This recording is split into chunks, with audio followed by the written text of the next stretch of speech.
Hey Raven, I've been a lurker for quite a while, and I'm a pretty big fan of your glitch stories, mostly because they're wild and give that sense of validation that maybe, just maybe, we aren't all crazy.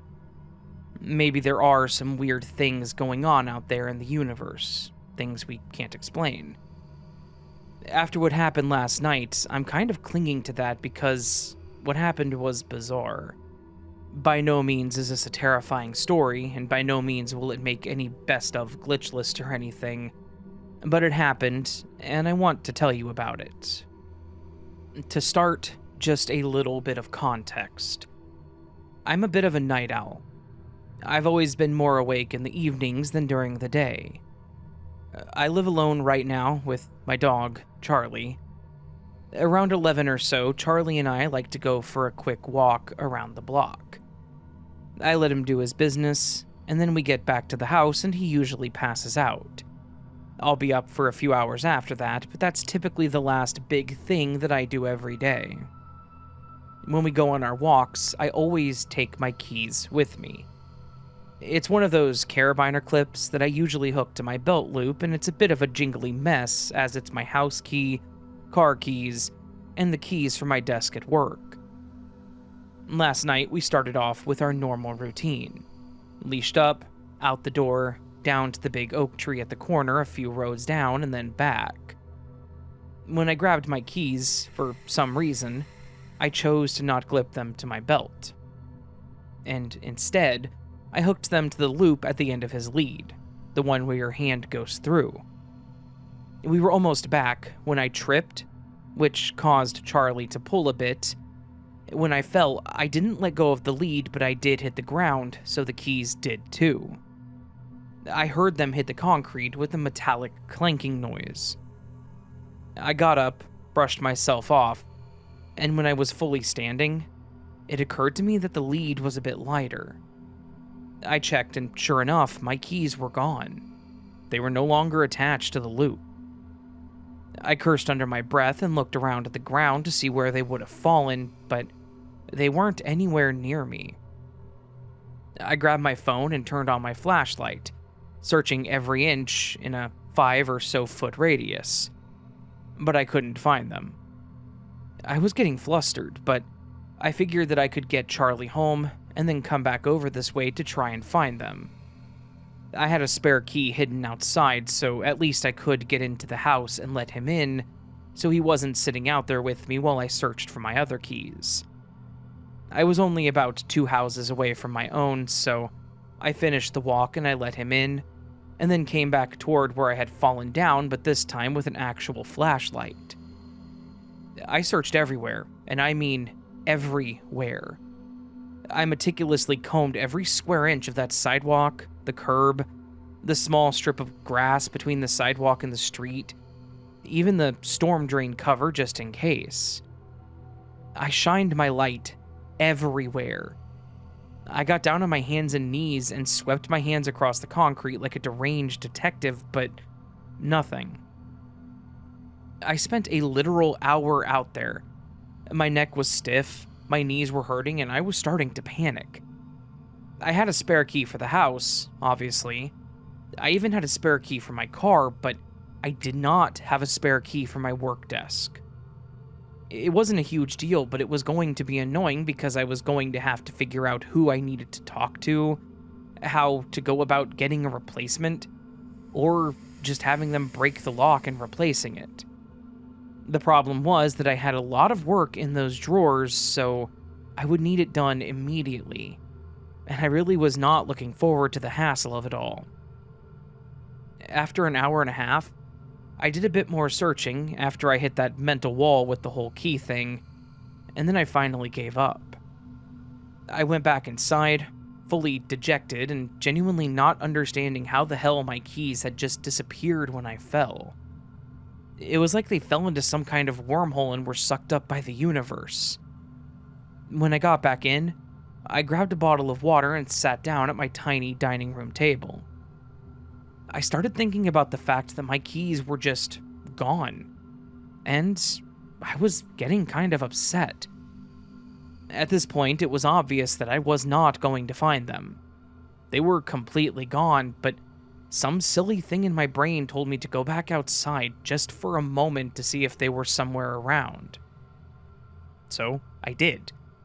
I stood up and walked out the side door to where my car was parked, and that's when I saw them. My keys. There in the passenger side door were my keys. The car key was in the lock, and the other keys were dangling there as if they had been there the whole time. So now comes the point where some might say that I just left them in the door for whatever reason, but I have a few thoughts on that. One, my car has keys that can unlock the door, but it also has electronic locks. As such, I have, to the best of my knowledge, never used the key to actually unlock the door. To continue from that thought, even if I had been using my key to unlock the door, why would I use it on the passenger side and not the driver's side? Another issue with that thought is the fact that I used the key to lock the front door when Charlie and I went for a walk. I didn't come out the side door, so I was nowhere near my car. I felt the keys jingle on the lead as we were walking. I heard them jingle, so I know for a fact that I had them up to the point where I tripped. And even then I heard them hit the concrete, and yet there they were, sitting with the key firmly planted into my passenger side door. I had been outside for nearly 2 hours looking for these keys, and they ended up in my car door waiting for me. It makes absolutely no sense to me. The only logical explanation that I have been able to come up with is that someone put them there because they knew that they were my keys. But even that doesn't hold up when I think about it. It was around 11:30 at night. Nobody else was outside. Plus, I was in an area where I dropped them for the majority of those 2 hours. I had walked back to the house to drop Charlie off and grab a flashlight. And I was inside for about 3 minutes while I got that bottle of water, but I don't think that was long enough for someone to grab them and bring them back to my car.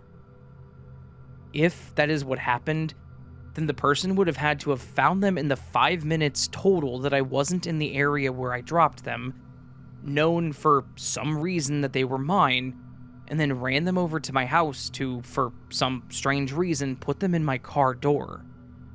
And, while they did that, I would have had to have not noticed them, even though the window to the side of my house was in my line of sight.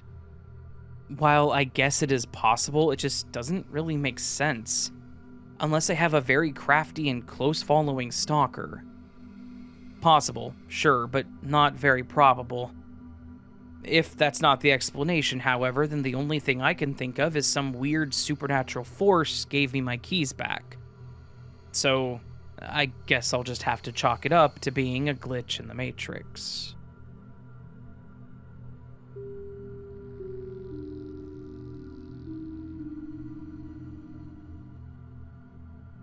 Let me start by saying that I don't usually talk about this much, or really at all. For the longest part of my life, I thought everyone dreamt the way that I do, just with better dreams.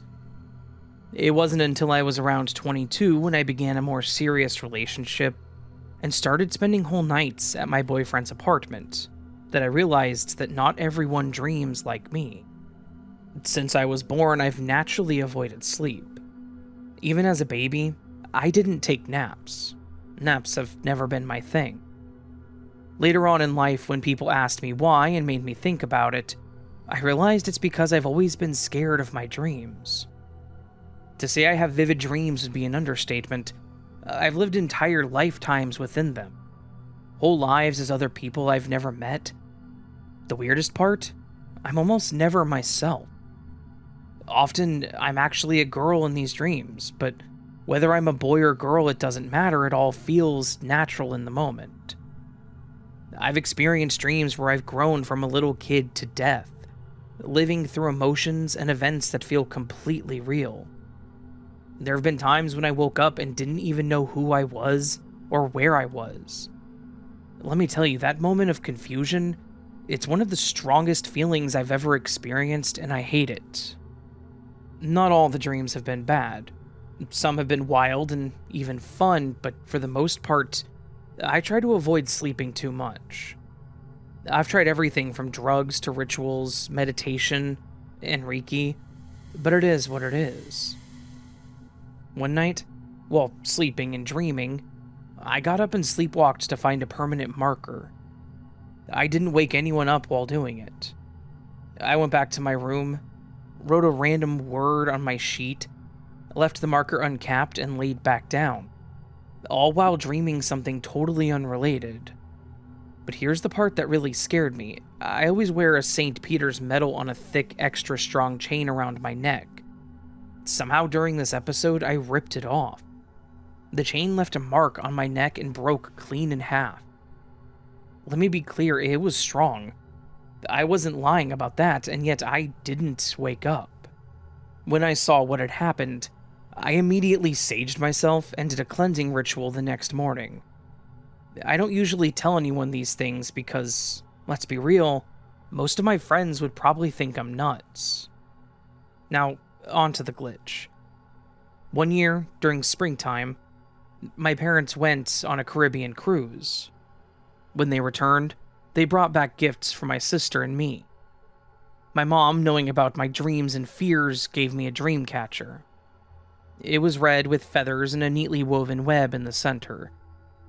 I remember this very clearly. There was nothing in the webbing also. It was just delicate webbing. My mom hung it on my bedroom window and said that the woman who sold it to her explained that it would protect me from bad dreams. Cool. It hung there until we moved out of that house. One night, after sleep won its usual battle over me, I was dreaming. In this dream, I wasn't myself. I was a boy. At first, the dream seemed fine, and then I saw him. Or it. I don't know what to call it, but if you've experienced it, you know exactly what I'm talking about. The scene shifted to a street, and then a room. Out of nowhere, a shadow appeared, slowly taking the outline of a man wearing a rimmed hat. I was terrified. I tried to run, but I couldn't move. The only thought in my head was, "You're not going back this time." It sounded like a whisper, but it was definitely not my voice. I don't know if it was fear or will, but I snapped back to myself and jolted awake. And this is where the glitch comes in. I was sitting up in bed, looking around, and my eyes landed on the dream catcher. I was around 9 at the time, and I remember thinking, what the heck? I walked over to it, and the weirdest thing happened. Remember how I said the web in the center had been empty, just webbing? No word of a lie, but there were now 3 beads on the web. One large beige bead with a pattern, and 2 smaller blue ones all clustered together. Of course, my mom shrugged it off when I told her, but to this day, she knows. We both know. That dream catcher didn't have a single bead in it when she first hung it up. How do you explain that? Maybe I woke up in another version of my timeline where this version had the beads and the other didn't. I don't know, but seriously, writing this now makes me think there needs to be more research into stuff like this. So there it was, my glitch story. Has anyone else ever gotten random beads in their dream catcher, or is it just me? I know other people have seen the man in the hat, which only makes this whole thing more terrifying. I've only seen him one other time, and if you guys like this story, or even read it, thank you if you do, I love your podcast, I'd be down to share that experience too. It's crazy, and writing about it is definitely more fun than living it. And yes, I'm still scared to sleep at 34. But what are you gonna do? Right?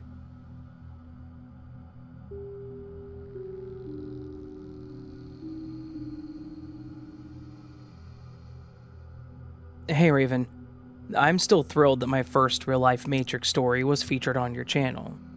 Here's my second entry. I've always been interested in the metaphysical. Ever since I was a child, I wanted to have powers like the people in movies. Whether it was Carrie White's ability to toss a taunting kid off his bike with her mind, or harness the Force like Luke Skywalker. I would make flashcards with different symbols on them and ask my sister to hold them up so I could guess what it was to test for ESP. That's extrasensory perception. I rarely got the correct answer. Fast forward a few decades, and there I was sitting on my bed trying to have what is called an OBE, an out-of-body experience. The Monroe Method was the book I was obsessed with on the topic. The author is a man named Robert Monroe who studied in great depth the phenomenon of leaving your physical body while remaining conscious. I had already been meditating, and if I did it long enough, I could start to feel this buzzing sensation in my body, almost like it was emanating from my bones. Like when your hand falls asleep, and it feels like it's filled with electricity. One time it was so intense that I had to stop because I thought I would start to melt or come apart. However, in the Monroe Method book, they talked about this sensation, and that it was key to leaving your body. This was great news to me because I realized that I had been unknowingly practicing the first half of the method for about a solid year before I even knew about the book. The one sentence that made the difference was when he talked about repeating an idea in your mind while you're in this buzzing state. The idea of saying to yourself, "Wouldn't it feel nice to float?" I tried it over and over with no results. I believe I was just trying too hard, and too much like trying too hard to fall asleep. It never works. I was sitting on the edge of my bed this whole time, and out of frustration, I flopped back into the middle of my mattress. Now, I was looking up at my ceiling and still had the buzzing sensation. I tried a few more times. Wouldn't it feel nice to float? Suddenly, the buzzing sensation began to pull upwards. As I ascended, I could feel a peeling away like I was floating up out of heavy, wet clothes. I then found that my vision was now looking directly at my closet. Strange. Turns out, I wasn't floating up, but just sitting up. Or at least that's what I thought.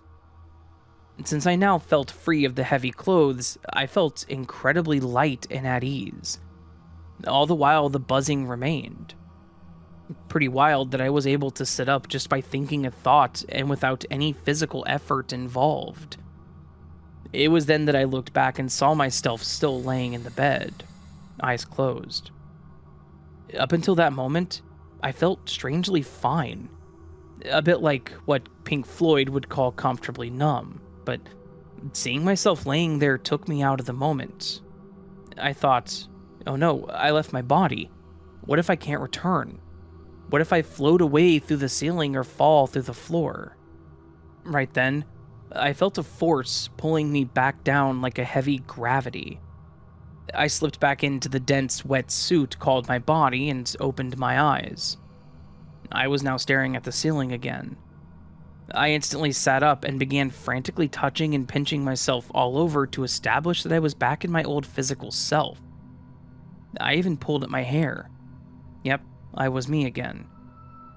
I've been a different person ever since that night. Much more calm about life and death. The old me obsessed over and feared the idea of dying, but something became very clear to me after this incident. I now know that the real me isn't this wetsuit, but that sensation that was able to lift out of it. That part felt immortal, whereas my human flesh body feels incredibly vulnerable and more mortal with each year that passes. Yes, this shell will one day seize up and die, but that inner essence, whatever it is, won't go down with it. I had to feel it to know it. Otherwise, it would have just been a belief or a theory that I read in some book. And finally, the experience also gave me a new appreciation for my physical body. I now see it as a spacesuit that I have to wear while I'm on this planet, in this reality. I'm gonna do my best to take care of it, so I can traverse this strange place for as long as possible. You might be wondering if I continued to practice having OBEs. To tell you the truth, not really. I feel the sensation coming on during meditation, and I'll sit with it, but won't try to escape. It's almost like once you know, and don't have to keep experiencing it. I've heard many people say it's the same when you take certain substances like salvia or DMT. You see the other side, and you're good. And that being said, when I'm old, frail, and confined to a bed or wheelchair, you can bet that I'll be taking plenty of journeys outside the body. At least, until I'm no longer welcome back in.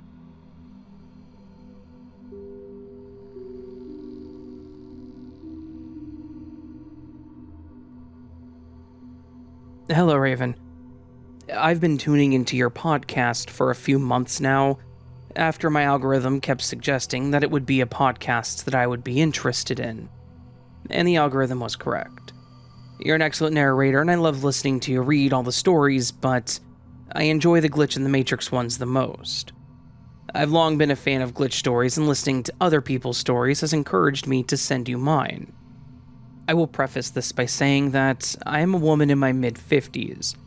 My husband, early 50s, and I have been married for almost 20 years. We're both skeptics, and though we both love reading about paranormal experiences and phenomena, we tend to be able to find rational, scientific explanations to much of it. But there are always these experiences that just defy explanation. The following was one of those experiences. I also want to add that I was not drinking or taking any mind-altering drugs the night that this occurred. Before the pandemic shut everything down, and we all went from in-person meetups to Zoom, my husband had been part of a writers group that would meet every Wednesday night at a local comic book store to share ideas and discuss whatever they were currently working on. We would often go straight from work over to the store and would usually get home around 9:50 to 10 p.m. The way that our house is set up, the front door opens to our living room, and you turn right to enter the dining room area, which we use as an office space, and then continue down the hallway to the bedrooms and bathroom. And that night, as with many nights, I was seated at my computer in the office area. My husband came home from the meetup a little earlier than usual that night. It was probably around 9 p.m. I heard him unlock the front door. He came in. We said a quick hello to each other, and he continued past me down the hallway into the back of the house. Nothing unusual about that. I figured he had to use the bathroom and would come back into the dining room/office area when he was done to sit at his desk, which faced mine. And then he would tell me about anything interesting that had happened at the meeting.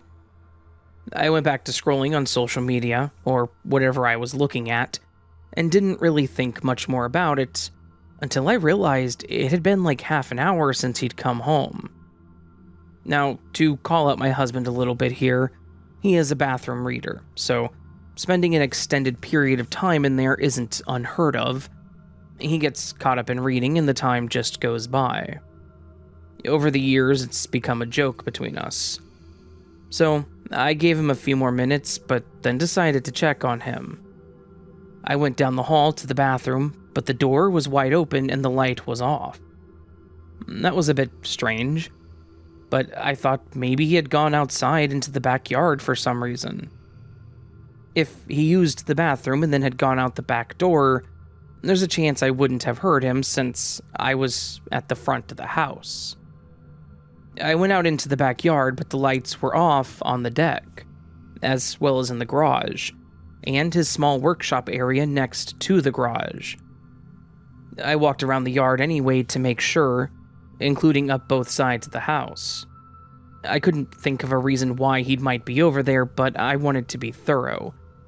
He wasn't in any of these places. At this point, I wasn't scared per se, but more just puzzled. I even thought maybe he had gone back to his car to get something.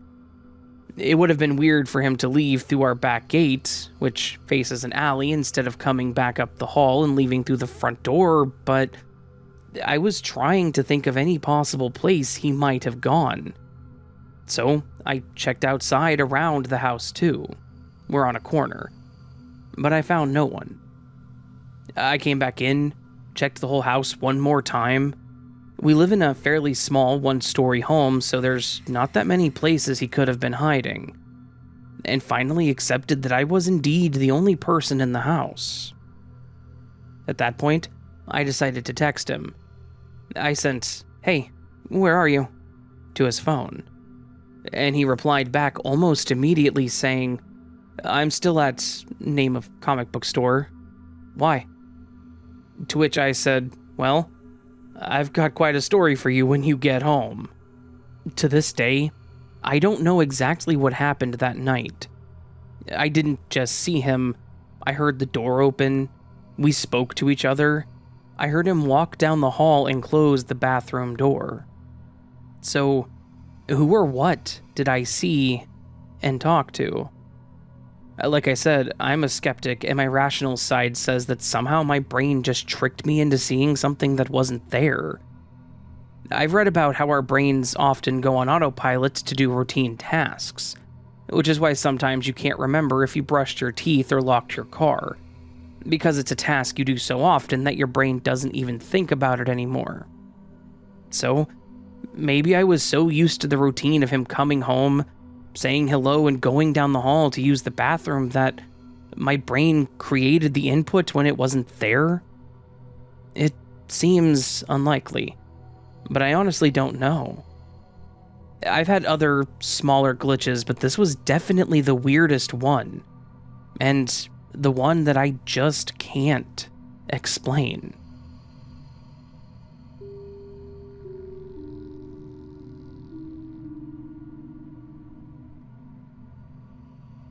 Hi, Raven. I'm Kaylee. I'm from a small town on the very east coast of Canada, and have been a longtime listener of your podcast. Well, thank you. I travel a lot for work, which requires me to drive for hours daily, so your calm demeanor and spooky stories keep me entertained for hours and hours. So, thank you for that. And again, thank you. I've always personally loved the glitch stories, but never had anything to really contribute. Although I do have a good number of paranormal ones from my childhood that I may write in at another time. The glitch that I write into you today happened just a couple of days ago.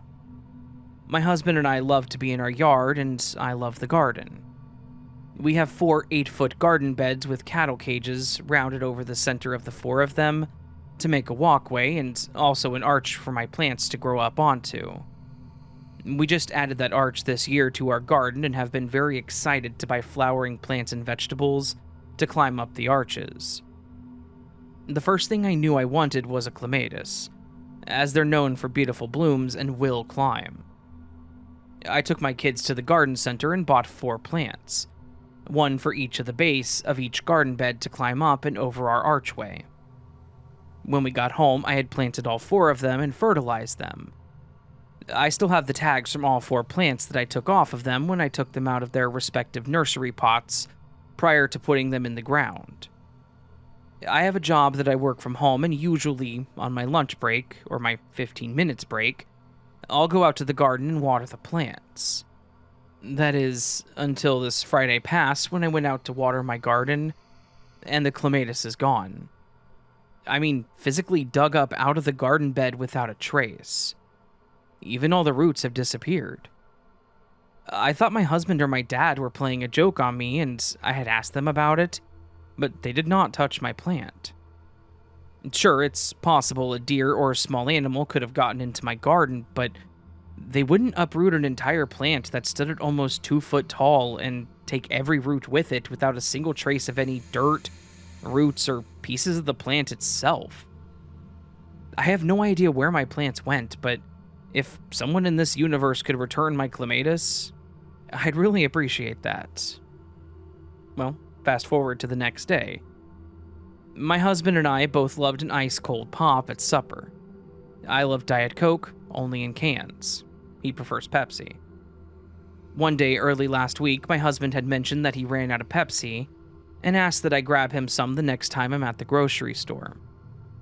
I said okay, put it on my list, and told him he could have one of mine in the meantime, instead of having to run to a store right then and there.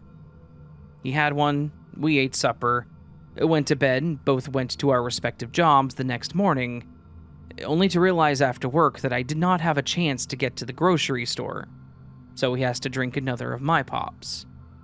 No big deal to me, but he much prefers Pepsi. The following day, while at the store, I remembered to grab Pepsi for him, but I grabbed a case of the smaller cans that come in 6-packs as we were leaving that weekend to take our family on a trip out of the province. When we're out of town, we have a neighbor stay at our home with our pets, and we give her free reign of the fridge and freezer while we're gone. She usually doesn't have much, but she will occasionally drink a Pepsi, a Diet Pepsi, or any juice that we have in the fridge. We came home a couple of days later and realized there was no more Pepsi left, and just thought that possibly our sitter had drank them, so I told him I would pick some more up for him today. We did some gardening around the yard, played outside with our kids, and then I came into the house to get changed to head to the grocery store. I remember being very thirsty as it was a warm day outside, and I opened the fridge, pulled open the drawer that we keep our soda in, and see 3 cans of Diet Coke and 1 bottle of water. It's a long flat drawer and there was nothing else in there as I purposely leaned down to look and see how many I had left, so I could pick some more up while I was at the store, and all that was there was 3 Diet Cokes and 1 bottle of water. I took a big drink, went to my room and got changed only for my husband to walk past me opening a can of pop, as I could hear the sound that the can makes when you open it. I yelled out that I was going to the grocery store now to get him some pop, and he said, "I thought you went already." I told him no, that I had come in and had a drink and that I was getting ready to go but had not left yet. He then asked me where the pop in the fridge came from. I told him it was mine, that I was going now to get more, and he said that there was a bunch of Pepsi in the fridge. I said there were no Pepsis in the fridge. I just checked 5 minutes ago, but he was standing there drinking an ice-cold can of Pepsi. I was shocked. I'm 100% certain there was none left in the fridge, and even my husband said that there was none all day and he thought I had gone already. I checked with my sitter, thinking maybe she possibly felt bad and just returned what she drank, and she said that she hadn't drank any of the Pepsi while she was there, nor did she return any. I called my parents and my in-laws and asked if they left Pepsi at the house, to which they replied they had not. Nobody else was in my house. I have a security system and checked, and nobody came or left my home beside my sitter. So where in the hell did this Pepsi come from? Maybe the Matrix felt bad for taking my clematis and returned with Pepsi? Who knows?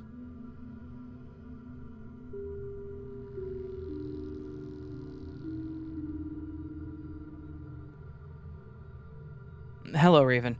I would like to say thank you for taking the time to read this, and I hope that this story makes the podcast. It did. So, I would like to start off by describing my house layout and a little about me. I'm 19 and I live in Aberdeen, Scotland. I still live with my parents. They're divorced, so I stay at both houses on a rotation type thing. But this story takes place at my dad's house. My dad's house has 3 floors because the loft got turned into a bedroom when I was little.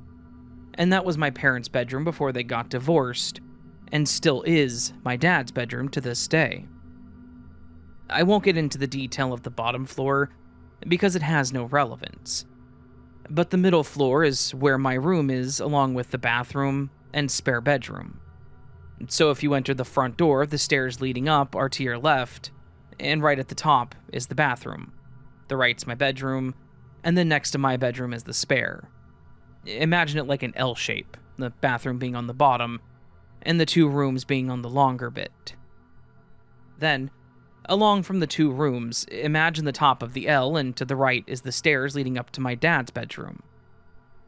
The story takes place at around 4:15 a.m. I was up late, rewatching Stranger Things because of the new season that's releasing later this year. and I hear my dad get up and walk down the stairs and into the toilet, which isn't unusual. This is the time that I should mention the house has very distinct creaks in the floor. And since this is the house I've lived in for all 19 years of my life, I've memorized them pretty well. From the creaks of my dad's bedroom floor, to the creaking on the stairs, and finally the creaking of the corridor leading past both bedrooms into the toilet. Well, I don't know why, but I paused the episode that I was watching to just listen. Nothing felt off necessarily, but I don't know. It's just one of those things you do and don't know why you did it. I could hear my dad sniffing. He had a blocked nose at this point, so I'm pretty sure he was just a little ill. And since the bathroom is literally right next to my bedroom, I could hear it clearly. So I was just lying there listening when I heard one last sniff coming from the bathroom, and then all of a sudden, I heard the floorboards creaking from upstairs, and my dad climbing into bed, which makes even more floorboards creak. I was a little confused, because normally I would hear him walking back, not just the floors like his first few steps, since he's so close to my door that I can hear them, accompanied by the floorboards and then the stairs and finally his bedroom floorboards. But after that one sniff, which I swear happened in the bathroom and or just outside my room, and not even a second later I heard the upstairs bedroom floorboards. I should say that me and my dad are the only ones who stay in the house at the time of this writing, so there's no one else that could have made the floorboards creak or sniff. It was undoubtedly my dad. It's just I don't know how he got up to the bedrooms so fast. If he ran up, which he had no reason to do, it would make a lot of noise. And there are a few unavoidable creaks, so if he tried for whatever reason to intentionally avoid them, I would at least hear the corridor one or a certain one on the stairs. Not to mention I didn't hear him walking, just that sniffle in the bathroom, then the creak of the upstairs floorboards. So, did my dad teleport upstairs? Was there some sort of little time glitch where I missed the part of him going up the stairs? I don't know what to think of this situation.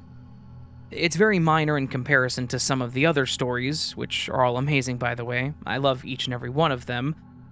But I just wanted to share this story because it's the first glitch-like experience that I've ever had.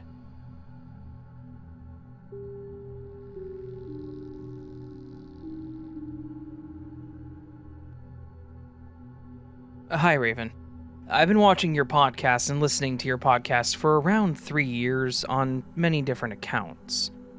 And I would like to say that I'm not very good at English, and my story is a little bit short, but here goes nothing. Here's my story. I was in the 6th grade going on a field trip, and the field trip started off okay. Me and my friends were going geocaching. Unfortunately, some of them being the immature friends that they were, decided to run off as fast as they could and go eat, which left me and my other friends to walk alone. So we walk for a bit longer because we want to finish the geocaching activities, so we can just be done, and then sit around at a picnic table and talk afterward. This is when me and my friends are joking around, and then we come across a huge, what I want to say is an open cornfield, and we see a farmer just standing still in the middle of said cornfield. He's holding a pitchfork, and he's no more than 10 yards in front of us. In case any of you non-American listeners are listening, that's around 9 meters.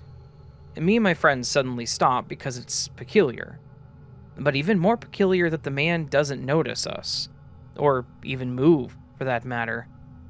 We then looked at his face to see if he could see us, and we noticed something off about his face. It was the fact that it wasn't there. Have you ever seen like an unrendered game like on a computer when it's running like a potato? Or I guess an old style PS1 game where you can't really see the character's face? That is the face that we saw the man have.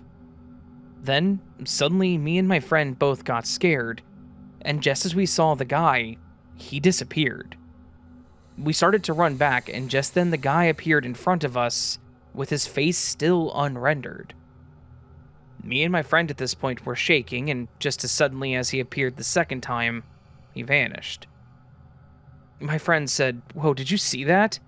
And I said yes. The two of us decided to book it.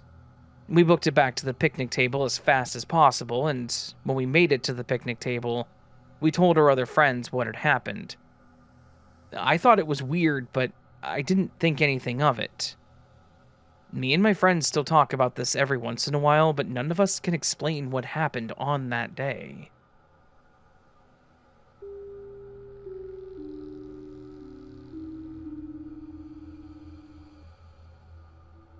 Hello, Raven. I've been thinking about glitches in the Matrix, time-hopping dimensions, and the paranormal just about my entire life. As a child, a psychic who was a close friend of our family approached my mother and told her that I had a very strong connection to the paranormal. My mother did not like this, and any time I would bring up something I saw or felt that was strange, she would simply make fun of me and laugh me into a corner so I would stop talking about it. As an adult, I found comfort in finding people like you, unashamedly sharing the stories of so many alike, and connecting us through your voice. Well, thank you. I appreciate that. I've been contemplating posting TikToks about my experiences, but haven't found the bravery to do that quite yet. So I'm hoping you'll be a beacon of light that is able to share my story to help others connect and open up about their experiences. I've experienced what I believe are glitches in the Matrix several times, but this most recent one felt more impactful for some reason. It was a typical weekday morning. I had just taken my daughter to school, and on the way home, I remembered that I had run out of coffee. I decided to stop at the Starbucks down the road. Every morning, I pull up my best friend's Snapchats, and I listen to her like a podcast as I drive, and she chats about the start of her day. It's my favorite way to begin every morning. As I passed the road to my home, I realized the upcoming stoplights were out. I drove carefully and looked around, and it seemed like the roads were empty except for me. I started to get a strange feeling. There was no rainstorm, no thunderstorm, and no hurricanes, no bad weather. It was a beautiful blue sky day in Florida, with barely any clouds. I wasn't sure why the stoplights at the intersection were out, but they were. I drove further with caution, and the next stoplight before the Starbucks was out too. There was a cop directing traffic, but the stopped cars piled up quickly. To give you a visual, it was 3 lanes heading straight on my side of the road, and I was in the right lane. The right lane could either make a right at the light or go straight, and directly after the light was the turn-in for the Starbucks. Most locals don't use the right lane unless they're going to Starbucks because the line typically wraps slightly into the road and causes traffic on a normal day. When I saw the backed up traffic, I didn't think too much into it, but I did start to observe what was going on. There were plenty of chances for cars in front of me to swerve out of the lane into the left lane next to us to get out of line, but they were just sitting there. Eventually, a few people left the line after a few minutes, but it was still crazy long. Again, not too weird because people get coffee before work, right? I've never seen this many people, but maybe it had to do with the traffic lights being out. I finally get into the car line under the intersection light myself. It's moving very slowly.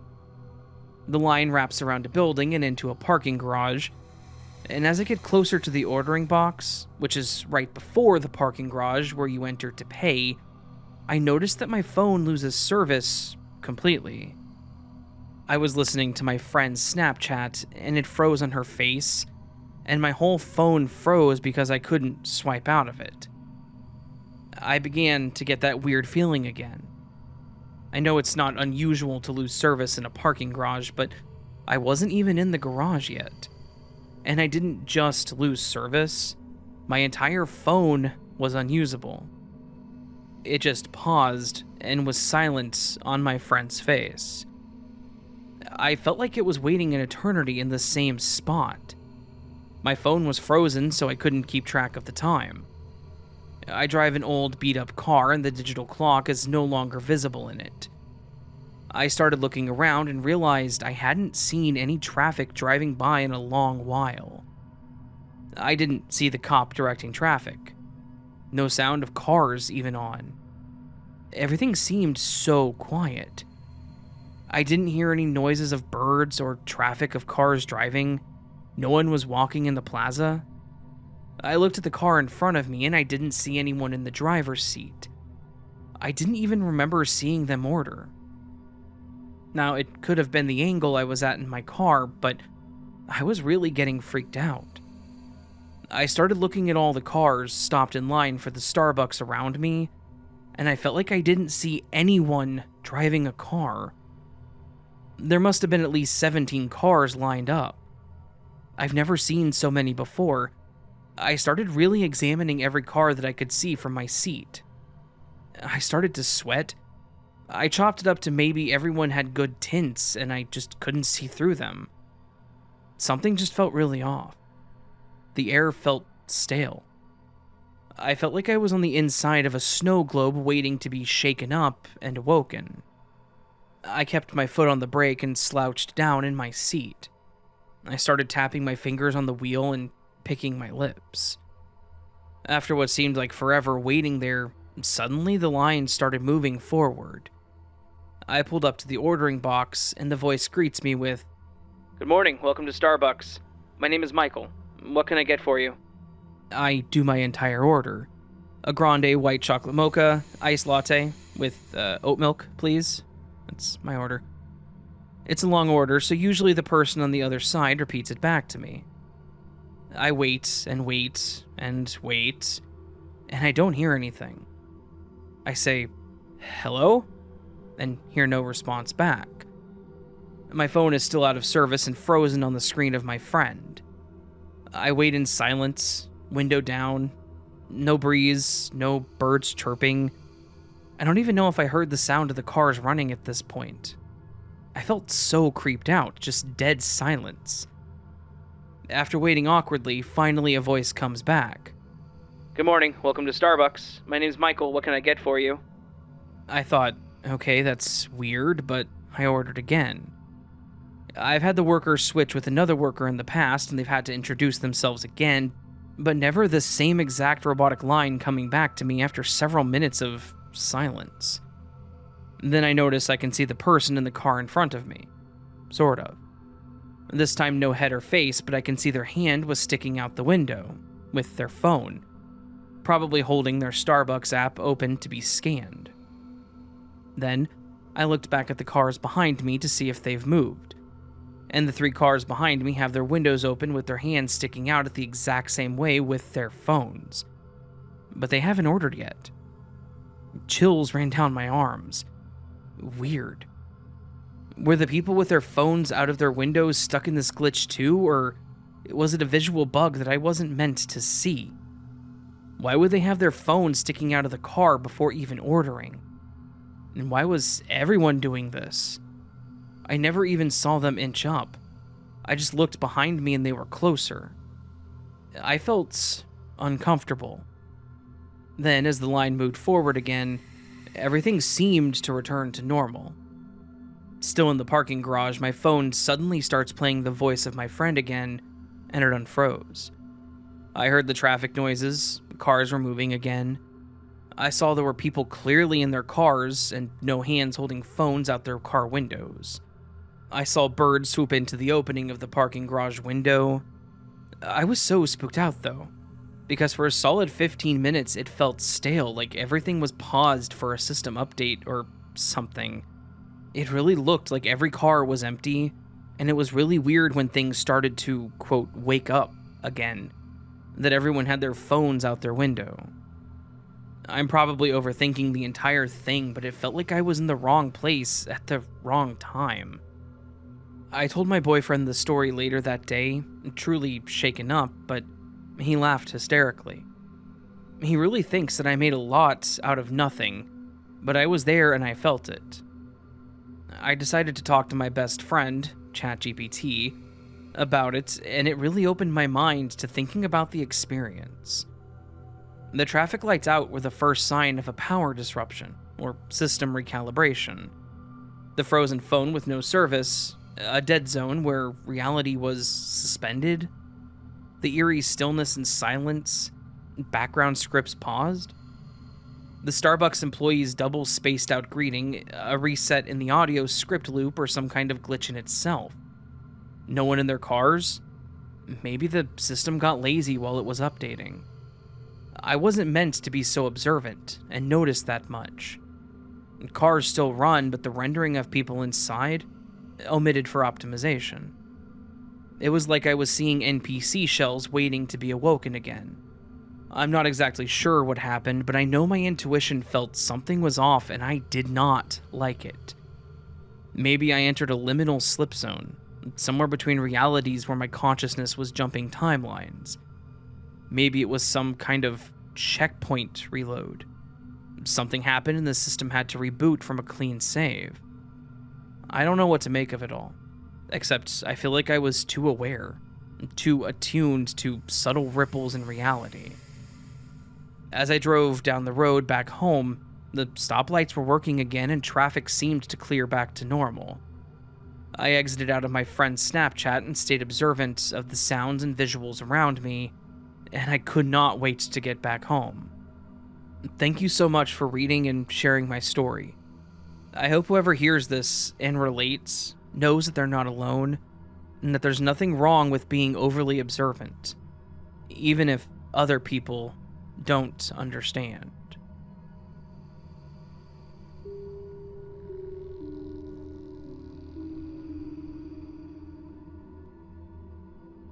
Hey Raven, I have a lot of other strange, weird, and oddly terrifying stories to submit to you. However, this one is too fresh to be delayed.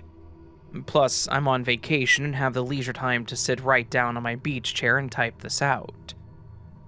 I'm a 67-year-old woman and a big fan of these stories. Thank you for giving me the vocabulary to assign to unusual goings-on in everyday life. This is definitely a glitch, and it occurred less than an hour ago. I'm at a luxury resort somewhere on the Mayan Riviera. A short time ago, my husband and I realized that, yet again, the day had gotten away from us. Suddenly, it's late in the afternoon on a perfectly sunny day. Nice and warm, but not too hot. Anyway, we decided that since it was too early for dinner, we should go to the coffee and sweets shop for a coffee and a snack to hold us over until dinner. After ordering coffee, everything else is serve yourself buffet. The buffet is loaded with cakes and pastries and cookies and ice cream, all which are too rich for anyone unless they're on vacation. My husband had fetched our coffee order, and then he headed straight to the buffet table after dropping off the coffees at our table. Then he returned to the cozy little nook where we were sitting. A slice of tres leches cake was among the many little delights on his plate. After seeing it, I had to have a slice as an ideal complement to my Mexican coffee. I went to the buffet table and located the tres leches. I got myself a generous slice. A young woman beside me selected a cute little petite four-style cake. It slipped right off her plate between the two of us, and fell to the floor, and apparently rolled under the table onto the white marble floor. We instinctively both looked under the table, and there was no cake. We looked at each other, and she said, "You saw that, right?" I shook my head yes. We both looked for it again. We both saw it fall to the floor and roll, but there was not so much as a dot of the rich chocolate icing on the polished marble. We looked at each other and shrugged shoulders, and before I could get it out, she said, "Must have been a glitch in the Matrix." And then we both laughed because I don't know where it went, but that cake was gone. Just poof. So that's my glitch. Nothing scary, but incredibly weird.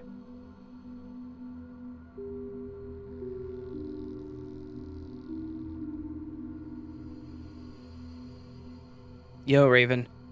Before I start my glitch in the Matrix story, I just want to say that I hope all is well and that 2025 has been treating you good. I found the channel after I had my own alternate reality experience, probably back in November, and I've been watching ever since. I'll save that story for another day, however. So, my glitch in the Matrix story goes like this. I work at Sonic. Definitely not my dream job and definitely not permanent, just something for the time being. If you don't know what Sonic is, it's a fast food restaurant. Burgers, fries, milkshakes, slushies, nothing too crazy. It was a steady day. Not too busy, but definitely had consistent customers coming throughout the day. Earlier in the day, one of my coworkers happened to quit, and at 4 p.m., my other coworker went home for the day. After that, it was just me and the assistant manager. She cooked, and I did drinks, the drive-thru window, and the intercom. You talk to whenever you go to the drive-thru. At around 5 p.m., my assistant manager left for the day, and my general manager and I were alone for the night. Just us two. Keep that in mind. It was never crazy busy, but we definitely stayed consistent with orders. People in the drive-thru, people in the stall, DoorDash orders popping up, and that's all it consisted of. Later in the night, we had about 3 people in the drive-thru at once. Again, nothing overwhelming, but consistent. I'm writing this the night of, so I remember the order vividly. They ordered a chocolate milkshake, Sprite, ocean water, which is just blue coconut syrup mixed with Sprite, and it's fantastic, and a blue coconut slush with Nerds. I always read the order back just to make sure that I got it right and didn't mishear anything, and they confirmed the order. A milkshake takes a while to make, so I make the other 3 drinks first. A Sprite, the ocean water, and a blue coconut slush with Nerds. I get to the window to take payment, and I hand the drinks out, and one of the customers says, "Did you happen to get Nerds for both of the slushies?" I look confused. I clearly read the order back and confirmed it was correct before I submitted it on the computer. I'm not the type to stress or overreact, so I just took it as a miscommunication between the two of us over the intercom. Now here is where the glitch happened. I give her 1 blue coconut slush with Nerds and a Sprite. I then say, "Yeah, it's fine. I'll go make another slush for you while I make your milkshake." So I walk away from the window to go make the chocolate shake. When I finish, I go to the slush machine, and there are 2 blue coconut slushes with Nerds sitting there. I was extremely confused. I lifted up the lids to check and make sure that I didn't get it confused with another order, but this order was actually the last of the drinks, as the cars behind this were only food orders. I turn to my manager, who was in the kitchen cooking, and I ask, "Did you make these slushies?" He looks at me with confusion and replies, "No." I laugh as this must be a joke and then say, "Nah, for real, did you make these?" He looks back with a stern face, looking up at a screen full of food orders and replies, "No, I've been cooking the whole time. I haven't stepped out of the kitchen." Remember, it was only the 2 of us for the whole night, and he has been the cook the whole time. Where did these 2 drinks come from? I look at the current receipt and check previous orders to see if I needed slushes for anything else, but no. I only rang in 1 blue coconut slush with Nerds, and I already handed that 1 out. Now, is it possible that my manager snuck around while I was at the window, made 2 blue coconut slushes, and then ran back to finish cooking before I turned around? Well, yes, but what sense would that make? This was the last drink ticket that I had to do, while he had 2 to 3 food tickets to finish. Is it possible that I made an extra blue coconut slush with Nerds? Yes, but if I did, I would have brought the extra one to the window with me. But the fact that there were 2 extra, so 3 in total, when the order originally only called for 1, is what has me stumped. I just ended up giving them the 2 extras as a way to apologize for the confusion and throwing the ocean water away. After the rush passed and I had a moment to process, I instantly thought of your channel, and I started typing all of this away. I appreciate you for listening, and hopefully this gets in a video. Please keep putting these stories out, because I know someone out there listening will be able to relate to this.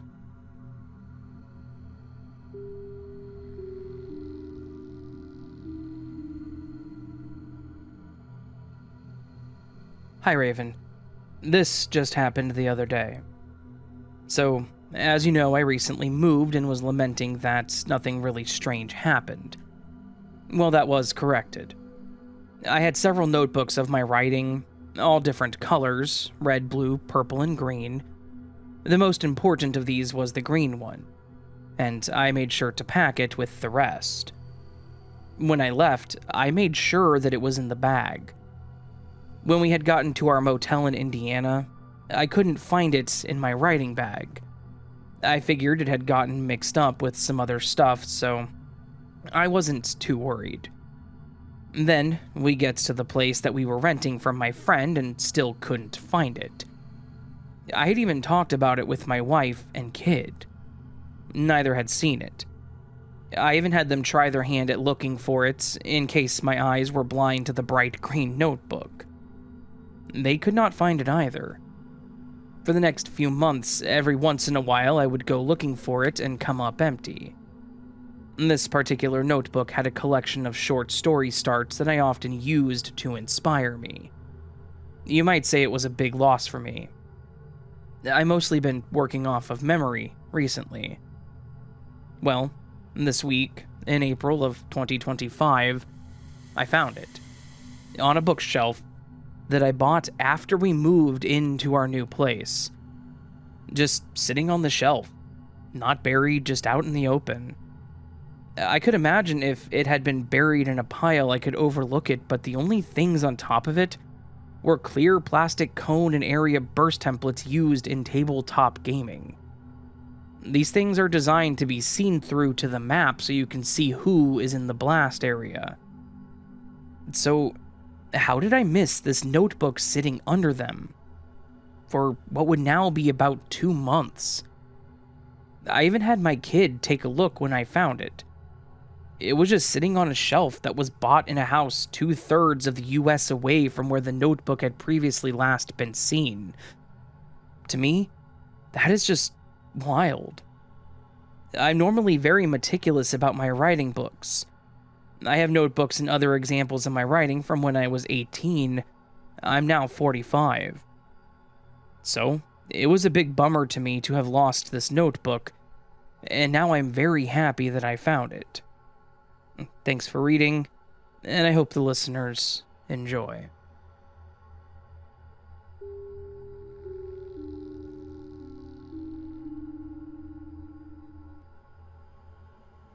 I just found out about this subreddit, and I'm very happy and excited that I might finally get some feedback on something that I have no explanation for. Here is what happened. In 2017, I worked at a fair as a garbage man. My job was to remove every piece of metal and wood before and after any event. The area had 10 halls in total. I was working with one other colleague, his name was Tom, on 2 out of the 10 halls. The other 8 halls were being worked on by my coworkers. When working these halls, it's usually a 10-hour shift from late evening until early morning. So, me and my coworkers start to work. We worked a little, took a break, worked a little, and so on. At one point, the halls were still full of metal and wood, and we took a pretty long break, and we just lost track of time. When we realized how much time had passed, how much work we still had left, we rushed back in one of the halls. Everything was cleaned up. Both halls. It wasn't me or Tom. The last time we left the halls, they were full with wood and metal. I know for a fact it wasn't any of my coworkers. And during the night, there are very few people even roaming the area in the first place. The only people even allowed on the premise are Alba, my company, Diaz, a second company mopping the floors, and doing other type of cleaning after we remove the heavy stuff, and then security. My coworkers had more than enough to do cleaning their own halls. The DS guys don't clean up anything that is big or wood or metal, and, well, the security guys don't clean anything at all. The long break that me and Tom took must have been around 2 hours, estimation. In other words, we left the halls, everything full with metal and wood, returned approximately 2 hours later, and everything was clean. Any explanation is appreciated. P.S. After we saw what we saw, keep in mind we had nothing to do anymore since everything was cleaned. We were in such disbelief that the best explanation we had was that our boss saw the halls, realized we didn't clean anything, and then killed us in rage. And what we're experiencing now is some kind of afterlife. It was obviously meant as a joke, but for a second I wanted to believe that just so I could have any explanation.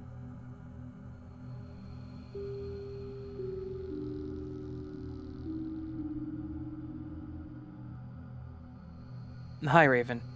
I've listened to the podcast for a very long time now, always thinking about submitting. But the question has always been, how do I choose just one?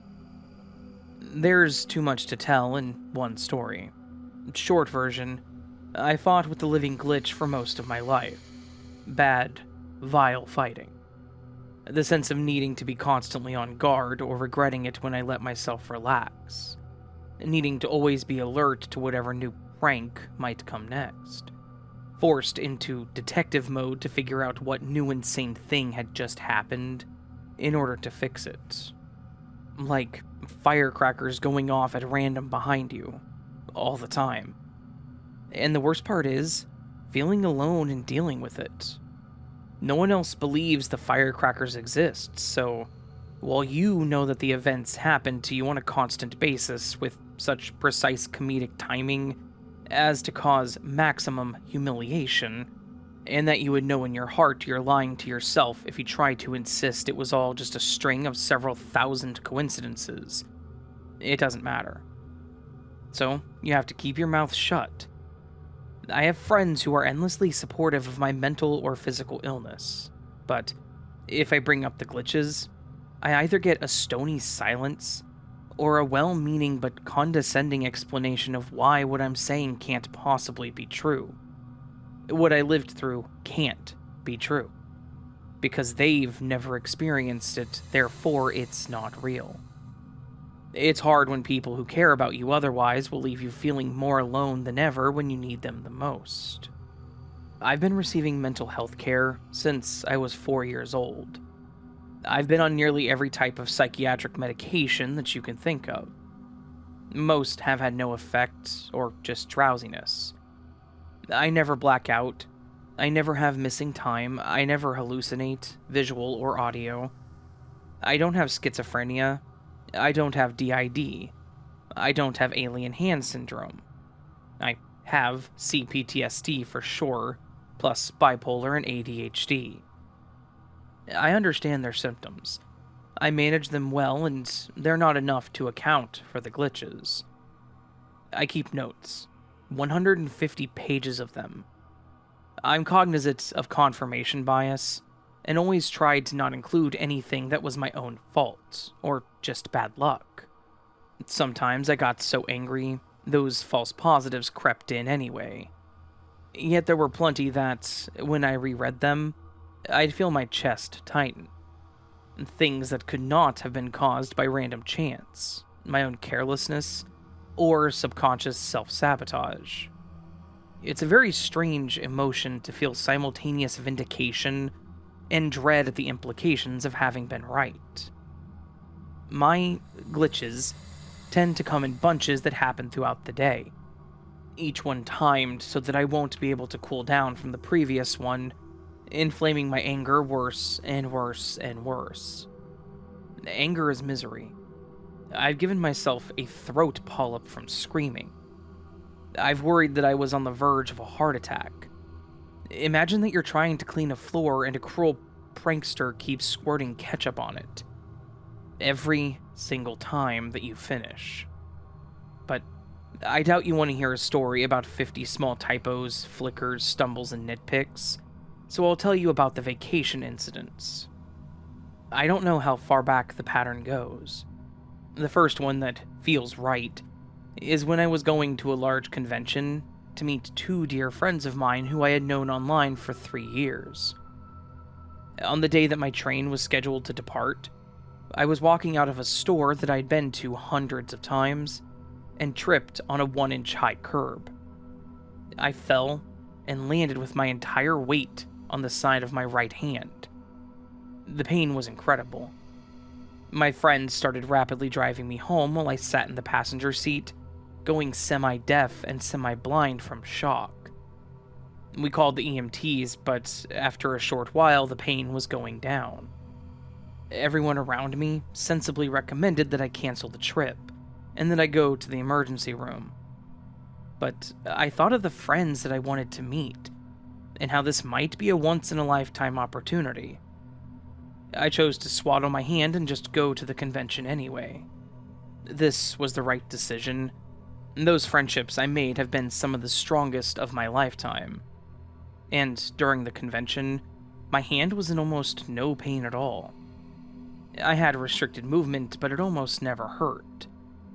I returned home with a wicked cold that didn't go away for 2 weeks. So I went to a doctor for some antibiotics. On a whim, I asked if he would x-ray my hand. Turns out, my 4th and 5th metacarpal bones were shattered like glass fluorescent light bulbs. In exchange for 2 lifelong friendships, the cost was 3 surgeries, a big, ugly scar, and an inability to curl my pinky. Good deal, in my opinion.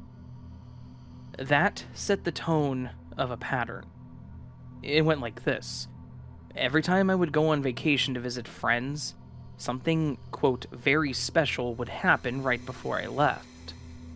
Sometimes a single big incident would happen during. But otherwise, all the hundreds of incidents that would drive me insane in my daily life would be gone during the duration of the trip. Gone.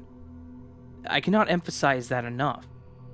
Like living in a room full of black smoke, and then visiting a place with fresh air for a week.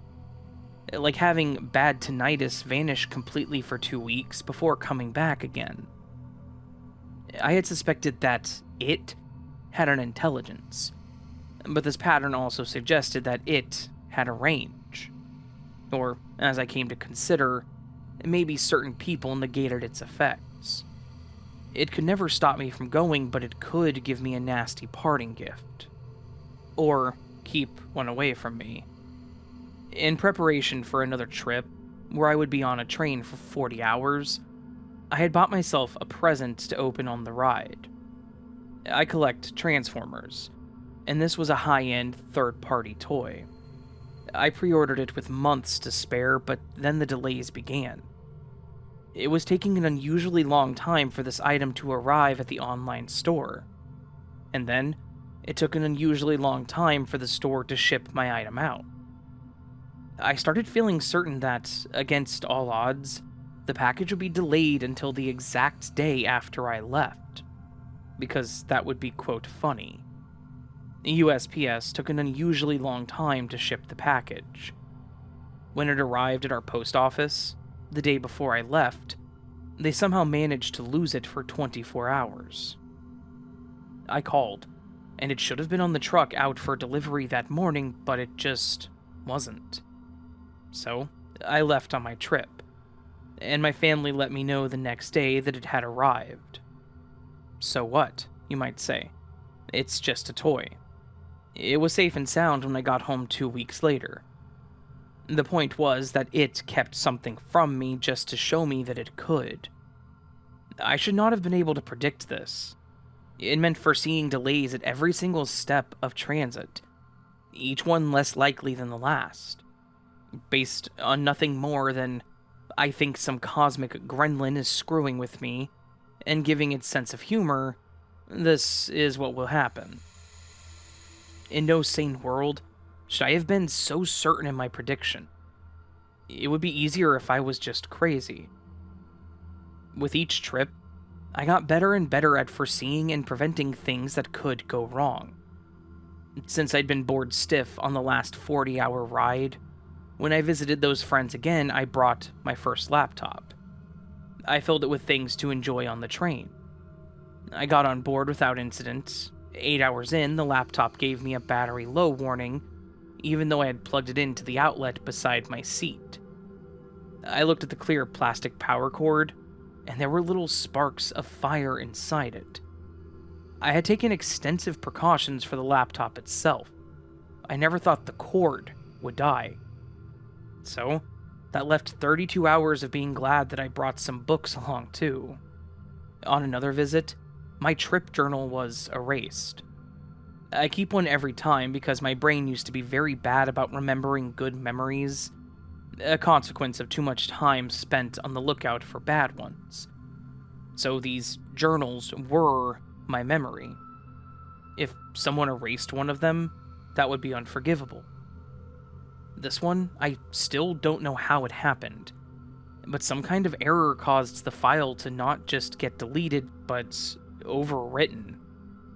So not even my friend who built my computer could find a way to recover it. This one did happen during the trip itself, but it fit the pattern of one big incident per trip and virtually nothing else. Another time, the whole morning screwed up. I'm unable to drive, so a family member was taking me to the train station.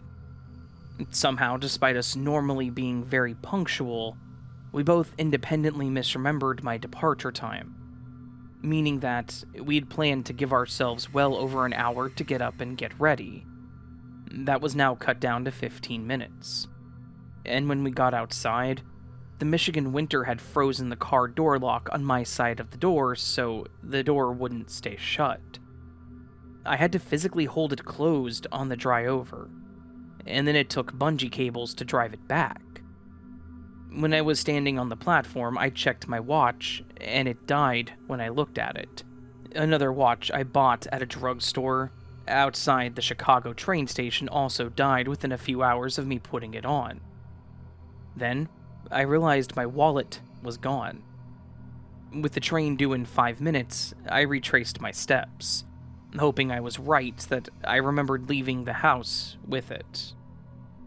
I scanned my footprints in the snow, hoping no one picked it up and stole it, and then ran down the stairs to the parking lot to search the car.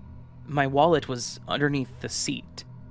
It had slid out of my pants by coincidence. Ha. I got back to the platform literally as the train was showing up. Another time, a friend showed up to drive me to their place, so I didn't have to deal with any trains. Why did I never go by plane, you ask? With my luck, I don't want to be cavity searched or crash into the ocean, thanks. So, getting there went smooth. We planned to go to a convention. My friend gave me the tickets, and I put them in my wallet for safekeeping. Then, a little later, I felt an impulse to take them out and stick them underneath a book. This was not a voice in my head, but more like a post-hypnotic suggestion. Like someone inserting a programmed response, making me feel sleepy enough to not pay attention to what I was doing and forget it afterwards. On the day of the convention, we were about to go in, and then the memory returned. My friends had to stand around waiting at the cafe, while I wasted $40 of my own money on a taxi ride back to the apartment to get the tickets. They forgave me, but I felt embarrassed as hell. This was not the first time I had had that dopey, just do it, don't think about it, it'll be fine feeling, which later turned out to be setting a trap. Do you see the personality that was emerging? It couldn't ever stop me, but it could throw a roadblock in my path. It's something to make me stumble. It's something to make it clear that I was not ever allowed to forget this thing existed. This last incident broke me. I knew the pattern by then. I'd spent years fighting this thing, figuring out its BS with inductive reasoning, and I was ready to go on one damn trip to meet a new friend, and have nothing go wrong this time.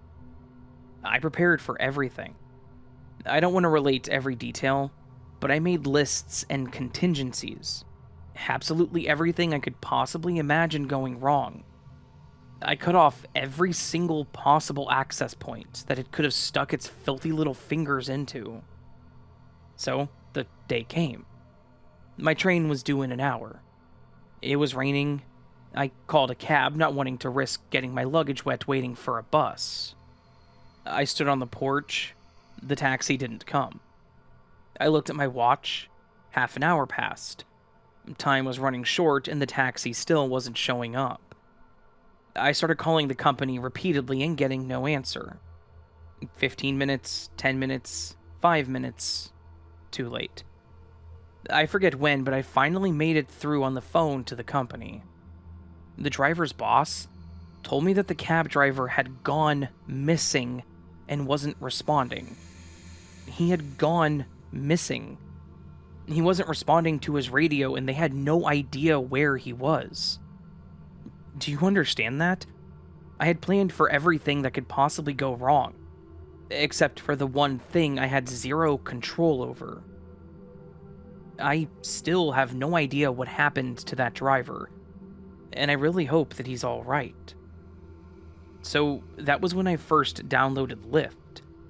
I was able to get another station further along the train's path, and I went on the rest of my trip as planned.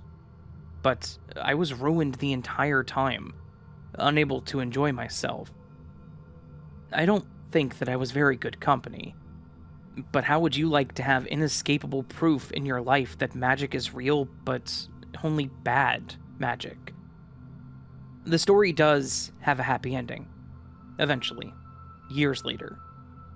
Turns out, if you keep fighting with someone long enough, you learn all their moves and they learn yours. And you both get so burned out that negotiations can finally begin. Maybe I'll submit that story too, but it'll be hard to figure out how to compress it. Anyways, have a good day, everyone.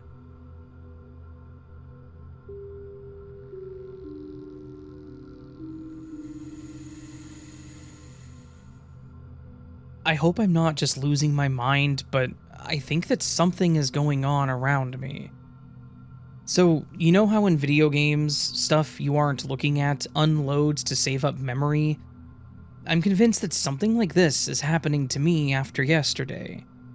For a few years now, I would notice situations where I was walking down the street and some random passersby were talking.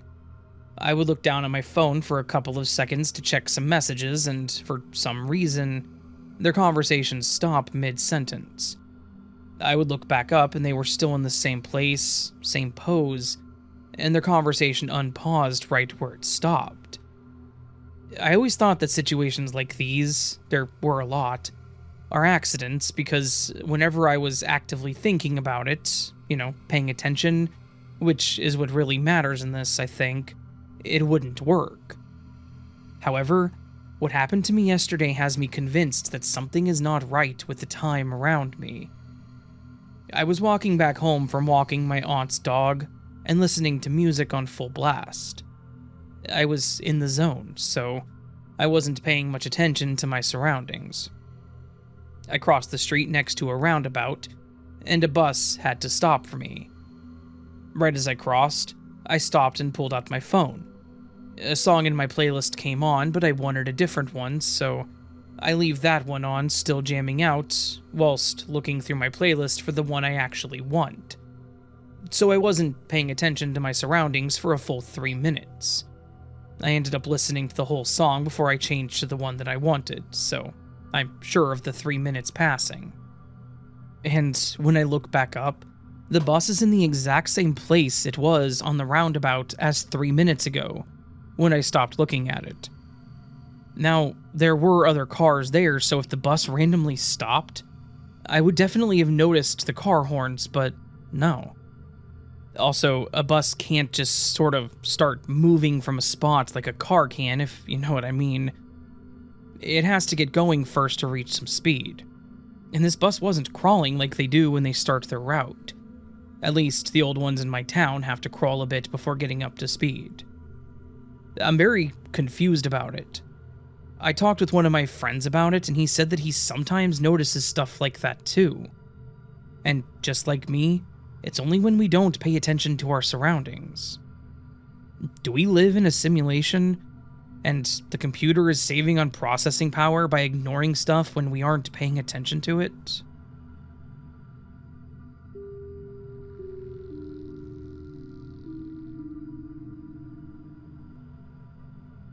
Hi, Raven.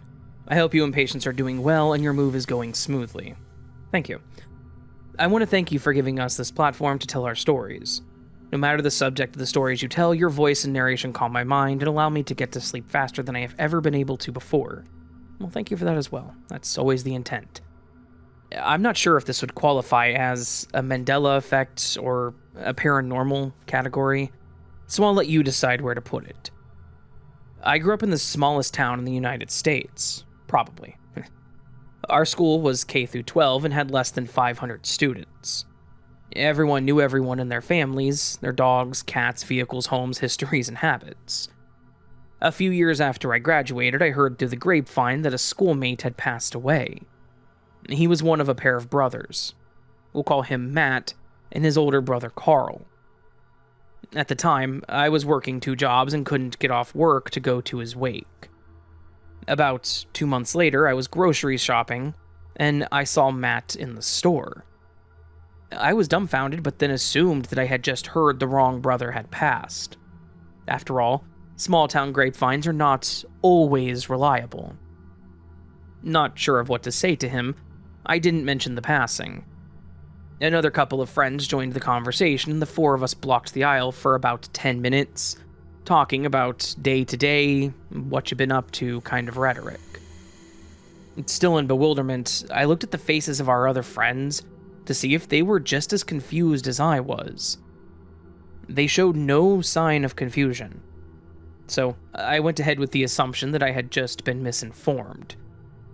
When the conversation was over, we hugged each other's necks and went on our merry ways. About 3 weeks later, I was talking with my best friend. She mentioned that Matt and Carl's mother was having trouble with Carl's behavior since his brother had passed. I was stunned, and for a few moments could not say anything. I finally asked her if she was confused because I thought Carl was the one who had passed. She corrected me saying, "How could you get them confused? They look nothing alike." I told her about the conversation I'd had with Matt and our other friends at the store. She said that the 3 of us were talking to a ghost because Matt was no longer with us. Refusing to believe that I've lost my mind, I contacted the 2 other friends that had joined my and Matt's conversation. They confirmed that we had indeed had the conversation with Matt in the grocery store. They had also just assumed that they had been misinformed that day. Not knowing how to process what we had experienced, the 3 of us just agreed to not mention it again and went about our lives.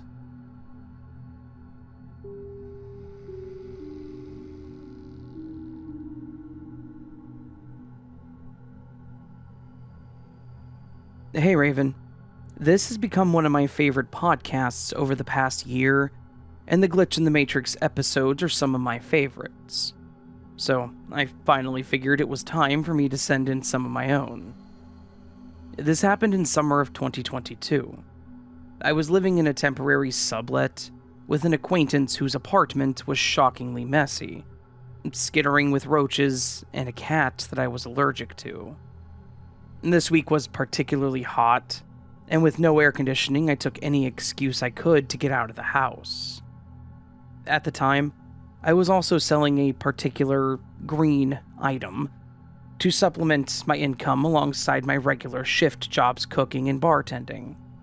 I've lived in Brooklyn for a number of years, in the same neighborhood bouncing between apartments, like many 20-somethings, but all within about a mile radius of each other. The streets in this area are predominantly laid out in a grid pattern, and I bike almost everywhere. Because of all this, I'm pretty familiar with the area, and I find it rather easy to navigate. This is all relevant to the story, I promise. This particular night, I had gotten a text asking for a delivery. I had never met at their place before, but I was happy to get out of the house, and I mapped out the route. The address was barely a 10-minute bike ride, and basically a straight shot east about 8 blocks, and over one street to the left. Although I had a clear sense of how to get there, I decided to plug it into my phone's GPS with the audio on in my headphones, along with my music, just in case I lost track and went too far. Once I set out on my path, I was overcome with a sense of bliss. The night was warm but not too hot, and the breeze flowing over me while biking felt amazing. This route was totally flat, neither uphill nor downhill. Keep this in mind. Once I got there, the exchange was quick and seamless. I remember very vividly thinking that I wished the ride had been longer, enjoying the feeling of being on a bike. I know I have autonomy, and easily could have taken it upon myself to ride around randomly for longer, but I felt a bit aimless, and figured I should just head back home. Since I had just biked this route minutes earlier and it was such a straight shot, I felt no need to turn on the navigation on the way back. I turned my playlist back on and started back the same way. I felt the same sense of bliss as I biked back. I was alone on the road and flying along.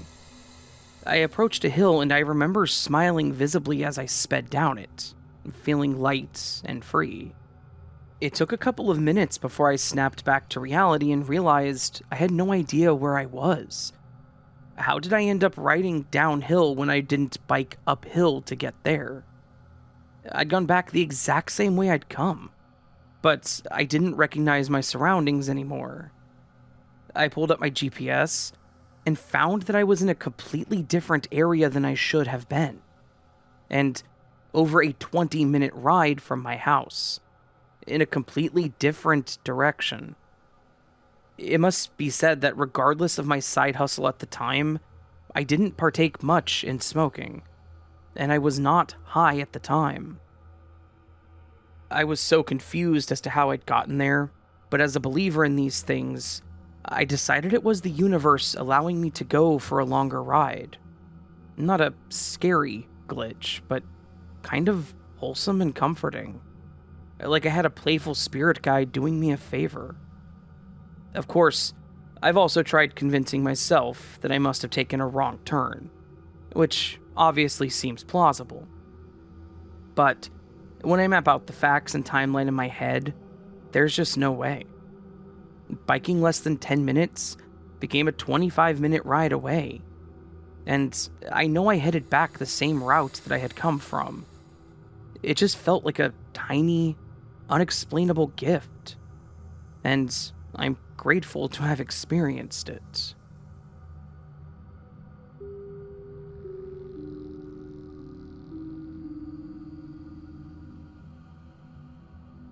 So this story isn't scary or completely insane like some of them that I've listened to on your channel, but it was definitely a glitch, if I've ever had one.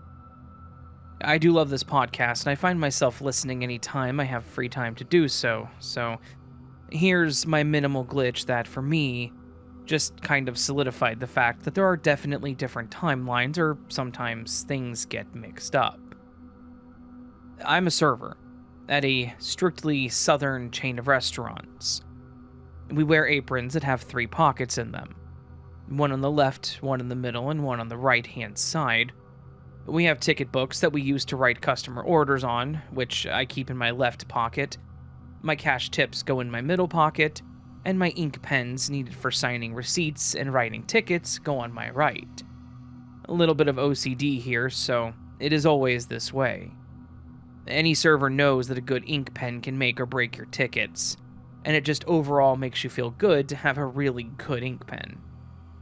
I work the morning shift at my job, so on this particular morning I arrived at work, I had purchased 2 packs of my favorite ink pens, which had 2 in a pack, and sat on my front passenger seat in the car next to me.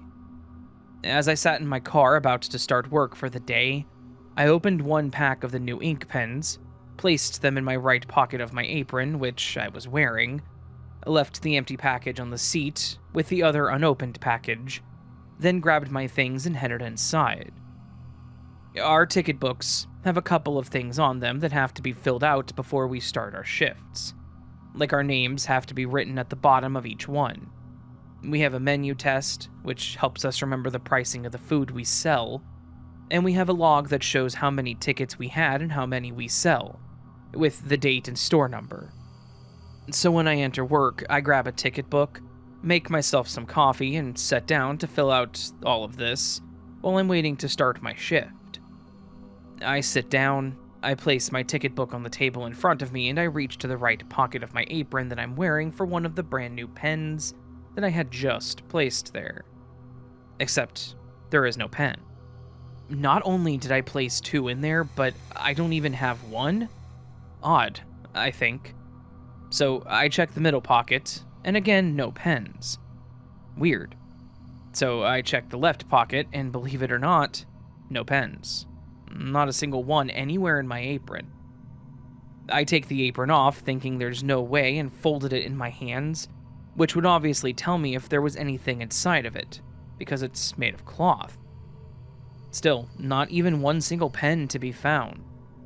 Now, this is odd because I know that I literally 5 minutes before opened a brand new pack of my favorite pens and placed them in my pocket.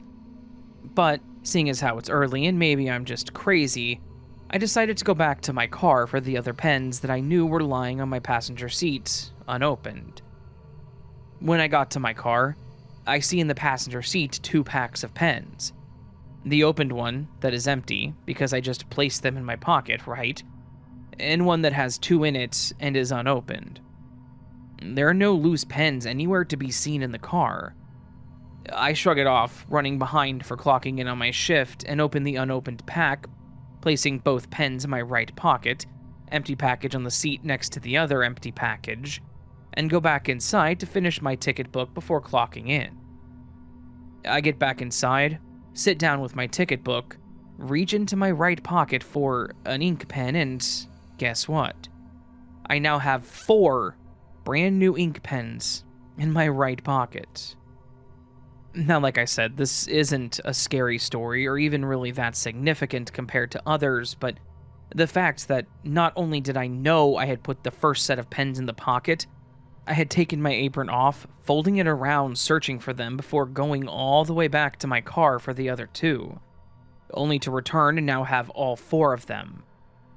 This was definitely a glitch, and I've never really had anything more significant than this happen. But it was enough to know that there are infinite timelines that coexist that may switch back and forth numerous times without us ever even noticing. Thank you for listening, and remember, if you can't find your pen, you may only be a timeline away from 4.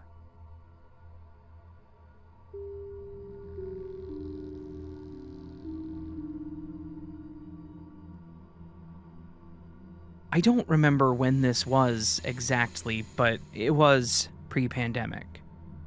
I'm sure I posted about it on my Dream Width blog, but I don't feel like going through the years of blog posts to find it. But I'm pretty sure I was living at the apartment before my current one when this happened, because I didn't move here until after the pandemic had started. Another relevant bit: I have a friend that I visit semi-regularly who lives at the same building as one of my previous apartments. Not the one from my clothing glitch story. I use public transit and I frequently stay over late into the night.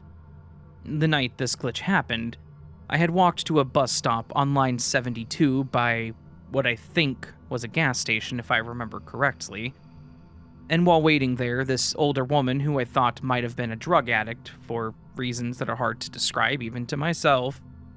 Certain kind of drug addicts just have a distinct vibe to them, you know. She started bothering me. I think it started with wanting a light for her cigarette. I don't smoke or drink or do any kind of recreational drugs apart from caffeine, but I don't really recall the details. I just know that I was bothered enough that I left the bus stop and started walking to the next bus stop. It was night, but there was enough light from streetlights that I memorized her appearance easily enough. And also, I kept looking back to make sure that she wasn't following me. I could still hear her at the bus stop even after walking for about 6 or 7 minutes, because she was still standing under the streetlight, and my vision is much more acute than it seems to be for most people. On a clear day, I can see individual leaves on trees at the horizon. I also have good enough night vision that, as a kid, I never understood people's fear of the dark until I realized that other people can't really see in the dark as well as I can. I assure you this is all still relevant. When I got on the bus, I looked back one last time and saw that she was still there.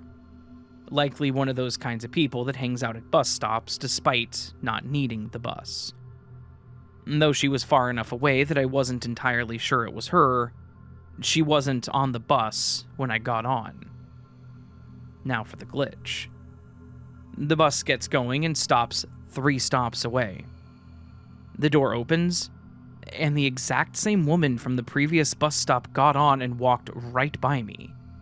Same face, same hair, same clothes, same everything.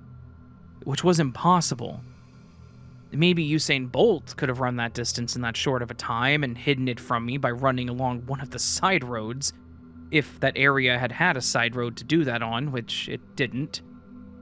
One would have to walk or run a whole city block back, find the nearest side road, go up that side road until a point well past the stop the bus had stopped at, and then run back towards the bus. Again, maybe Usain Bolt could do it, but this woman had to have been in her late 50s or 60s, was a smoker, and probably did other drugs. She was giving no sign at all of having as much as walked a little too fast. I mean, even if I was somehow wrong about her having been at the first bus stop still when the bus had stopped at that stop, I think even most people with average eyesight doing as I had done would have known she was still there. At least long enough that she could not possibly have run even to the bus stop I got on without them spotting her. Much less 3 full stops ahead of me. Either the woman teleported, there was a glitch in the Matrix, or she's got an identical twin sister with identical fashion sense who aged identically to her sister and just so happened to get on the same bus line that her sister had been at a stop for, like a mile or 2 down the road from her. And none of those are very satisfying or likely answers. Occam's razor is stumped by this one, as am I. I welcome any other possible explanations for this. And just a note, I have no history of visual hallucinations, and have only experienced an auditory hallucination once in my life. I do have mental illnesses, but those are just depression and anxiety, and again, no drugs or alcohol. Even if I was tempted by alcohol's numbing properties, it always smells to me like raw sewage.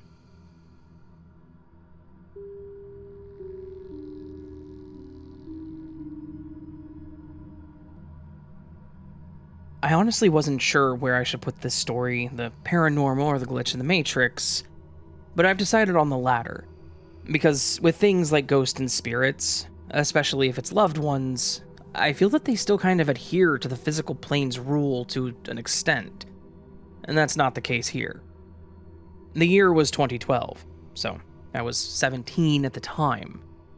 And while some people were anticipating the end of the world in December, I remember that, my world ended in March when my grandmother passed away. It came out of nowhere for everyone. She went to take a nap and never woke up again.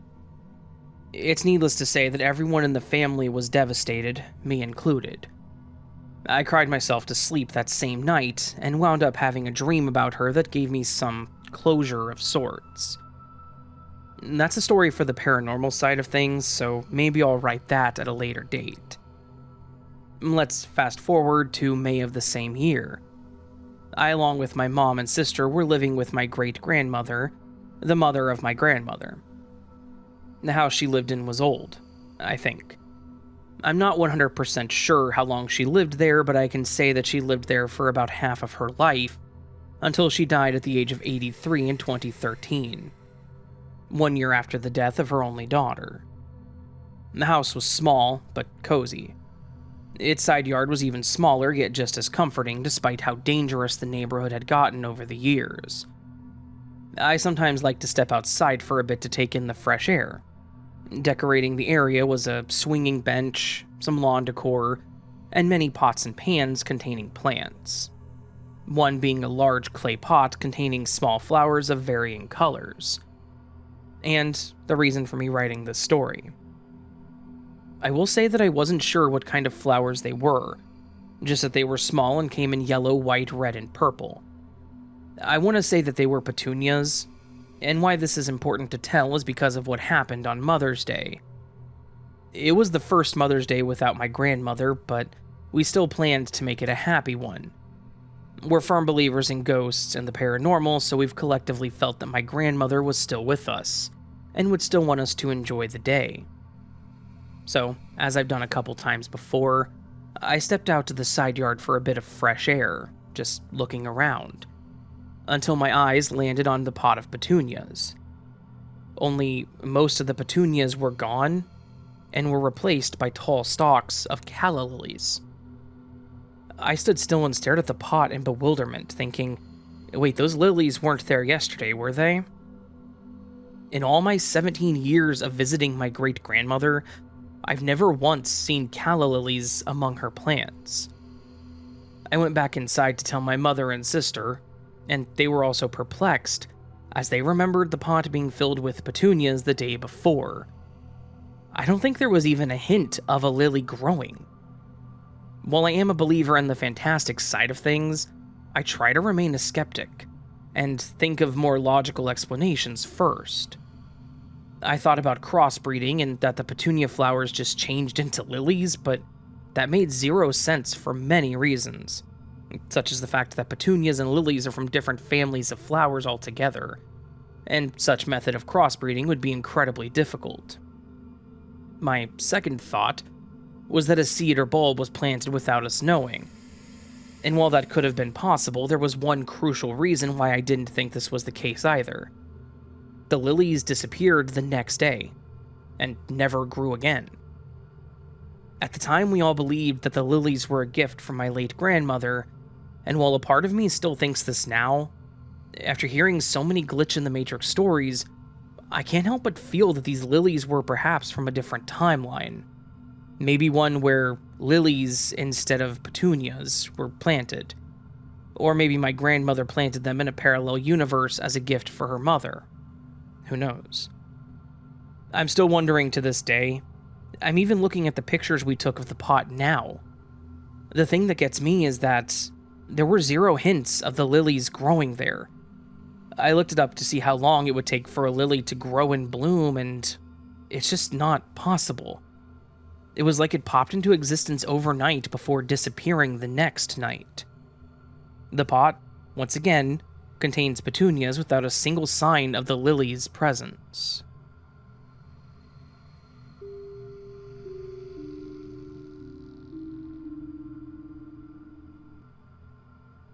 First, some background.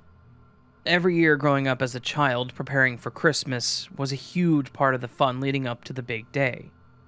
I liked decorating for Christmas, the Christmas tree, and helping with other holiday decor.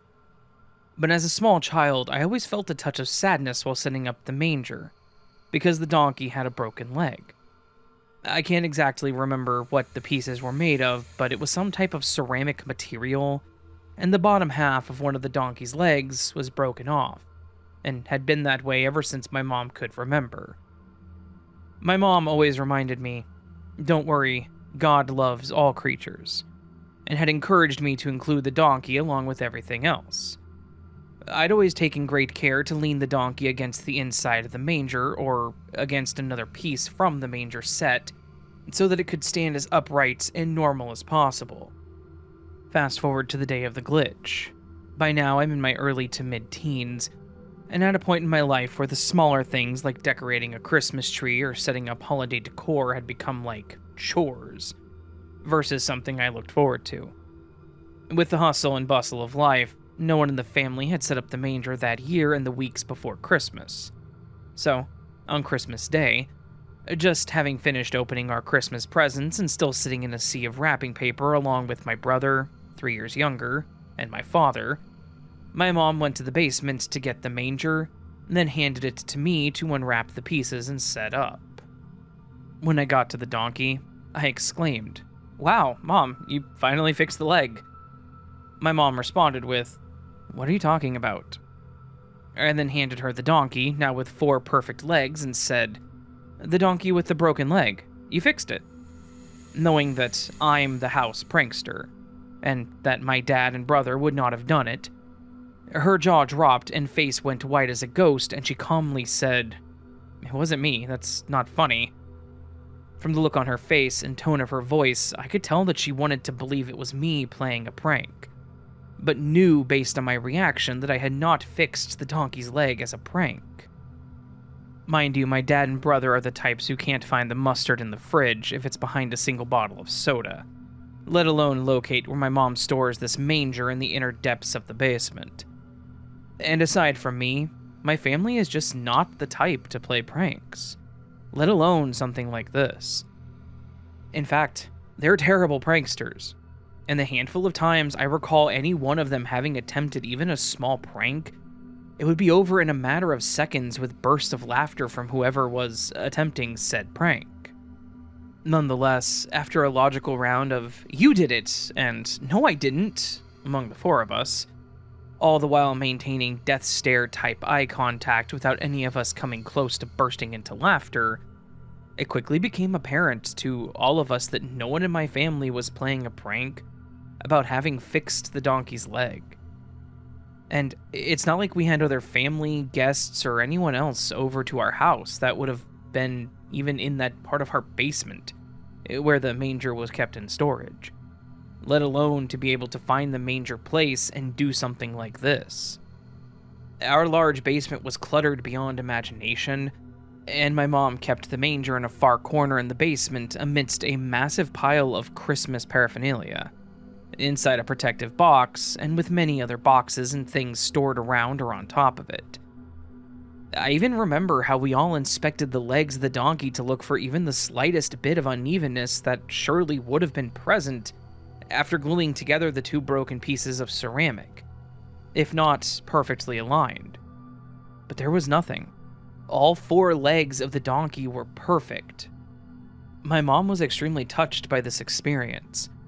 Both of her parents had passed away within about 6 months of each other, so she'd been feeling very down that particular Christmas, being her first Christmas without them on this earth plane.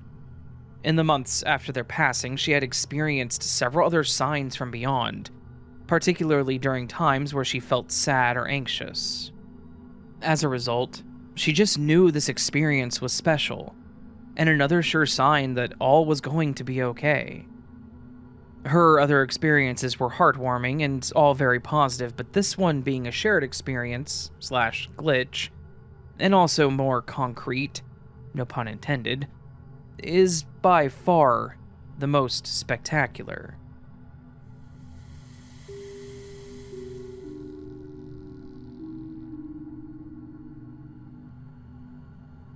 Hi Raven, I found your podcast back at the end of December of 2024. I've been listening to it a lot during work, as I worked the overnight shift, and it helps the nights go by quicker. This story actually happens at my job. I, female, 24, work at a massive retail company, Wally World. So, we have these company-issued work phones that we use to do our jobs, and my specific job requires that I use the phone pretty much all night, every night. My phone also has a little set of beads attached to it so that I can distinguish it as being mine, and that way it's easy to see if I have to leave it on a shelf. Sometimes I'll put the beads around my wrist and swing my phone while I'm walking.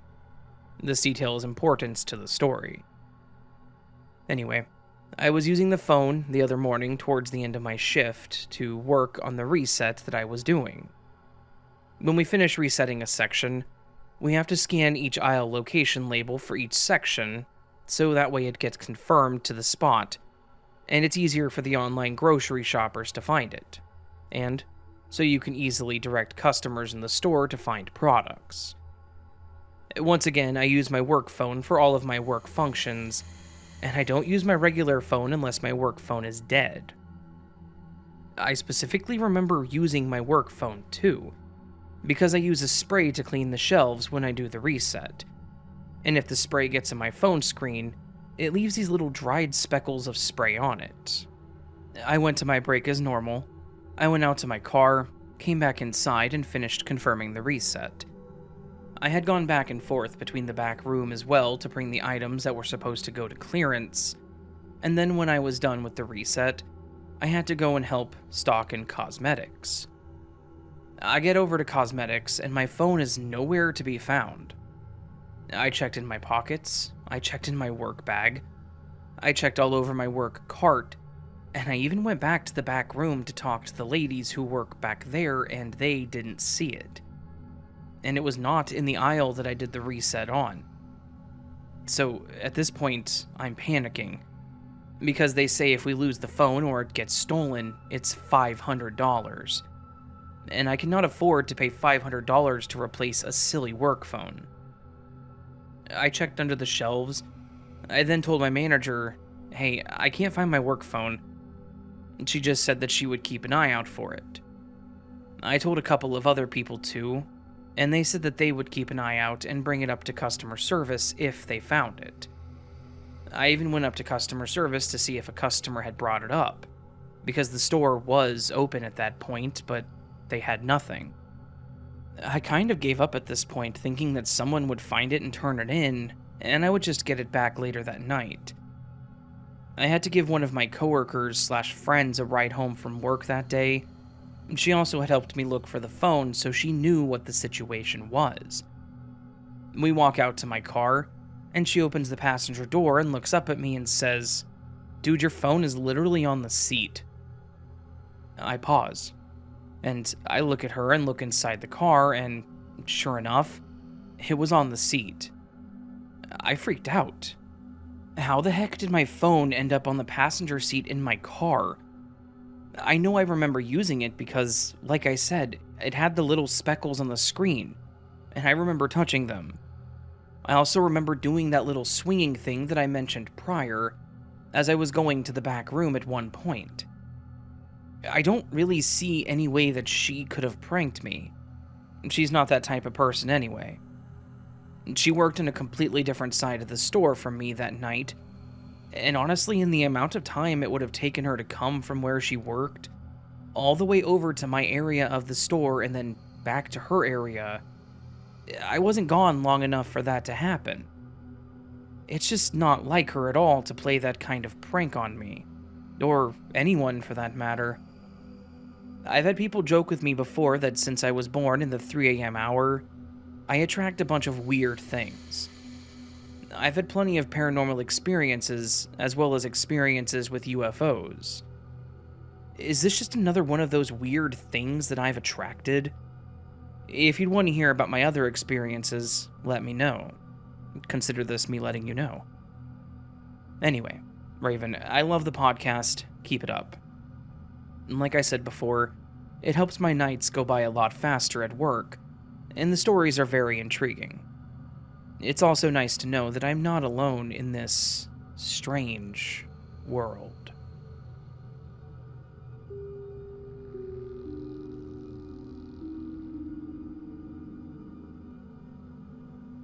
Hi, Raven.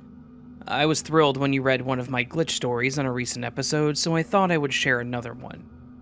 This happened a couple of weeks ago, and it's a fairly minor glitch, but it did freak me out. And I'm still scratching my head about what exactly happened. I sell clothing and other items on a popular resale site.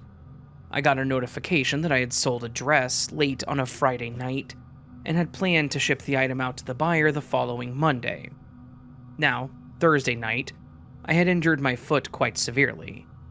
Broken toe, foot all bruised and swollen. I could not really walk or put any weight on it for several days, i.e., the whole weekend. So I spent Friday, Saturday, and Sunday mostly just lying on the couch watching TV, or sitting at my computer with my foot propped up on a pillow. I promise this foot injury will become important when I get to the glitch. Monday morning, I got up, and the first thing on my to-do list was to pack up the dress that I sold and get it ready to take to the post office. I keep all the stuff that I'm selling in a small back bedroom. It's either folded up in plastic bins or hanging on a bar along the wall. So I went back there and started looking through the bins. The dress was not in any of them. I checked to see if maybe I had hung it up on the bar. It was not there either. So, at that point, I was like, where the heck is it? I checked all the bins again, taking every item out, but it was just not there. I'm very meticulous about keeping my items organized and in one room only. But I thought maybe for some reason I had hung it in my own bedroom instead. So I checked my bedroom closet and even looked through all the shelves at the top of the closet. As expected, it was not in any of those places.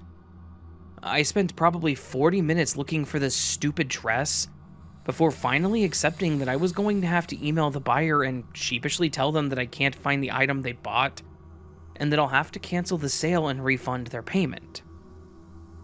I went to sit down at my computer to log into the site and email the buyer. And then there's the dress, sitting in its bag on top of my printer right in front of my desk. I said out loud to no one, "What the F?" And this is where my injured foot comes into the equation. I could barely walk all weekend. As I already mentioned, I spent the majority of that time either lying down or sitting with my foot up at my desk. At no time during the weekend did I see the dress sitting there, right in front of the desk. Also, in order to get to this dress, I would have had to not only walk all the way to the back of the house, I also would have had to either climb a stepladder or get on a chair to reach the bin where the dress was stored, get it down, get the dress out, and get back on the ladder to put the bin back. All with a painfully broken foot. Yet, I had absolutely no memory of going into the back room, no memory of digging through the bins, and no memory of putting it there on top of my printer at any time in the previous 3 days. When I woke up Monday morning, my first thought was that I had to find that dress so I could pack it up. And yet, at some point between Friday and Sunday, I had already found it and put it by my desk. Yeah, we all forget we've done things sometimes, but normally when you see the thing, it triggers some memory of, oh, right, I did that the other day.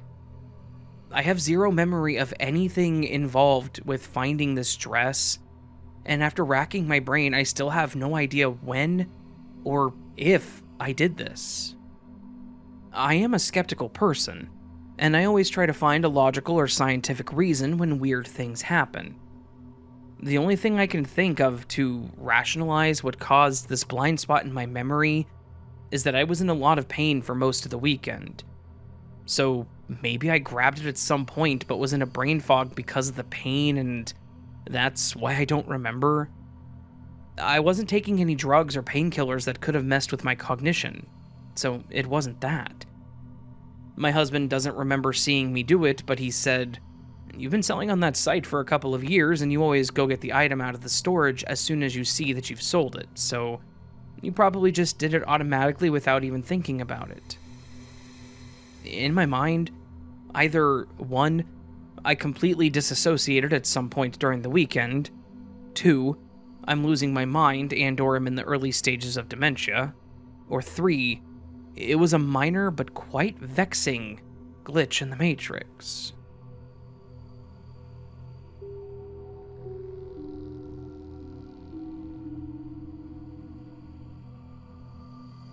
Hello, Raven.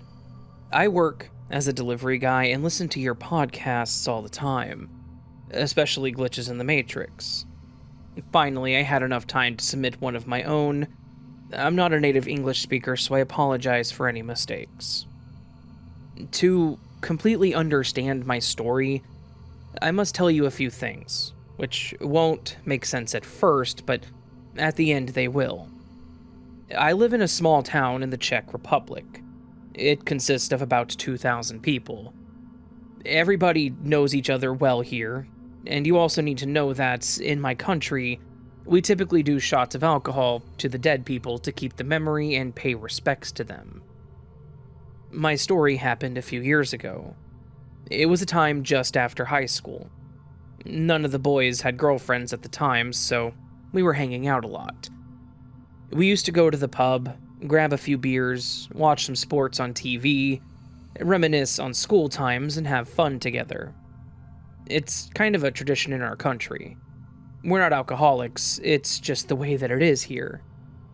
This year was very strange. We always reminisce on our school times as the better days, and it was 3 times that we did shots to the teachers who had died. None of them were too old, and none of us expected that they would pass that soon. The first one was our class teacher. She was like a second mother to us. Next was our physics teacher. We used to make fun of him in his class, but he was strict. But he was always fair to us. And the third one was our art teacher. He was older than the previous ones mentioned, but he was very warm and had a kind voice. And every time he entered our classroom, he would say, "Good morning wishes to you, and sit down." This sentence will make sense later on. I remember that night. We all talked about him, raised the shots, and remembered how he was. I specifically remember my 2 friends and raising the glass of vodka for his respects. My friend said, "That's already 3 of our teachers who are gone forever. What a loss. God rest his soul." And then we raised the shots. From this moment, our lives with our friends had been more separated than back then. One of my friends got a girlfriend and he spent most of the time with her, and I started working as a pizza delivery person, so I had very long shifts. It was a rough time for me to hop in for the first time to a full-time job. It was horrible work. I found myself getting up to the alarm, having coffee and a cigarette, and then going to the shop for water. It was a routine. One day, like any other, I was doing my routine. I got up, had coffee, and went to the shop. I entered and went my usual route for the water. As I went my usual way, I stopped near the fruit and wanted to grab some apples for breakfast. And there he was, standing, just looking at the fruit. My art teacher, who had passed about a year prior. My mouth went all the way down. How is this possible? I said to myself that he probably just had a brother or a twin, but then he said an odd sentence to greet me with that same warm and kind voice that he had. "Good morning wishes to you." I froze. No way. It was him 100%. I greeted him back and then went for my water. I couldn't stop thinking about this the entire day. In our small town, everyone knows each other. There was no way he had a brother and no one knew about it. I could not get it out of my head. So I called the boys to meet in a pub over the weekend. We grabbed a few beers after a long while of not seeing each other, talked about our lives, etc. And then I mentioned if they remembered this teacher dying. Both of them said no. I froze again. I specifically remember that he was the 3rd teacher that had died that year, and we had a drink to him. I said this memory to them and they just laughed at me and assured me that only 2 of our teachers had died that year. What the hell is happening? I mean, I'm glad he's back alive, but I can't make any sense of it. Did I jump realities? Or accidentally die and experience quantum immortality? I don't know. But the thing is, things have been better since that day. I have a better job. I don't go home exhausted. I have an awesome girlfriend and we go out with the boys more often. My theory is that I really jumped through realities, but this reality feels good. Thank you for reading and stay awesome, Raven.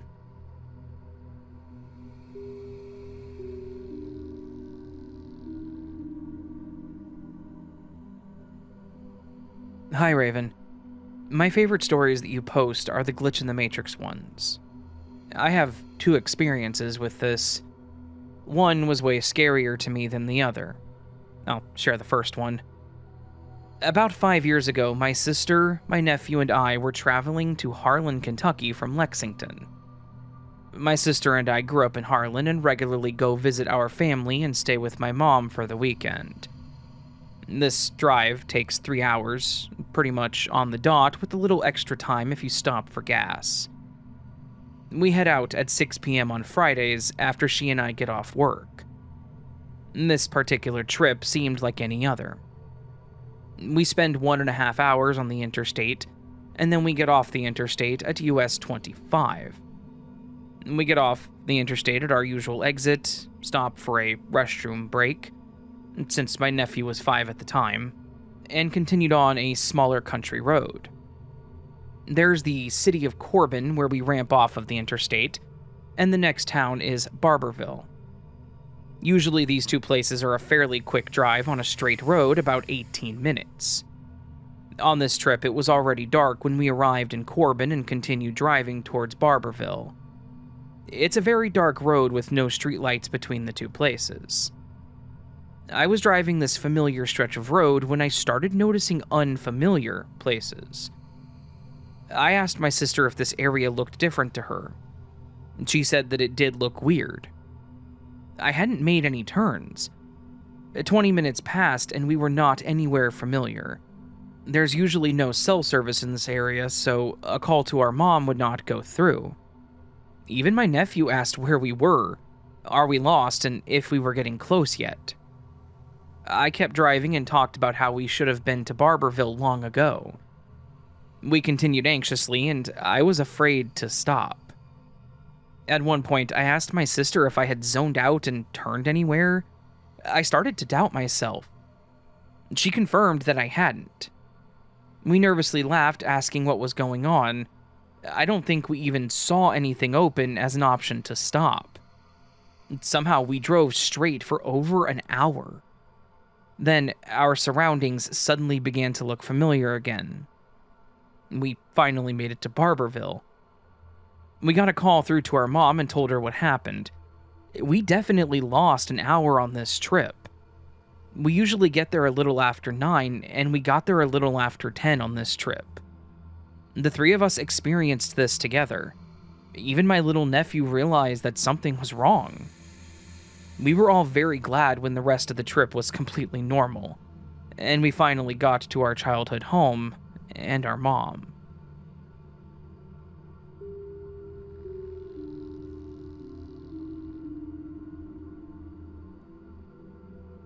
I love your show, and I listened to Matrix glitches every night for years. I've always been fascinated with anything paranormal, but I've had very few potential circumstances of glitches, despite being a true believer. Today, I had to make coffee after my first cup and a half. I needed more and the pot was empty. I strongly believe that I had already poured every last drop into my cup, but even if I didn't, I specifically remember rinsing the pot with water and pouring it out, and putting the fresh water in, and pouring that into the machine before turning it on. I also put grounds in around the same time. I specifically remember rinsing the pot with water because I was doing this with my left, non-dominant hand, and shaking the water in circles, which I'm not used to doing with my left hand. So, I remember it specifically. Normally, I wouldn't remember this. I had some issues with the power outlet, and I moved the whole machine to one counter and back before fixing the problem, but I don't see how that would have an effect. When I finally got the power working, I found my pot to still have about half a cup of cold coffee in it. I immediately opened the machine and assumed the coffee must have started draining through while cold or something. But the beans were still completely dry. The water was still water, and the coffee was cold. I will mention that maybe this was the amount of coffee that I purposefully or accidentally left in the pot before making new coffee.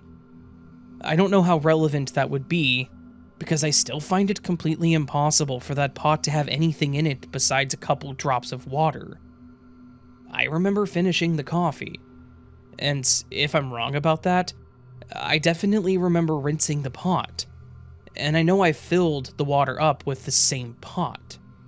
But after I filled the water up, a half cup of cold coffee appeared in the pot without the new beans getting wet. I know this isn't an extremely impactful moment in my life, but I froze, and my heart started beating really fast when I realized. My only supernatural guess is that I forgot to drink a half cup, then poured it out, and then the coffee was retrieved, or time went backwards to be able to be there after certain verifiable events. I could not fill the water up with coffee leftovers with the water staying clear. It was just as dark as the previous pot. It's a little hard to explain, but I think that you're smart enough to follow the basics of the story. I did drink the half cup of coffee, by the way, with no ill effects.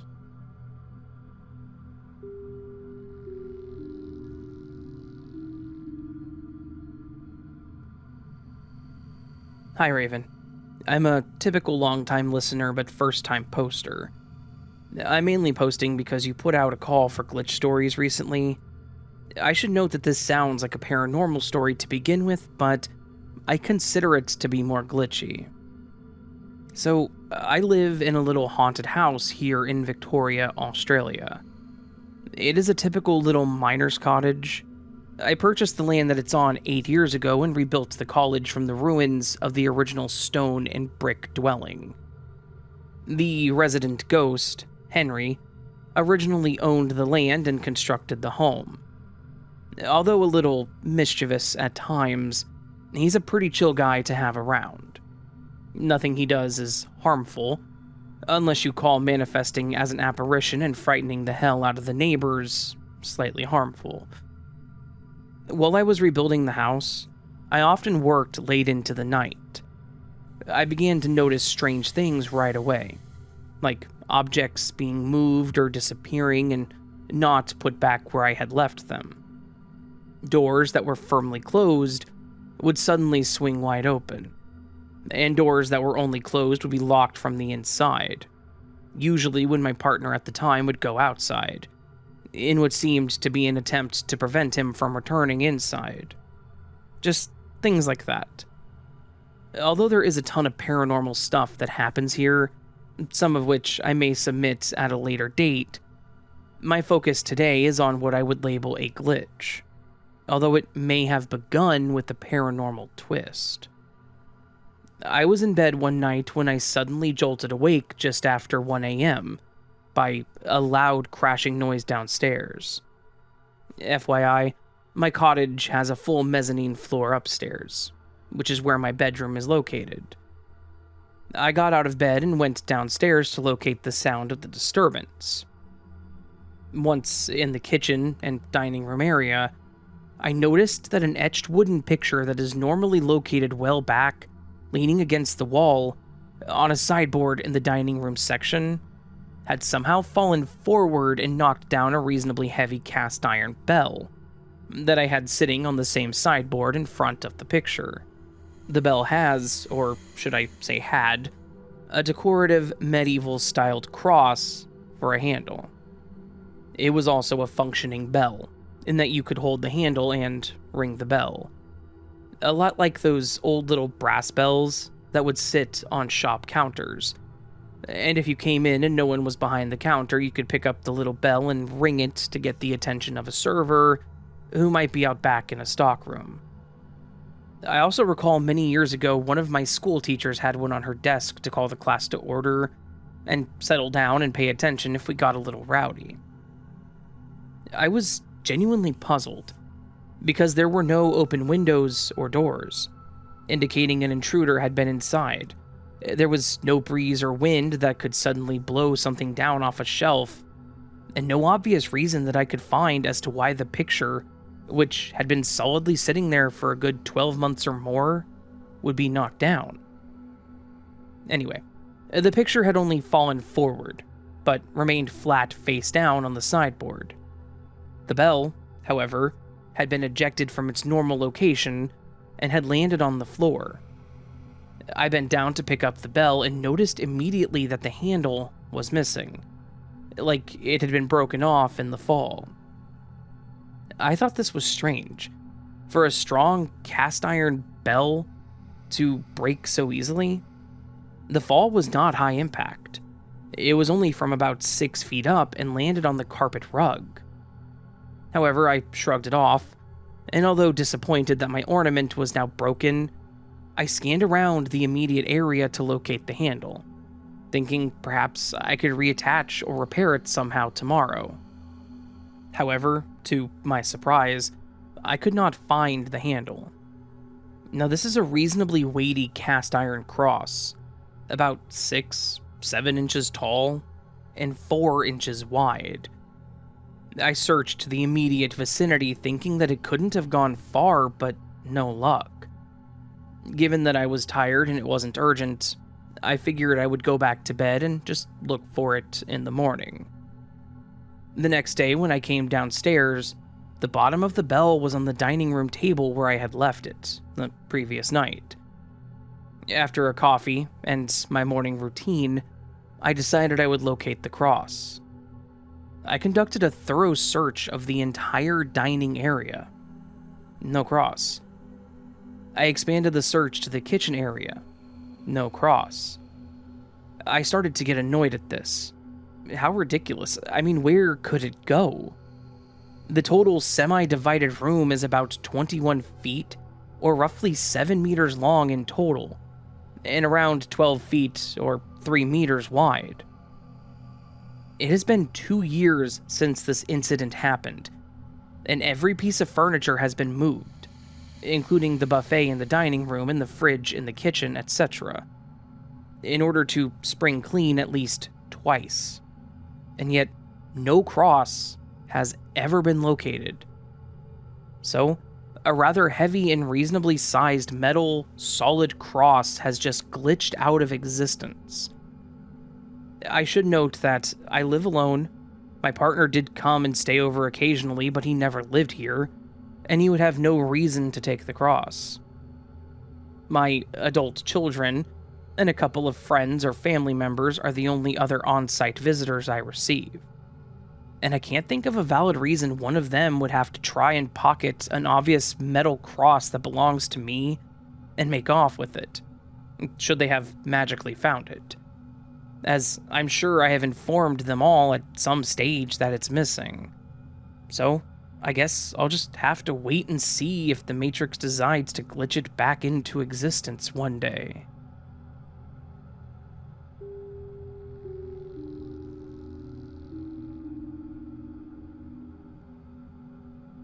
Hi, Raven. I want to start off by saying that I love your channel and have been listening for almost a year now, and can definitely say I've encountered some weird glitches, which is what ultimately led me to your channel. I have 2 glitches, and the first glitch happened about a year ago. For the background of this story, I'm a college student, and I lived on campus at the time. We have many different food halls on our campus, and to get food they provide everyone with an ID card, which you can use for everything campus-wise, and you keep the same one till you graduate. Me and my girlfriend at the time always go to these dining halls to get food together. Also, for reference, my girlfriend lived off campus, so she would drive to my apartment a lot, and we would always go back and forth switching between who drove to get food each day. So, on this particular day, my girlfriend had driven up and she drove us in her car to go get food for dinner. We got the food and she ended up spending the night, and left her car in the parking lot. The next day when she was on campus for classes, she noticed that she couldn't find her ID card, so she couldn't get food in between her classes.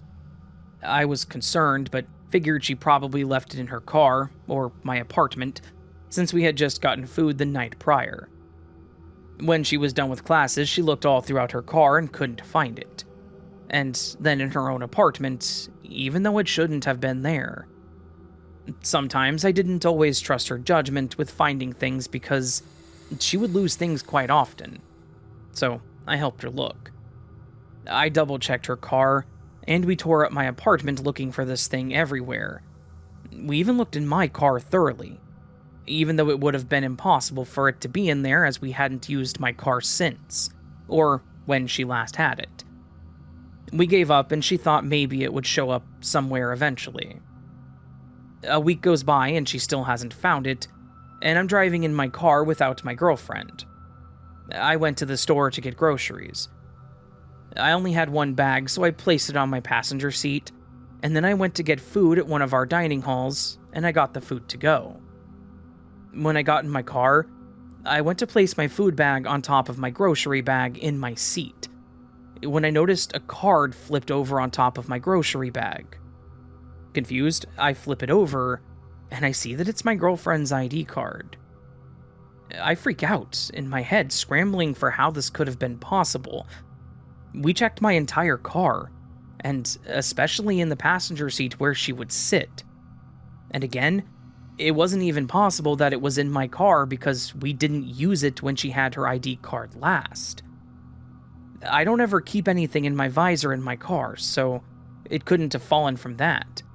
And if something did fall from my visor, it wouldn't have been able to reach my passenger seat as it sits far back. It also blows my mind that it was perfectly lying on top of a new grocery bag, which, even in the slightest chance it was on my passenger seat, there would have been no way it could have been laying on top of a new grocery bag. And I would have seen the card in my seat while placing down the bag. When I told my girlfriend, she was just as baffled as me, and freaked out over how it could have possibly been in there. I know she wasn't pranking me because I had to use my card on her food for the week, and she hated that I had to do that. She was about to buy a new one. I also want to add that I don't use my wallet or anything. I keep my 2 cards in the back of my phone case, as it is easily accessible, so there's no way I could have mistaken it for any of my cards. Plus, I always immediately put my cards back in my phone case, as I'm kind of notorious for losing them. My girlfriend told me that it must have been a glitch in the Matrix, because she knows how much I listen to these stories. But I never thought I would experience one for my own. The second story is very similar to the last, and actually has to do with my car again. I have this favorite pair of sunglasses that I always keep in my car, because I always seem to drive around the time of day when the sun is setting and shining right in my eyes. My girlfriend at the time was actually in this story as well, as we spent a lot of time together. She was visiting me in my hometown, and on this day we went out to run some errands. I noticed that I couldn't find my sunglasses, and was annoyed because the sun was blinding me. When we got back to my house, my girlfriend helped me check all throughout my car, and in my seat, and the glove box, and everything else. They were nowhere to be found. I didn't think much of it, as I probably just left them in my room or something, because I am known for misplacing things as well. I looked in my room and all throughout the house, and I still couldn't find them, so I gave up. We stayed in for the night after that. The next day, we were leaving to go somewhere else, and as you can probably guess, I see my sunglasses lying perfectly on my seat. This freaked both me and my girlfriend out. Also, I would like to add that my family doesn't touch my car, and I always lock it and have my keys on me in my room, so there's no way for anyone to have put them there, nor would my family pull a prank like that. My girlfriend was also with me the whole time, and she wouldn't have done that either. I'm not sure if me in another universe is just moving things, or if my car serves as some kind of portal for taking items, and then later giving them back. But I just can't explain how these items just appear seemingly out of thin air. I've also noticed, since being aware of this simulation that we live in, I've been experiencing more and more phenomenon. Please, if anyone has any sort of explanation or idea to explain this, let me know. I have many other stories of things going missing and reappearing where they shouldn't be, as well as other weird glitches. I'll make sure to tell some of my other stories another time, but until then, thank you.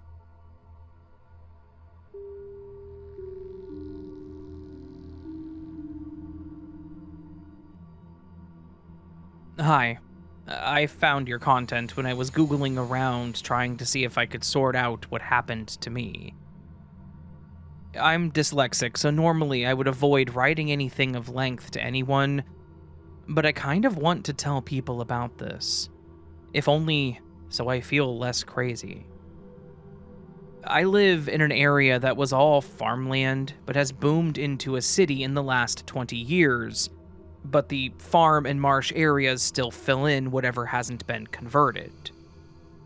My drive to work is about 15 minutes, and if I have an extra 5 minutes to spare, I sometimes detour on a route that winds through older neighborhoods and then in between fields. This happened on an older road barely big enough for another car to squeeze by as you drive. I like it though, because I wind through a number of fields where animals are kept. I don't know much about raising livestock, but the fields cycle through cows and sheep. I assume they get moved around to other fields when they've stripped one and come back when more grazing stuff has grown in. Plus, there are some horses that are always there. It's relaxing, and I like seeing the animals doing their things and sometimes a new baby lamb or calf or something. It's a good way to start the day, in my opinion. This happened on Monday. I was driving my old Mazda SUV and creeping slow around the curbs, maybe 15 miles per hour, when I went over a bump. I don't mean like a pothole. I mean like the passenger side went higher than the driver's side, and I was tossed around in my seat a bit. It was loud and really jarring. I could feel my own heart thudding. I immediately put the car in park and looked in all of my mirrors trying to see what I just ran over. I couldn't see anything, and I got out of my car absolutely terrified.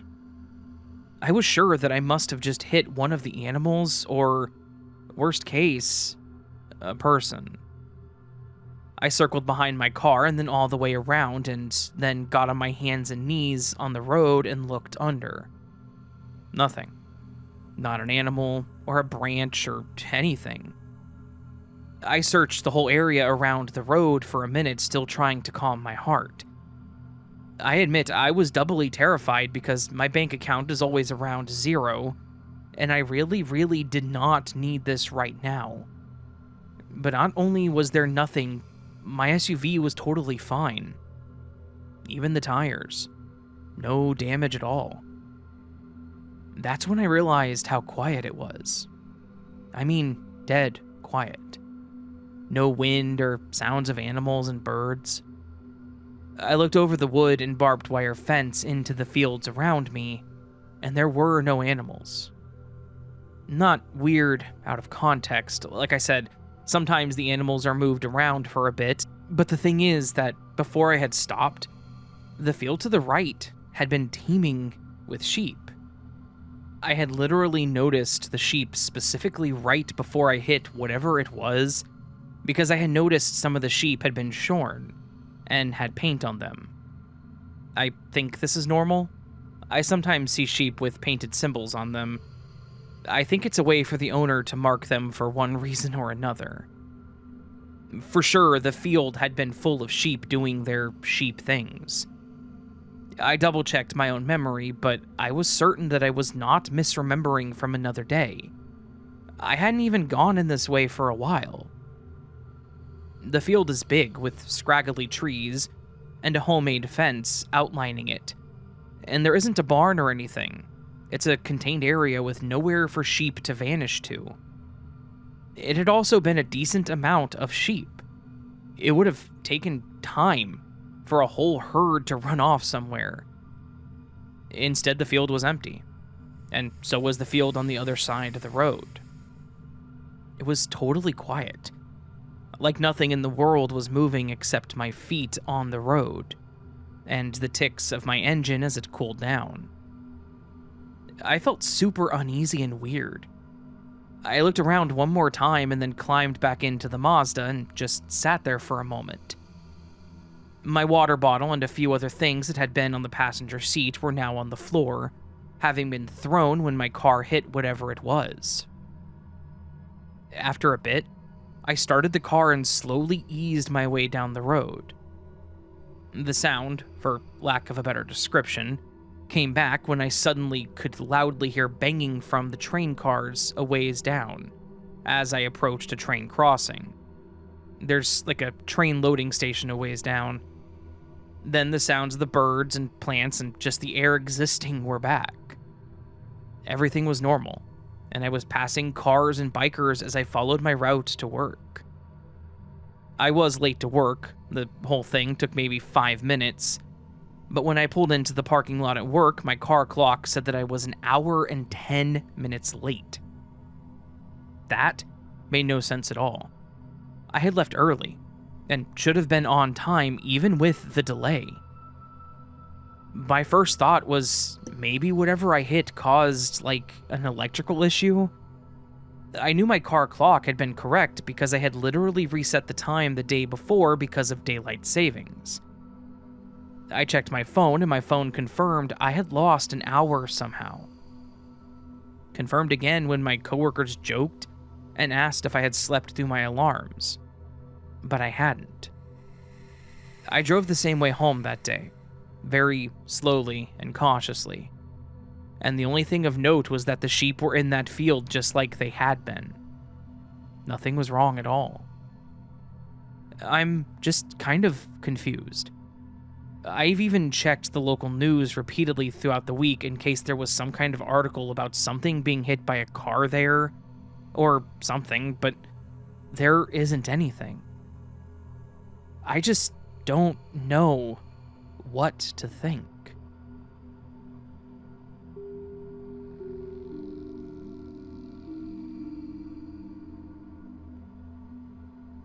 I want to start by thanking you, Raven. Your podcast has been a source of comfort for me knowing that I'm not alone. Well, thank you. I'm convinced I've shifted timelines. Depending on your perspective, this happened either in July of 2016 or July of 2023. I understand that this sounds unbelievable, but please hear me out. It will make sense. One thing I know without a doubt is that I don't belong in this reality. I was 44 when it all occurred, and up to that point, life had been exceptionally good. I had a loving family and a career that I found profoundly satisfying. We were a happy and content family. The morning began as any other. I made my way downstairs, the promises of coffee drawing me. As I poured, a sudden thud broke the quiet. My cat had leaped from atop the kitchen cabinets, landing right beside me. The unexpected arrival made me jump, sending my coffee cup crashing to the floor. While cleaning the spill, I heard my husband descending the stairs. I poured him a cup of coffee and put it on the breakfast table before refilling my own. As I turned to join him, I tripped, sending my cup crashing to the floor. A chuckle escaped my husband, and with a touch of pity, he offered to clean up the mess. He even suggested that I return to bed for an hour, pointing out that our son could open the office and handle things until I arrived. Utterly frustrated, I surrendered and agreed. On my way back upstairs, I called my son, informing him that I would be late, that he needed to open the office and manage the morning tasks, and that I expected to be there about an hour behind schedule. I retreated to the sanctuary of my bedroom. I drew the curtains and nestled into bed, sleep descending the moment my head hit the pillow. Then, the strange began. I was ripped from slumber by an alarm, a familiar but wrong alarm. The ringtone of my husband's phone from years past. As my eyes adjusted to the light, I felt a wash of icy dread. I was in a bedroom, but not the one that I remembered falling asleep in. This was the bedroom from our old house, a place that held memories of a different life. Panic seized me, and I bolted from the room, convinced I was trapped in a nightmare. I rushed to the bathroom and splashed water on my face. The cold shock a stark confirmation that I wasn't dreaming. I was fully awake, back in a place that I'd happily left behind years ago. I wandered through the house in a daze, trying to make sense of everything. My son appeared in the hallway and I shook my head, asking what he was doing. He looked confused and said that he was getting breakfast before an early shift at work. Shift? I replied. We only have one shift. He stopped, his confusion growing. We? He questioned. We don't work together, Mom. Are you okay? I simply nodded and he retreated back to his room. My stomach churned, a sickening feeling matching the despair that settled in my heart. My husband appeared in the doorway. He studied me for a moment and then offered, "You don't look good. Maybe you should just go back to bed." The words ignited a fire within me. "No," I exclaimed. "That's exactly how I ended up back in this mess." He looked at me bewildered. "All right," he said, his voice subdued. "How about we get some coffee then?" And I've been trapped here ever since, consumed by the need to understand what occurred and find my way back. This new reality is a stark contrast to what I knew. The people I cherished, once my source of love and support, have grown cold and unresponsive. Their dismissive attitudes cut deep, and I hear nothing positive from them. The silence from my son, once my best friend, is particularly painful. My hometown, the city that I called home for over 30 years, is unrecognizable. The landscape has shifted, buildings have moved, and businesses, including my own, have disappeared and been replaced by new ones. I'm adjusting to a place that feels simultaneously known and completely new. I find myself among faces that are vaguely familiar, and others who seem to greet me as an acquaintance when I can't recall ever having seen them. The reality I inhabit feels off. The surgeries I remember, they didn't happen. Tattoos I once had are gone, and I'm marked with others I have no memory of acquiring. It's like my life has been rewritten. I don't understand what happened, or how to return to what was. That change took place a little over 8 years ago. I turned 45 last November. I've just discovered quantum immortality, and I guess that might explain it. But if it is, which one of me died? The one that originally came back from this reality, or me? I want to be clear, drugs and alcohol are not a factor here, nor is mental illness. You can accuse me of falsehoods or being insane, it makes no difference. I know this isn't my world. I feel profoundly displaced. My mind is consumed with one worry. Are my family and friends safe? Do they know that I'm not with them? Sorry that this is so long, but I haven't been able to talk about this until now. Thank you for taking the time to read this, and if you know anything that I can try to get back home, please, let me know.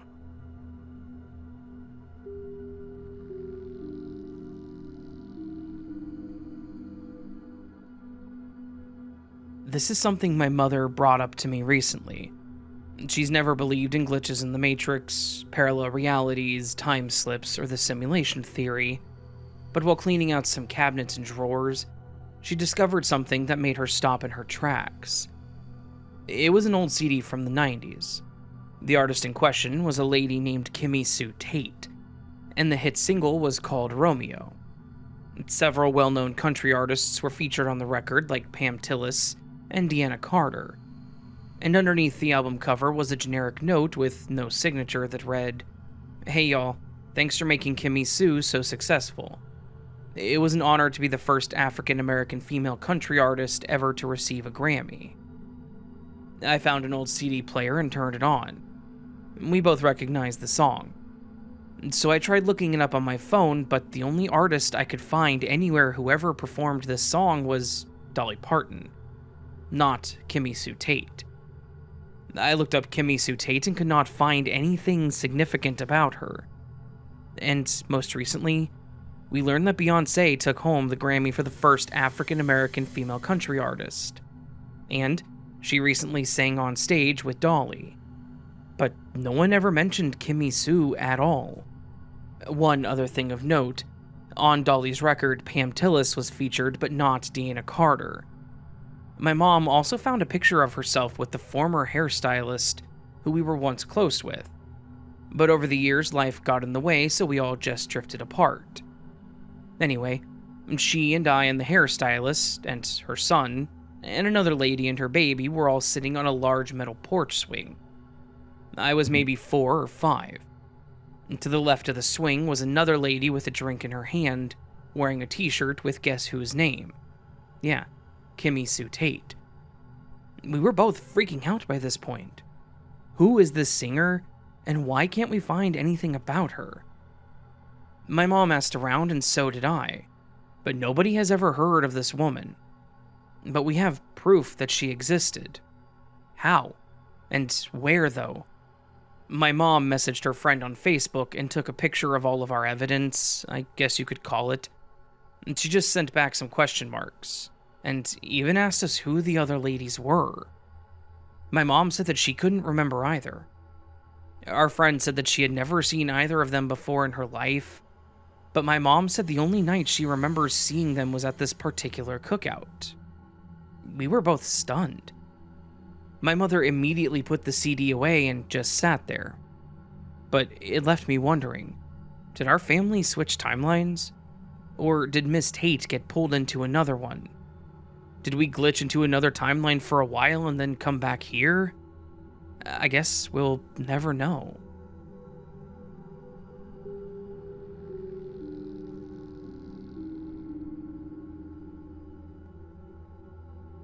Hey Raven. First off, I just want to say thank you. I love your channel, and I work the graveyard shift. Your videos really keep me going through the night. It's an absolute pleasure, my friend. Now, this might sound wild, but I believe I experienced what you would call a glitch in the Matrix. I'll leave it up to you and the viewers to decide, but I know I'm not crazy, and I wasn't imagining this. I remember celebrating New Year's 1993 twice. I know that sounds impossible, but hear me out. Back in 1993, I was in 5th grade. Excited because in about 6 months, I'd be moving on to the 6th grade. I remember New Year's Eve clearly. But what's strange is that when the next year came, which should have been 1994, everyone was celebrating and saying Happy New Year 1993. Like time had gone backwards. It was like we relived that year all over again, but nobody else seemed to notice. I remember looking at my school papers and homework and seeing the year written as 1993 again. And I remember thinking to myself, didn't we just finish 1993? It's something that has stayed in my mind for decades. It wasn't confusion, and it wasn't a dream. I remember it as clearly as anything else from my childhood. So, you tell me what you think, and once again, thank you for everything you do. Unfortunately, my take would be entirely worthless on this one, Dan. I was born in 91, so I would have been 2. I have no memories of this, but still a bizarre situation and occurrence for sure.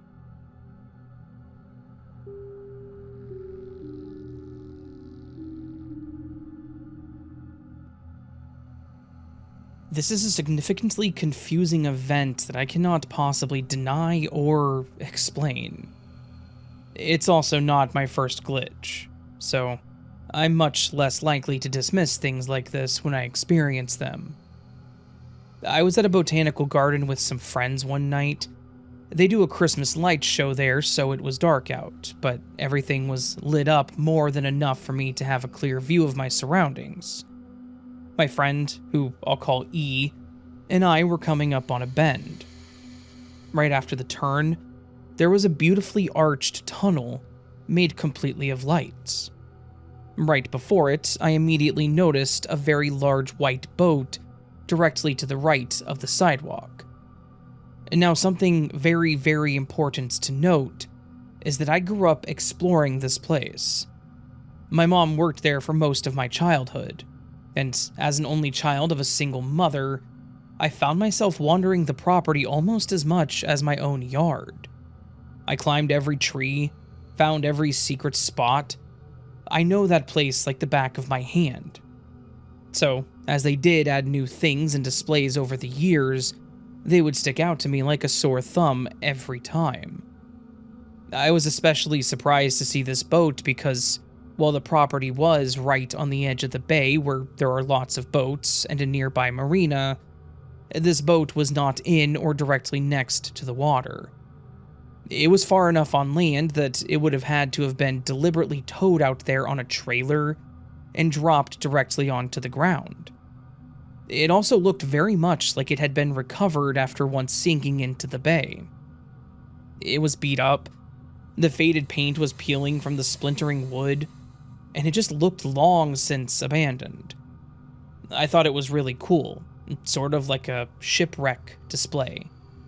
But it also seemed pretty out of place, juxtaposed with the bamboo and flowers that surrounded it. I also thought that it was a little weird that there was no sign explaining its significance, despite the fact that pretty much every aspect of the place had a sign in front of it. Sometimes, the purpose was to educate the viewer about a plant, and sometimes it was to dedicate a building or exhibit to a donor who had contributed the funds and or materials for it. There were a few people standing next to the boat, looking at it. I started to approach it so that I could see it closer. I was about 50 feet away when E tapped me on the shoulder and told me that she had to use the restroom. The closest bathroom was right at the end of the light tunnel, so I walked her there instead of going to check out the boat. We had left all of our friends behind anyway, so I figured that when we inevitably went back for them, I would have my chance to see the boat. E was pretty quick in the bathroom, so it wasn't more than a few minutes before we were on our way back to the same way that we came. After we reached the end of the light tunnel and got to the part of the sidewalk where I had seen the boat, I went a little pale. There was nothing there but bamboo. For a moment, I considered that I might have just misremembered the exact location of the boat. I walked further down the sidewalk, and further, but no boat. I thought to myself that maybe somehow I had just seen something that looked like a boat, but I quickly dismissed that notion, as there was nothing anywhere in that vicinity that was even remotely similar in color or in size. I said nothing to E, nor to anyone else about it. I'm not even sure if anyone else saw it. All I know is I'm still freaked out thinking about it. What the heck happened that night?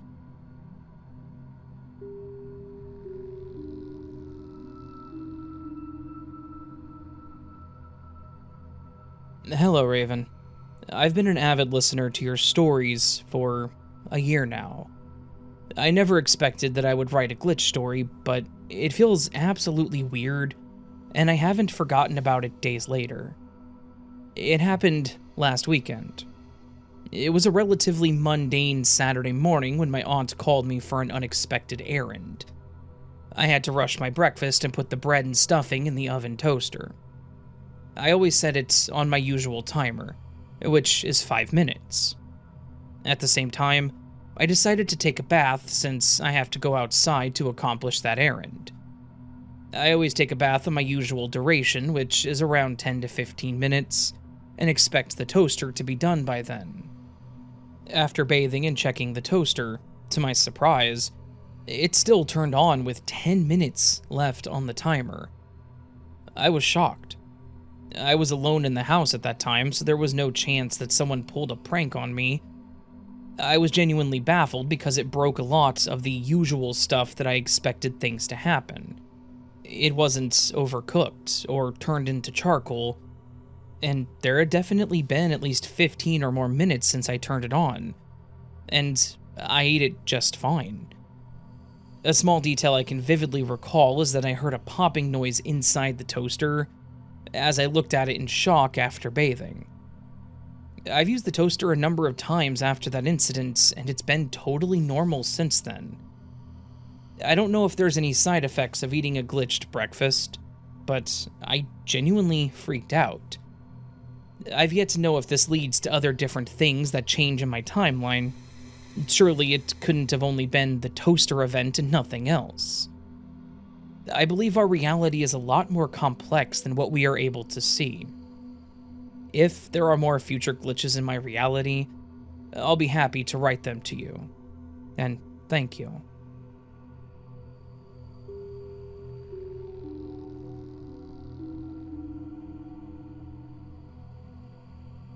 Hey Raven, I'm sitting here watching your latest video, and one of the stories triggered a memory from 2019. I had a 6-month contract working for a friend in the middle of the Melbourne business district. My contract was going to be renewed, but it wasn't an essential service, so they had to close their doors. Anyway, the street that I worked is lined with retail and office buildings, so the faces you see every morning or night, depending on your hours, become familiar. It was the evening shift, so day shift people were heading to the station. That's when it happened. A woman who I recognized from one of the stores was suddenly stopped by a very excited woman. She threw her arms around her and hugged her. I was directly behind her, so I had to slam on the feet brakes. The woman looked over her shoulder at me, looking completely freaked out, and mouthed, "I don't know her." Her panic became my panic. How do we get her out of this? So, I decided to go the Cyrano de Bergerac route. I started gesturing and smiling while mouthing, "Hi, it's so good to see you. How's the family?" She took my cue and asked her. She let go and told her about her husband and kids. Okay, so far so good. She had a smile plastered on her face and kept glancing at me. I switched it up and went all Kris Jenner, waving my arms and distracting her. That's when it went into full glitch. The woman that stopped her started with the barrage of excited information about her family. "You must be bursting with so much joy right now. Your husband's promotion, your daughter graduating with honors, and your son accepted into Melbourne University?" She looked paralyzed. She had a weird smile on her face, and her eyes looked like they were going to burst out of her face. The woman continued, "I'm so sorry I didn't call you last week. All the end-of-the-year activities, you know what it's like. Christmas concerts, fundraisers, that end-of-year rush. Oh my, look at the time. I'll call you Friday night, okay? It was so amazing to bump into you." The woman then rushed off. She was shaking so much that she grabbed my arm.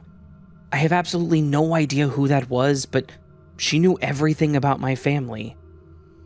All of that was true? It wasn't a mistaken identity?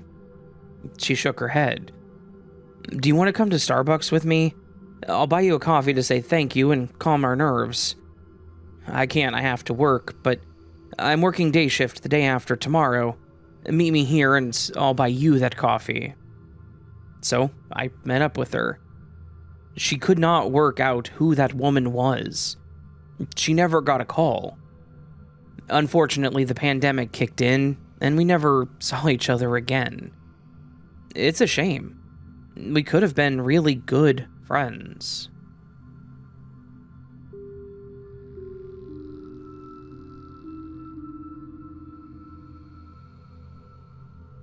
Something so strange happened tonight. I'm still thinking about it hours later, and had to seek out a place to write it down, so hopefully this sub is appropriate. I'm normally not super into this kind of thing. I'm a very skeptical person, but it was very bizarre. I'm a mom, and I was taking a walk with my 2-year-old daughter around the neighborhood as we do most nights. We were walking down the sidewalk, and the first thing we always do is look for the moon. We look up and far left in the sky and we see it. My daughter points and we comment how it's a baby moon, because it's a little crescent. We keep walking and get to the end of the street. Maybe 100 feet away, still facing the same direction, when my daughter looks up to the far right and says, "Another moon." She's recently learned the word another. I said, "Oh, there's just one moon, baby." But I look up, and the moon was there. On the complete opposite side of the sky from where we just saw it. I looked back at the first spot, and no moon. I started thinking, wow, am I just really sleep deprived, or what? My daughter looked back at the first place we saw it too and looked confused. And then she went back and forth, pointing at the first spot, saying, "Bye, moon," and then to the new spot saying, "Hi, moon." We both just stood there looking back and forth at the two places like, what in the world? There was definitely a moon right there just a second ago. No way it's over there. I don't know. It was so incredibly weird and it freaked me out. I know we weren't turned around or anything like that. I'm sitting here still trying to think what could have happened. I remember clearly seeing it over my neighbor's house as their kid was playing basketball in their driveway, and the second time over the creek towards the entrance of our neighborhood. Complete opposite places. Maybe a 2 to 3 minutes difference at most.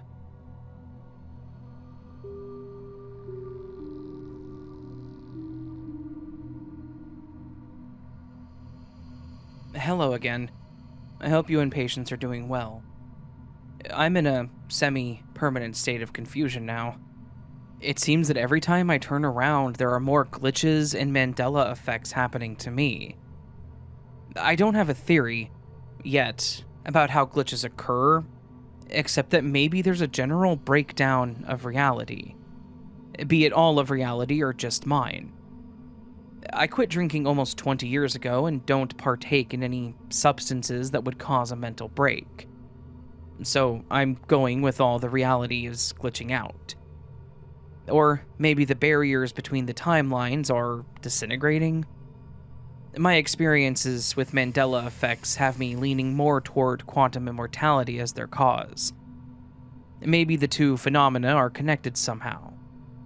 For instance, when something like a ring or necklace duplicates, the duplicate came from a different timeline, just like people who survive fatal accidents, only to realize they're in a different but similar timeline. Some people claim to have simply gone to sleep and woken up in a different timeline. No accidents necessary. I've had too many close calls to count, and likewise too many MEs. Anywho, I'm just thinking out loud instead of telling you my most recent, personal Mandela effect. My aunt lives about 3 hours away from me. When they moved in about 25 years ago, I would visit them for days and sometimes weeks at a time. It's the perfect vacation spot if all you're interested in is peace and quiet and a dip in the pool. When they bought the place, there was a tree growing in the middle of the gravel driveway, in front of the entrance to their garage. Since the four of them had 5 vehicles, they cut the tree out of the way. No one wanted to walk an extra 20 yards from their car to the deck after dark in wolf and Bigfoot-infested woodlands. When I visited in 2015, their daughter had moved and taken her car with her, but their son had bought 3 more. So their fleet had grown to 7, and they had extended their parking lot another 30 yards out to the left of the driveway. Without the tree, there was a clear line of sight from the deck across the parking lot and down into the side yard. Now, let me tell you, I have spent hours sitting on and around their deck watching nature. Deers, raccoons, owls, wolves, and nearly every other creature you can imagine. No Bigfoot, though. One day I watched a squirrel jump off of their 2-story garage and belly flop in the driveway. It sounded like someone threw a bag of flour down on concrete. A hilarious mix of poof and thump. I laughed for 20 minutes straight, and then I had to show everyone his landing zone and laugh even harder. He was fine, by the way. He hit the ground running and squirreled off down the driveway. It didn't occur to me then, but as I'm writing this, I realized that if they hadn't cut the tree down, the squirrel would have landed in the tree. Maybe his reality showed him that the tree was still there when it actually wasn't. There was another tree on the side of the garage that would have been an easy climb down for him instead of going airborne without a chute. Anyways, fast forward to April of this year, I went for my first visit since 2015. My aunt was driving, and when we pulled up to the garage, she had to drive around the tree that, in my previous timeline, had been cut down. Immediately I said, "I thought you cut that tree down." And she said, "No, it's always been there." I was so confused. I just said, "Huh, another Mandela effect," and left it at that. I can't and won't even try to explain it. The tree was there, and then gone, and now it's back like it never went anywhere. Not to mention, it's grown to be taller than the garage and is so big that you have to do an extensive maneuvering to get around it and into the garage. Somehow, I don't think the word dumbfounded quite covers it. Honestly, I'm not even shocked at new worldwide Mandela effects anymore. I keep thinking about them a little while after they've brought to my attention, but then I just shrug them off. However, I'm probably spending an unhealthy amount of time wondering how many quantum leaps I've made in my lifetime. Trying to pinpoint when each leap took place is a bottomless rabbit hole that I actively avoid. I also wonder how each jump has changed not only things around me, but me as well. If every decision one makes in their life branches off into a new, consequential timeline per choice, as I've heard it said, there are untold numbers of me out there doing things that I'm glad I decided not to do. I used to have a naughty little wild streak, and there aren't enough apologies to go around. Thank you for your time, Raven, and thank you, Patience, for sharing his attention with us. I hope I never leap to a timeline in which you both made different decisions.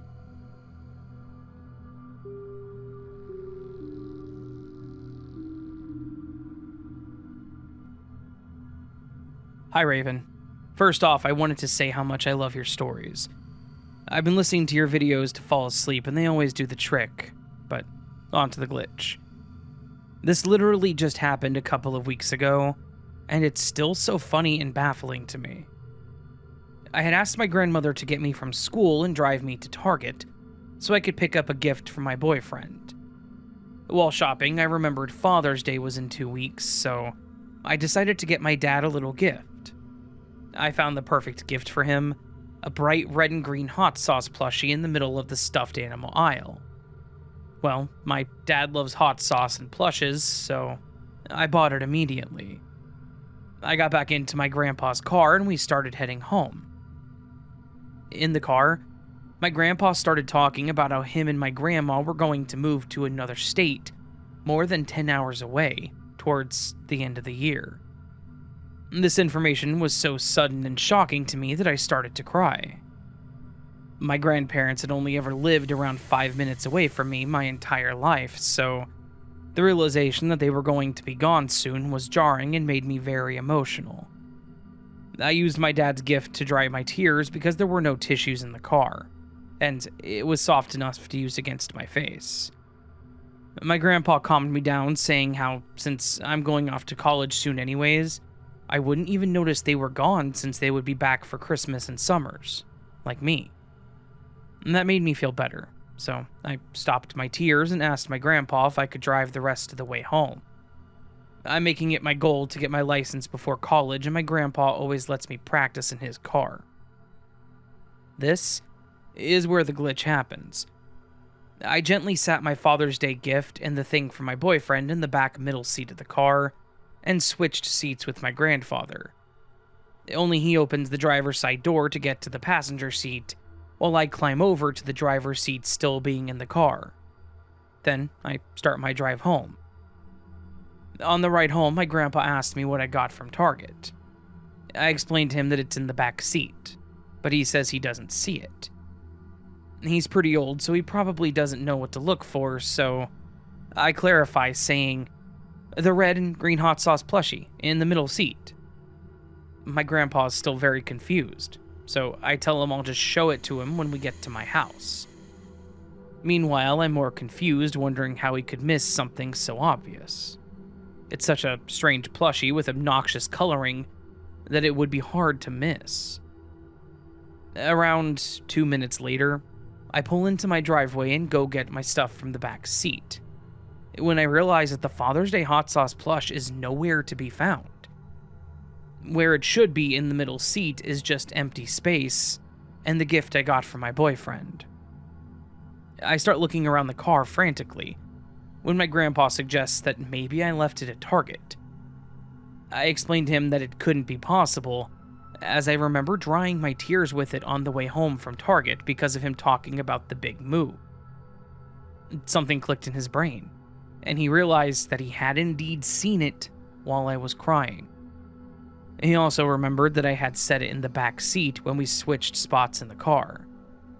So, together, me and my grandpa start searching the car for this gift. We checked under the seats, in the trunk, even in the little cup holders on the side of the car door.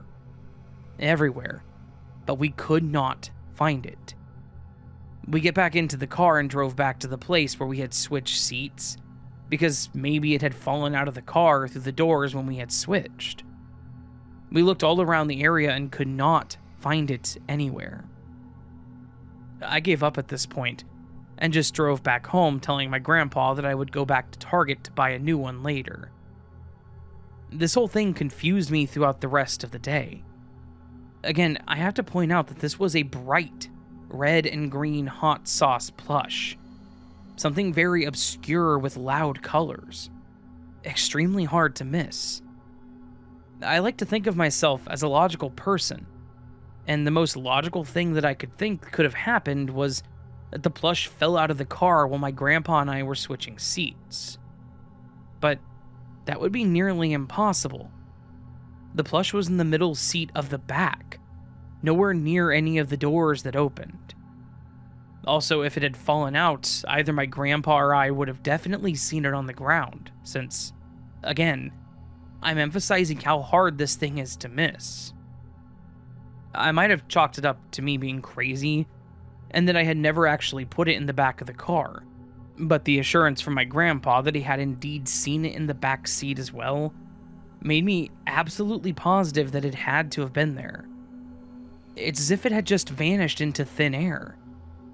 I did eventually go back to Target to get another one of these plushies as a gift, and on my way home, I made sure not to take my eyes off of it once, just in case it disappeared again. Overall, this whole ordeal keeps confusing me more and more each day when I go over the events. But for now, I can only explain it as a glitch in the Matrix.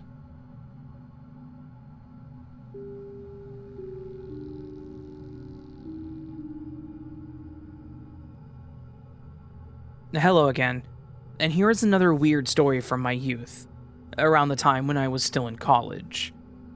As mentioned before, my friends and I are computer savvy, and we were nerdy in a lot of aspects.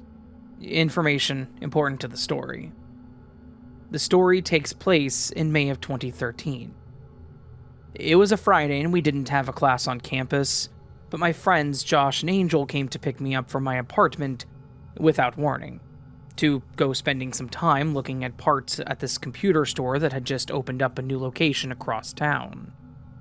Not sure who all knows what a micro center store is, but it's pretty much any computer geek, gaming nerd, or anyone who loves or has a job to custom build electronics' favorite store. They had everything there, from tiny parts like flash drives and SD cards to wiring, CPU shells, dozens of computers and server parts, and so on. This is what we did sometimes, since we often got into projects fixing up or upgrading our own laptops and CPUs the way most normal people would work on cars. We spent a few hours there getting a list of things that Josh said he needed to make his super server at home. And Angel didn't know as much as me or Josh, so he basically just kept walking around and asking questions. I took the time to re-up on flash drives for reasons I wouldn't disclose to Josh, who insisted I just liked them because they're colorful. But truth was, I used flash drives for various things. The new Micro Center location was actually not far from a fancy shopping mall, and somewhere after getting all the things Josh and I wanted, Angel insisted we go get something he wanted from a shoe store at that mall. It was packed because it was a Friday, and I remember saying that the mall was for rich, expensive people. To which Angel said, "I know, my whole family shops here ever since they moved here from New York." And we basically hazed him for being a spoiled rich kid. We were looking for parking, and found a parking garage on the south side of the massive mall complex, and the first 6 levels of the parking garage were packed right. Now, naturally, we were giving Angel the business verbally because we would have to pretty much park near the top floor of the garage, and had spent about 30 minutes combing each floor looking for a spot. We went up to floor 7, and it was the same story, and I remember we were about to tell Josh to just drive back down to the floor level and go find somewhere else. But Angel begged him to try one more floor, so we did. The next floor up was supposed to be level 8, but instead the floor level marker painted on the wall said level 7.5, and it was completely empty. Not a car on that floor at all. Even though we were slightly weirded out by the lack of cars anywhere on this floor, we parked near the area where the elevator would be on this floor, only there wasn't one. So we had to walk down to level 7. We proceeded to enter the mall and shop. Angel got his shoes and we went back to the elevator. We ended up talking to some random couple on the elevator, and somehow the parking came up and we told them where we parked. The guy and the couple told us that there's no such level as 7.5 at the mall, and that he and his girlfriend had been here over a dozen times. But we insisted that the floor did exist, and we offered him to come see. He and his girlfriend didn't want to, and they got off the elevator on the 6th floor. We rode to the 7th floor since there was no button for 7.5, and we walked up to the empty level, which was still empty. And there was Josh's car. The entire floor looked brand new, and there was a floor above that led to the roof. So we drove all the way up, and there were cars on floor 8, 9, and 10 where the rooftop was, but when we went down to the parking garage exit, Angel and I counted the floors out loud, insisting we would get evidence of this weird floor with his flip camera. We counted down. 10, 9, 8, 7. We spent another 30 minutes going up and down the parking garage levels, trying to get back, but as you probably concluded, the floor 7.5 was not there. It was so bad that Josh actually got in contact with someone who ran the mall, or at least had been working there for several years, and they said that not only has this parking garage never had a level 7.5, but the building hadn't had any parking extensions or upgrades in the last 20 years. New parking was scheduled to be built in the lots across from the giant mall, but that has nothing to do with us. Josh told us what the experts said, and we all just agreed that we would keep the knowledge of the parking on the floor that didn't exist to ourselves. A week or so later, Josh almost drove us off the road into a ditch when the road ahead of us at night went from being straight to suddenly appearing as a hard right turn on the way back from hanging out at the club downtown. It wasn't that we didn't see the road, it was more like the road shifted from being straight to being a sharp turn. And it's hard to explain.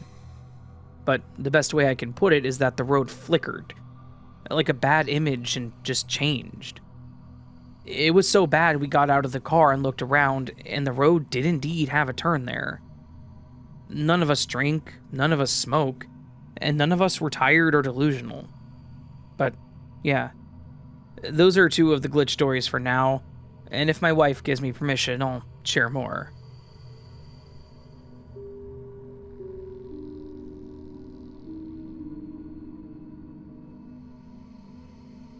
Hi Raven. I've been binging your videos on YouTube. I enjoy the stories, and you do a great job reading. Thank you. I've experienced a lot of strange phenomena in my life.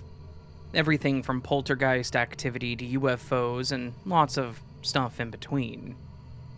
I wanted to share one of my experiences.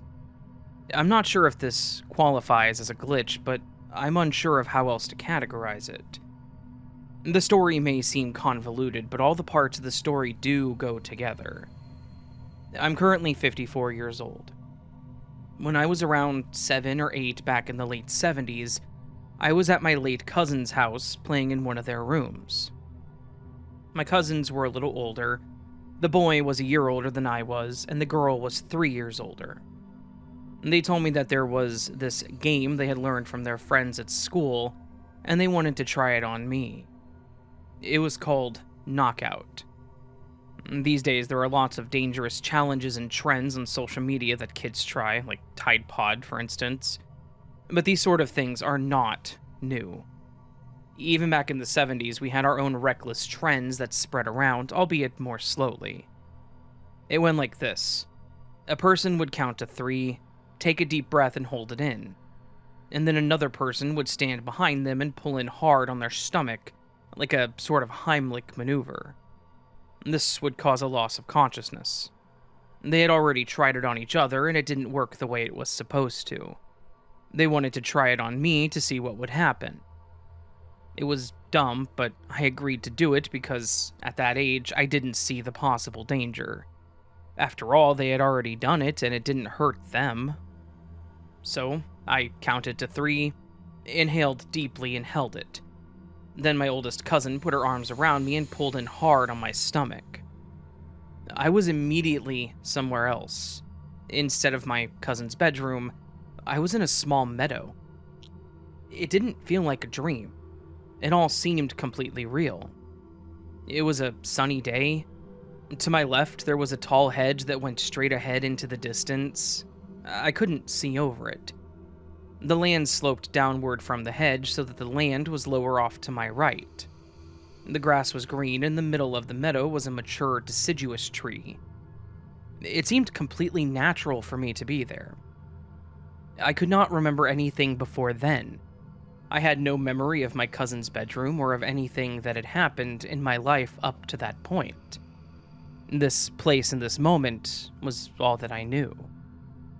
I was standing near the long hedge, and I started walking. Ahead, I noticed there was an opening in the hedge, and I had a strong pull to walk through it. It felt like home was on the other side. As I approached the opening, I could hear distant voices and laughter behind me. They were muffled, and they sounded so far away that I almost couldn't make out what they were saying. "He's faking," they laughed. And then I heard my own voice say, "I'm not faking," in reply. Where I was in the meadow, I didn't actually speak or even think about speaking, and yet my own voice was speaking from someplace far away. Then, just as I was about to enter the opening in the hedge, I bumped into something. Suddenly, I was back in my cousin's bedroom, standing against his bunk beds. My cousins were laughing. I told them what had happened and where I had went, but they didn't believe me. They said that my eyes were open the whole time and that I had walked across the room arguing with them about faking. It was sort of like today when a person wears a VR headset and interacts with the virtual environment, all the while moving in the real world. I told my parents about it later, and they were alarmed that I had tried the game and warned me that I could have fallen and hit my head, and that I should never do it again. I thought about it a few times as I grew older and wondered if it was just a dream, or if I had entered a staging area for the afterlife, and maybe the opening in the hedge was a crossover door or something. A few years later, while playing basketball in high school, I witnessed a boy get knocked unconscious when he banged his head against the backboard. His eyes were wide open the whole time, and he was actively fighting the people who were trying to help him. Yet, after he came to, he said the last thing he remembered was jumping, and then he blacked out. After that, I just chalked up my experience as a normal thing that happens when a person is knocked out, eyes open and still moving around. But, later, I found out that my experience wasn't normal. Fast forward 30 years. My grandfather died in 2007, and I inherited his 5-acre homestead. My wife and I had 2 young children, and we'd been looking for a small piece of land to buy because we'd been living in the city, and we wanted our children to grow up out in the country as we had. City life didn't suit us. We wanted a big garden and chickens and all of that. My grandfather's place was perfect. He and my grandmother had purchased it for their retirement years, and it just so happened to connect to my parents' 12-acre property where I had grown up. My parents weren't farmers, but my dad loved horses and used their property as pasture for his and my uncle's 6 horses. When their neighbor's 5-acre and house was put on the market in the late 1980s, they helped my grandparents buy it. My grandmother died in 2006, and my grandfather followed a year later. They didn't have much money. My grandfather had grown most of their food with a garden, chickens, and a few pigs and a couple of cows. They lived simply but happily. My parents were next door, so my grandparents were looked after in their later years. When my wife, children, and I moved here, not only was this ready-made homestead a dream come true, but we were now close to my parents. So my kids grew up seeing their grandparents almost daily, which was good. This was a busy time for me. The land was a lot of work in itself, but I also had an evening teaching job at a local community center, as well as doing freelance graphic design jobs. 2 small kids were also a handful. I say all this because there were 2 acres of my property that were fenced off where my grandfather used to keep cows. It was completely neglected by me because I just didn't have the time. My dad asked if he could use that 2 acres to expand the pasture for his horses, and I agreed, because it was just too much for me to manage at that time in my life, and I had no cows to pasture it anyways. And since that 2 acres was fenced off and separate from the main lot, I ignored it. In fact, I can't even remember going out there more than twice the whole time that I owned it. For one thing, the fence was old and completely grown up with thick honeysuckle vines, wild roses, and wild cherry trees.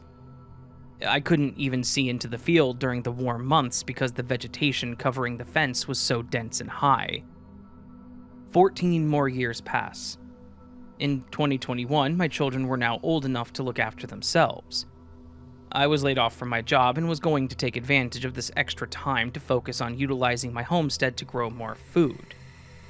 I told my dad that I was now ready to use that 2-acre lot, and that I planned to plant a small orchard out there, along with some other perennial food-producing plants. I'd been doing some reading about permaculture and food forests, and that field would be perfect for that. So we moved his horses. There was a gate at one end of the fence, but it was one of those wide livestock gates, and it didn't open and close very well, so I didn't like using it. Also, it was an inconvenient place for me. I wanted to keep the fence because all that vegetation engulfing it provided a wall of privacy for us from neighbors who lived on the other side of the field. I cut a 4-foot wide opening in the fence at the other end, so I could access the field at a more convenient spot. There were 2 young cherry trees on either side of the opening, and their branches made a natural arch over it, and the rest of the fence was dense vegetation. It kind of felt magical walking through it, like I was going to a secret garden. I went out into that field through my opening for the first time, and walked around to assess things, and plan where I would plant the fruit trees and berry bushes. I walked to the far end off to my right, and then turned and started back. I stopped dead in my tracks. I had never seen the field from this angle or perspective before. This was it. I was in the meadow that I had visited more than 40 years prior. To my left was the hedge, the fence overgrown with honeysuckle. The land sloped downward from the fence.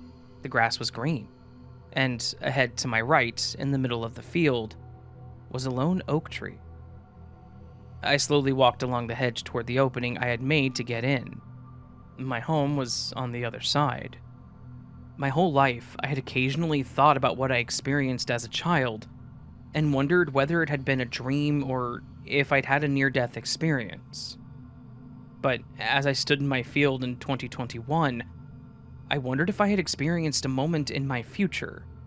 When I was knocked unconscious in the 1970s, Was my consciousness transported into the future at that moment and place in 2021 to see things through my older self's eyes? If so, why that particular moment?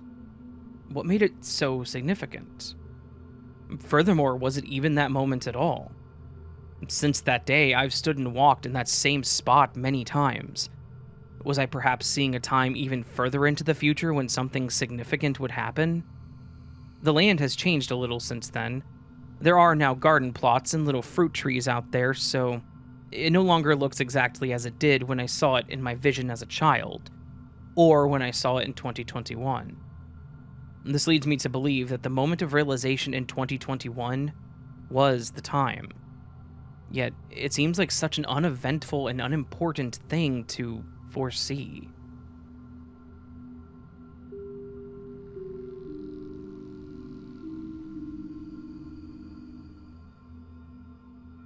It's happened to me several times while driving. Times when I must have crashed, or worse. It was unavoidable, yet miraculously, somehow I didn't.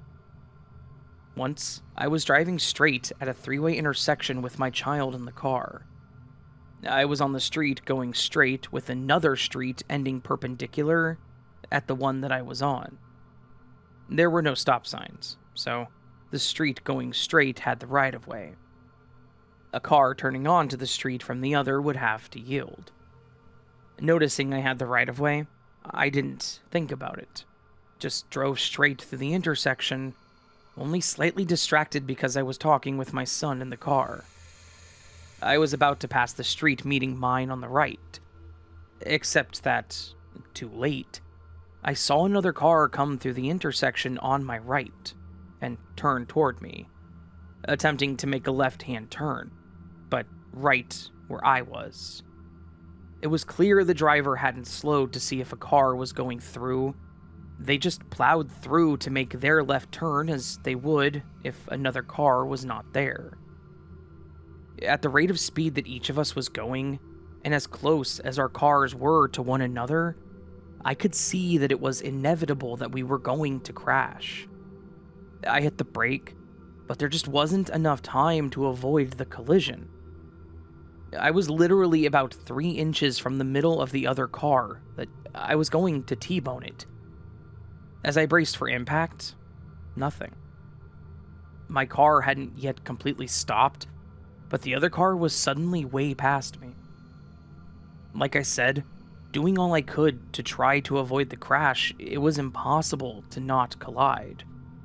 Yet somehow in a mere blink, we did. We both stopped for a minute full of adrenaline. I looked over at the other driver and saw that she looked as confused as I was. Another time, I was driving north on Interstate 5 in California, somewhere probably near Bakersfield. As it is for most of the length of the interstate, there were 2 lanes and many cars. I was in the left, quote, passing lane, behind several other cars going above the posted 70 speed limit. Unlike most of them, though, I always maintain a safe distance behind the car in front of me. Always. Except for the moments when it's not possible. Like when I get cut off, or if a car in front of me suddenly stops, for example. This is what happened on that day. A bright, sunny California day. The air was clear and visibility was perfect. But in my little car, I could only see the car directly in front of me when the freeway goes straight.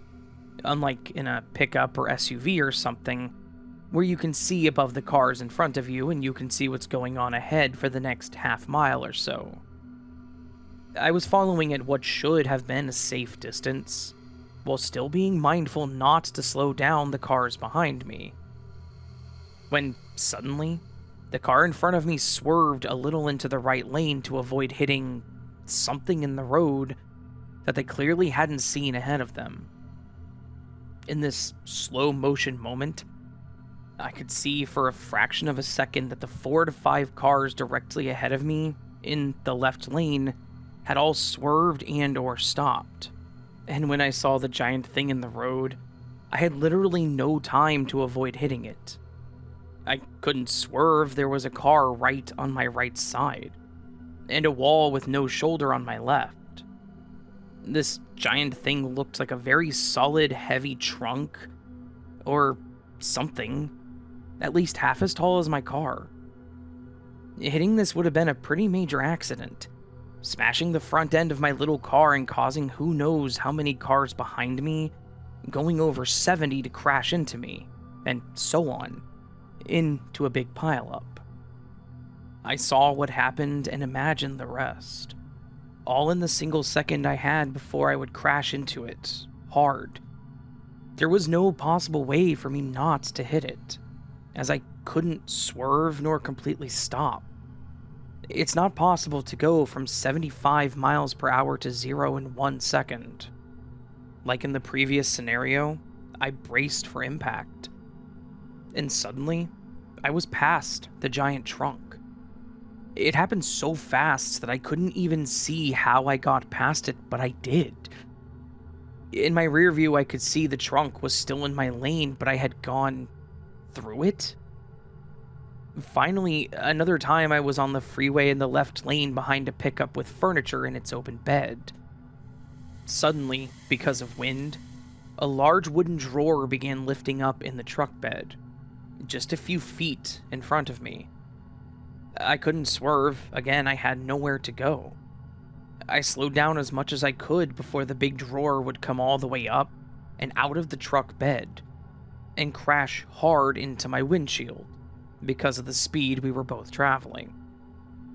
Physics would tell you that at a certain point, when the drawer lifts up higher than the top of the truck bed, wind will take over and it can only come out.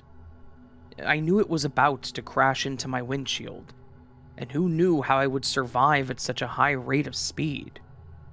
I imagined being blinded by broken glass at the same time that heavy wooden drawer entered my windshield and smashed into my head.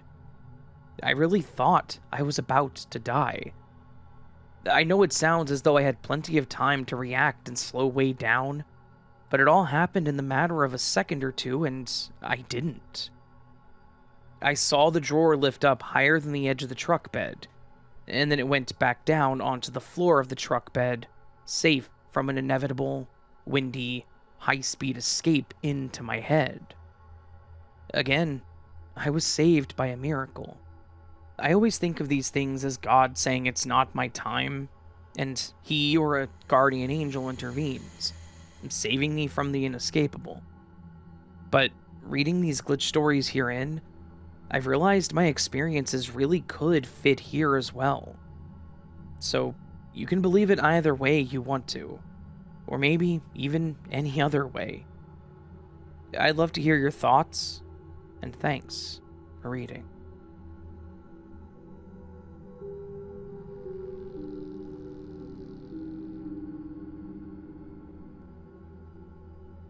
Hi, Raven. I went to high school in Antioch, California, and graduated from Antioch High School in June of 1986. I lived with my aunt and uncle during my high school years, and it was understood that I was expected to move out within no more than a couple of weeks after graduation. They had 7 children of their own, and they were starting to see me as a bad influence on my cousins because I had turned away from the religion they practiced.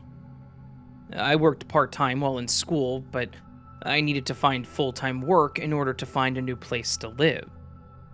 My then-girlfriend and I had a mutual friend whose family was going to Europe for several weeks in June and July on an extended vacation. My girlfriend was house-sitting while they were gone, and so, while I tried to get a full-time job and new digs sorted out, I crashed with her at our friend's house. One night, I dreamed that I had auditioned for a play. In the dream, I was riding in my girlfriend's car, and we were leaving her father's business office and driving to Pittsburgh High School to see if I had been cast in the play. Pittsburgh High is where the cast list for the play The Crucible was going to be posted.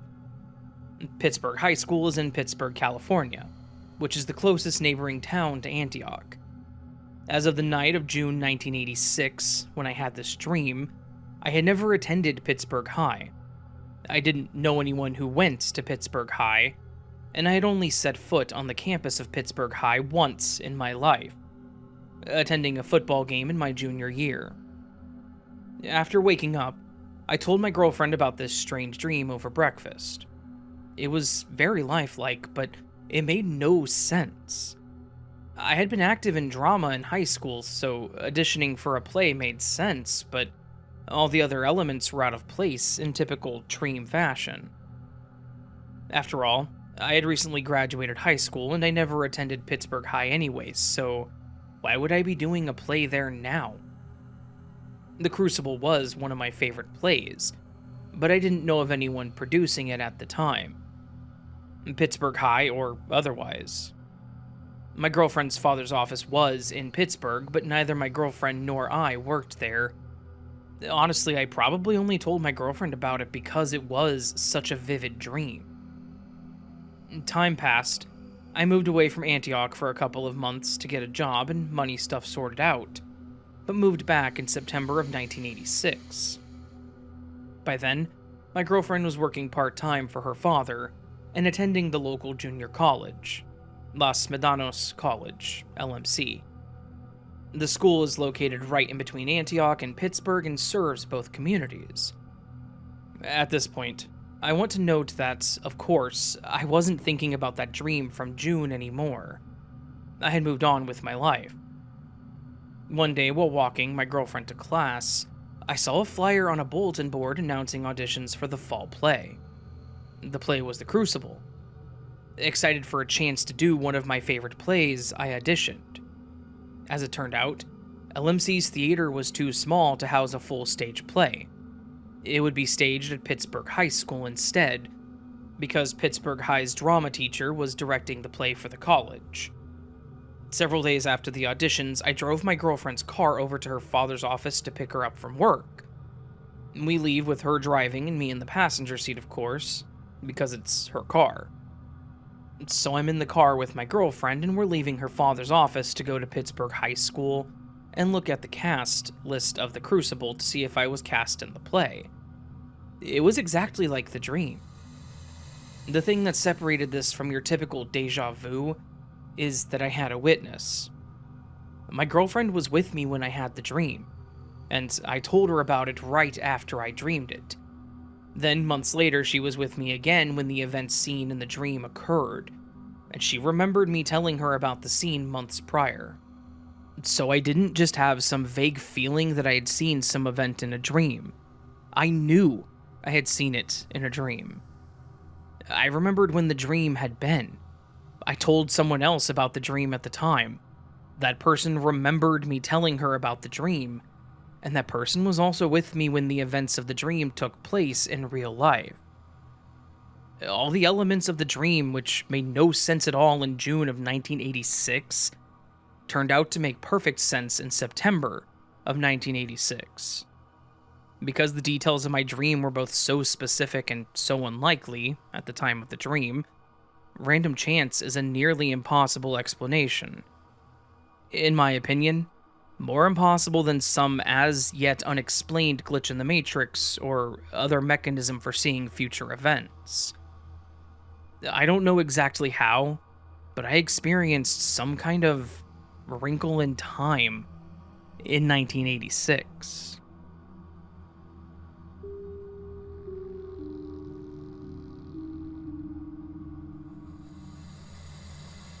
My name is Brian.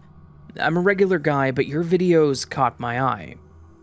So, I am 25 years old, but when I was around 19, I was involved in a motorcycle accident in California. At the time, I had a group of friends, and I was always riding motorcycles. I worked and lived with a friend who also rode motorcycles. One night, we were on our way to a bike night, a motorcycle meetup, when at the light around the corner from the meetup, I was hit by a car while making a turn at said light. I remember the accident vividly. I remember watching so many people from the bike night, including my friends, cry as I was ambulanced away, as they were so scared. And I remember them saying, "You flew so far, I thought you were for sure dead," as they sobbed. And we're talking big Harley riders. When I got to the hospital, I remember being told that I had sustained 0 injuries, and the doctors looked at me as if I was a miracle because that was supposed to be impossible when reviewing the accident details. I went home the same night, and the world hasn't been the same since. And since then, I went from working a regular warehouse job to being a successful entrepreneur. Although I don't speak to anyone from the time it happened, I have no contact with these old friends, and I also lost the bike to the attorney company I hired, tricking me into keeping it at the time. I barely speak to my family. I live alone with my girlfriend now. Now, there's a gut feeling that I get when I think of the accident that tells me that I died that night. And somehow, I got up in some type of parallel universe or something, and kept living and created a whole new life I could only dream of. I just wanted to share this with you, as I strongly believe that there has to be a reason for me feeling this way.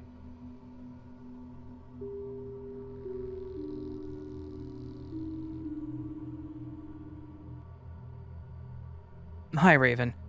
I'm a longtime listener. I listen to your videos while I'm crocheting. It's awesome. I have a weird thing that happened to me a couple of days ago. I was going to make a video myself, but I don't like my voice, so I thought you would be the best one to tell it. Thank you. The story is about the road that wasn't. I live in a small town tucked deep in the woods. 3 streets, maybe 25 houses in total. It's the kind of place you only end up in if you're either lost or visiting someone. Otherwise, no GPS or highway sign will lead you here. I grew up in this town. I know its sounds, its smells, its silence. I know the way the wind moves through the pine trees on A Street. I know which porch lights flicker after dark and which old dog barks at passing deer. But last night, something shifted. I'll try to explain it. Those stories like these always sound like hearsay. Half-forgotten memories told around a fire. Maybe you won't believe me, maybe I wouldn't either if I wasn't the one who lived it. It was just after 9 p.m. Because of some unforeseen chaos earlier, burned rice, spilled juice, a late work call, dinner was running behind. I stepped out onto the porch to call the kids in. The screen door creaked and slapped shut behind me, and I yelled, "Kids, dinner's ready." Silence. I figured they'd gone around the block like they sometimes do, racing their scooters and throwing pine cones at each other. I sighed, grabbed my phone, and started walking. We live on what I'll call C Street. I headed up A Street and rounded the whole bend toward B. The evening air was unusually still. Heavy, like the whole neighborhood was holding its breath. Halfway down B Street, the feeling hit me. A cold prickle spread down my arms. The kind of gut feeling you get when you're being watched. I stopped walking. And that's when I noticed the reeds and bushes along the ditch shifting all at once, like something was moving through them. They rustled with an odd squeaking noise, like wet shoes on a gym floor, but there was no wind.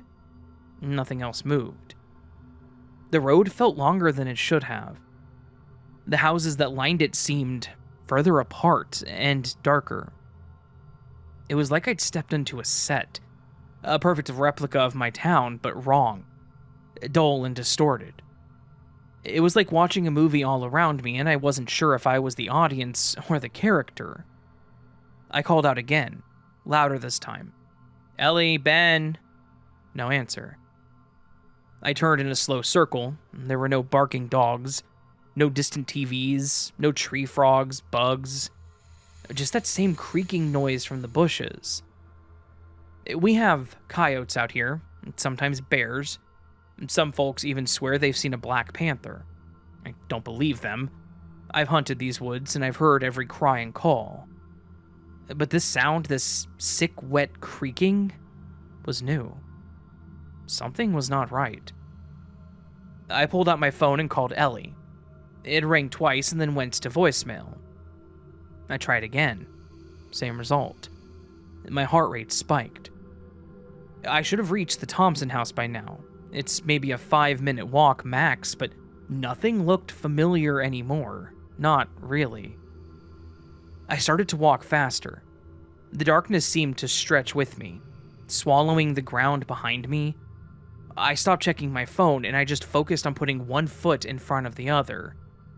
15 minutes passed and then 20.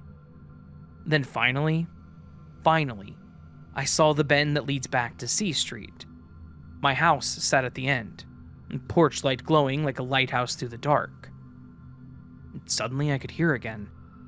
There were dogs barking, the wind rustling leaves, a night bird calling, and then my daughter's voice. There she is. She and Ben were on the porch, looking confused. I half jogged the rest of the way, breath caught somewhere in my throat. Where were you? I asked them, hugging them tightly. We were in the backyard, Ellie said. We came and we heard you yell, but you weren't here. Then we heard you again, like, far away. I didn't know what to say. I looked back toward B Street and everything looked normal now, familiar, as it should be. But I swear, for those 20 minutes, that place was not part of my world. I don't know if I walked into a parallel universe, a time glitch, or something the woods coughed up from between the cracks of reality, but one thing I do know is this. That mother-fluffing road back there was not real.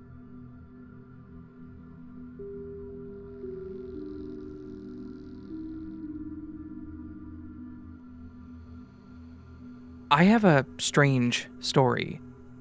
It disturbed me for so long the more I thought about it, and I've never really told the whole story to anyone. I want to say that I've never had unstable states of mind or hallucinations, and I was not on any drugs from the dentist, and I don't know what to make of this story. When I was in first grade, we were all sitting at our circular tables taking turns reading a book. Suddenly, a voice came over the loudspeaker and called me to the office to be checked out. Nothing wrong yet. I'm just going to the dentist. My dad was here to take me and my sister, and he told me that I would probably be back before school was over, so I didn't need to bring my things with me. So I go to the dentist and just got a cleaning. And I know for a fact that I wasn't put under with any kind of drugs because I've only had that happen once at the dentist, and it was when I got my wisdom teeth out as an adult. This time was just a routine cleaning, nothing more. But it did take a little longer than anticipated. So, when we got back to my school, classes had been dismissed. The buses to take kids home had all departed. There were no cars in the pickup line, because I remember us pulling right up to the entrance. It was after hours at Nursery Road Elementary. I walked into the front office to tell the administrators that I'm just here to get my bag, before walking back to the classroom. Again, let me be very clear that there weren't even many teachers or staff at the school at this point. The halls were quiet. Each door was wide open from janitors coming in to clean the empty classrooms, most with the lights turned off. I remember thinking that it was kind of cool being at the school like this when it was so quiet, when I'm the only kid there. So I hope you understand the scope of my shock as I turned the corner to my classroom to be met with a full classroom of kids, still sitting at their circular tables, still reading the same book. Seemingly everything and everyone was in the exact same place they were in when I had left hours before, as if I had only gone to the bathroom for a few minutes. I don't remember a lot from being 7 years old, but when something happens to you that makes the alarm bells in your mind start sounding, your brain starts recording everything. I remember the next 10 minutes perfectly, and the first thing I remember thinking when I turned that corner was the obvious. What? Why are you all still here? Followed by, why are you still reading? But then I had the thought that really perplexed me. Why didn't I hear anyone until I approached the door? The halls were completely silent. The doors were all open. I suspect from janitors cleaning, including my classroom's door, and nothing seemed strange to me when approaching. But a room full of kids reading with the teacher, and I didn't hear a single peep? Even if they were reading quietly, I think it's possible you would sense the presence of an entire classroom as you approach them. Oh good, you're just in time, it's almost your turn to read. Ms. Mayburn, Come on, hurry up, we're almost done with this chapter. Stunned by confusion, my body entered its autopilot mode and I did what I was told, slowly. I'm sitting at the table and just looking at everyone trying to make sense of what is happening. As the kids read on, suddenly the classroom is every bit as audible as any other day. There's no way that I wouldn't have heard it. I tried to interrupt several times. Ms. Mayburn, I'm only here to... It's rude to interrupt your classmates. You can ask questions when we're done. She was acting uncharacteristic to herself. She was brushing me off in a way that seemed deliberate and slighted. But I was 7 and had no procedure on how to handle this situation or articulate my anxiety. Finally, it's my turn to read. I really have to go, Ms. Stop disrupting reading time, please. Once we're done with this chapter, we can move on. So I began reading. I don't remember what book it was. Probably a Magic Treehouse book or something. We read a lot of those. I just remember feeling like something was really wrong. Like I shouldn't be here. Even though this was my classroom. It wasn't making sense. What do I know? I'm just a dumb kid.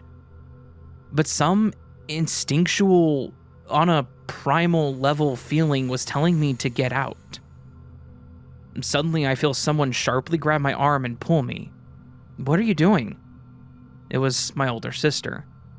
You were only supposed to get your bag. We've been waiting outside for you forever. Forever? How long had I been in here? I thought that to myself. Annoyed, she rushes me out of the room, but not before I caught a look on Ms. Mayburn's face. It was blank, checked out. Not really cold or menacing, but just completely vacant before springing back to life with her cheery, sardonic tone. Why didn't you say so? Take care, we'll see you tomorrow. Before then sitting back down and directing the next child to begin reading. And that was it. Just some weird story that stuck in my mind for about 15 years. I don't know what to make of it. I told myself what they tell the kids in the movies. It was just my overactive imagination. Kids see things. They don't know what's going on. My sister from time to time would bring up the story and tease me about it, always finishing with, "He must have just loved to read when he was younger," before laughing. I always didn't know what to say, but I also thought that it was strange why she thought that story was so interesting for her. Why didn't she ever think it was weird that the whole class was still reading with me? Was she not surprised to see everyone like I was? Did I miss something? Maybe I really was just an ignorant kid and didn't realize all the detention students or kids of parents who were late were gathered there. Well, one day when I was 23, I was introducing my sister to my new girlfriend at the time, and as she was telling so many embarrassing stories as she could, she told the one about that day. The same way that she always did, and I said, "What is it about that story that you find so funny? Don't you think it was weird?" Confused and scoffing, she says, yeah, it was weird to see my little brother sitting in an empty classroom reading all by himself after school hours."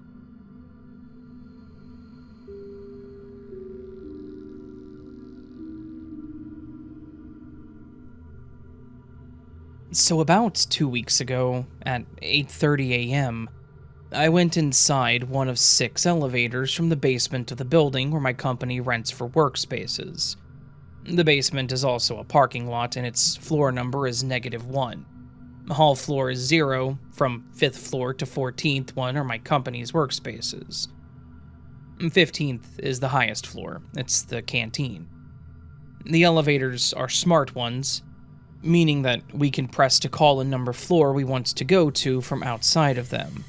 Once there are enough orders, a certain elevator will open and display all the floors it will stop to during that session.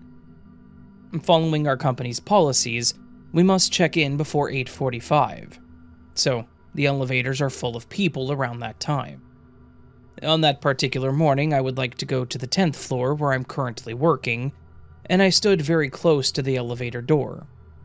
The floor numbers displayed on the LED screen inside were 0, 5, 6, 7, 8, 9, 10, etc. I'm pretty sure there wasn't a 4. It's a floor where people don't come as often as other floors because it's not a workspace. Continuing on to the story, the elevator stopped at 7, and when the door opened, what I saw was the scene around the 4th floor's elevator waiting area. For context, I had worked at the 7th floor for a long time, before my business unit moved up to the 10th last October. Then the 7th floor was returned to the building management committee for maintenance. So, it was like 3 to 4 months not seeing that particular place. Also, up to that moment, I had no idea which company would come in and rent the 7th floor. So, when I saw the same scene as the 4th floor, I just guessed that the same company that rents the 4th also rented the 7th, and made the same floor setup. Turns out, that is not the case. The next day, I actually went to the 7th floor to check, and the elevator waiting zone is completely different from the 4th floor.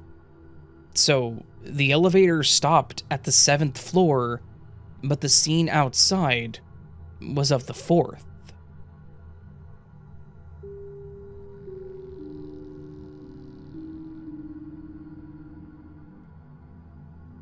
Hey Raven, long time no talk. I don't know if you remember me, but you read one of my stories back in October of, I think, 2023. It was a story about a time when I had to stay at a hotel in Overland Park, and I had a ghost basically jump scare me while I was watching something on TV about another ghost in Atchison. It was pretty meta, but it was a long time ago, so I forgive you if you don't recall it. I do. Well, I actually have another story for you, but this time it's a glitch, not a ghost story. A fact that I'm actually thankful for. So, this last February, my wife and I took a vacation to visit her family out in Sedona, Arizona. It was a nice trip. I soaked up the landscape and was loving the energy. My mother-in-law was ill, and she still kind of is, but she's doing much better. And while we were there to visit and help her parents out, we did do some of the vacation-y type of things, since we don't get a lot of time off. Near the end of our trip, we found this little shop that was tucked away, and I bought a souvenir. It wasn't tourist junk or anything. It was a small palm-sized piece of dark, polished basalt rock that had been carved into a simple spiral, like a miniature galaxy. I've been into space stuff since I was a kid, and something about it hooked me, so I bought it. It was fairly heavy, and I wanted to keep it on my desk at home as a bit of a paperweight and memento. We got home, and for about a month, that stone sat on the right corner of my desk in my office. I would pick it up, fidget with it while I was on a phone call, and set it back down. It was a fixture, and I liked having it there. Of course, as things happen, it starts to become part of the background. I got busy with work, had to go to another on-site in March, and when I got home, the rock was gone. I was cleaning my desk up after getting back, moved all of my papers and notebooks, and about midway through, I realized that it wasn't there anymore. I thought that it must have rolled off, or my wife had moved it for some unknown reason. I checked around the office, but I couldn't find it. My wife even helped me search, and together we tore up the office and all of the adjacent rooms, but it was nowhere to be found. It was small, sure, but it was also a rock, so it wasn't like we were looking for something super tiny and lightweight. It had heft. By the end of the week and 2 more searches through, deep cleaning the house, I had to just accept that the stone was gone, completely vanished. We both resigned ourselves to the idea that it had somehow ended up in the bin and was taken out, or fell into some crevice that connected to the void. I was disappointed, but I moved on. I didn't really have much of a choice. Fast forward to the beginning of September of this year, so about a month ago as of submitting this, and I had another on-site that I had to attend. And wouldn't you know it, I was the lucky one, once again, being sent to Overland Park, Kansas.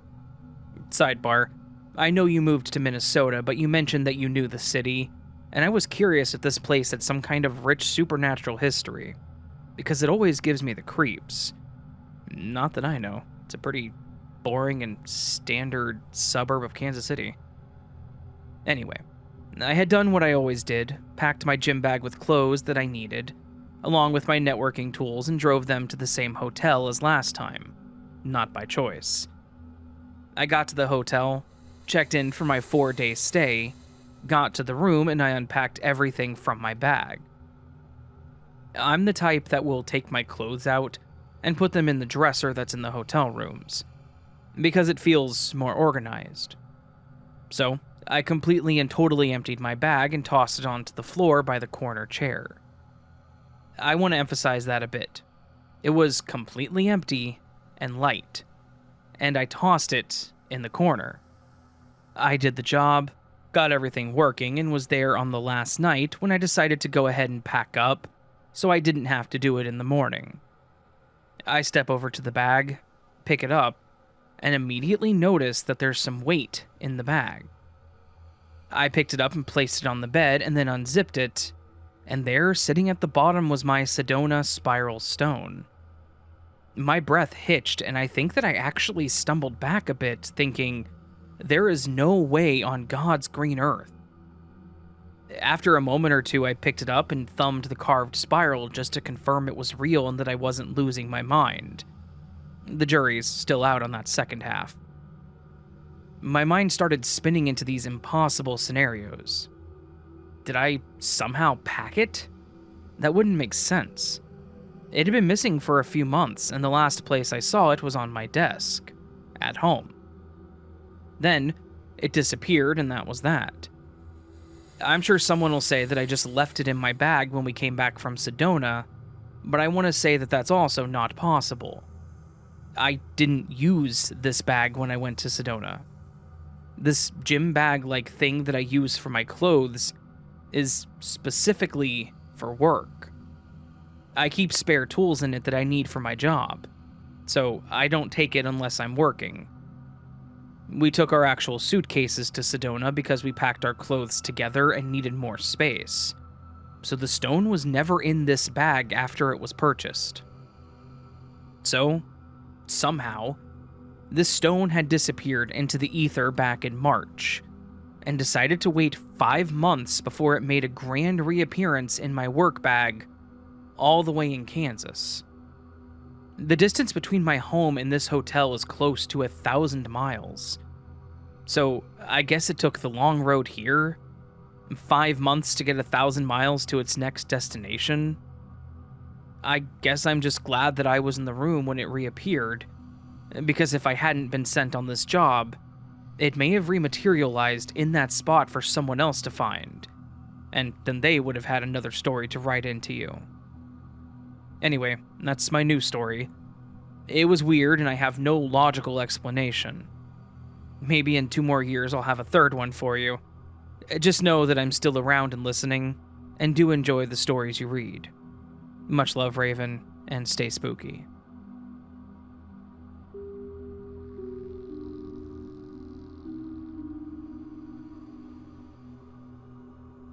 Okay, I've only heard of Glitch in the Matrix stories from YouTube videos that read posts off Reddit.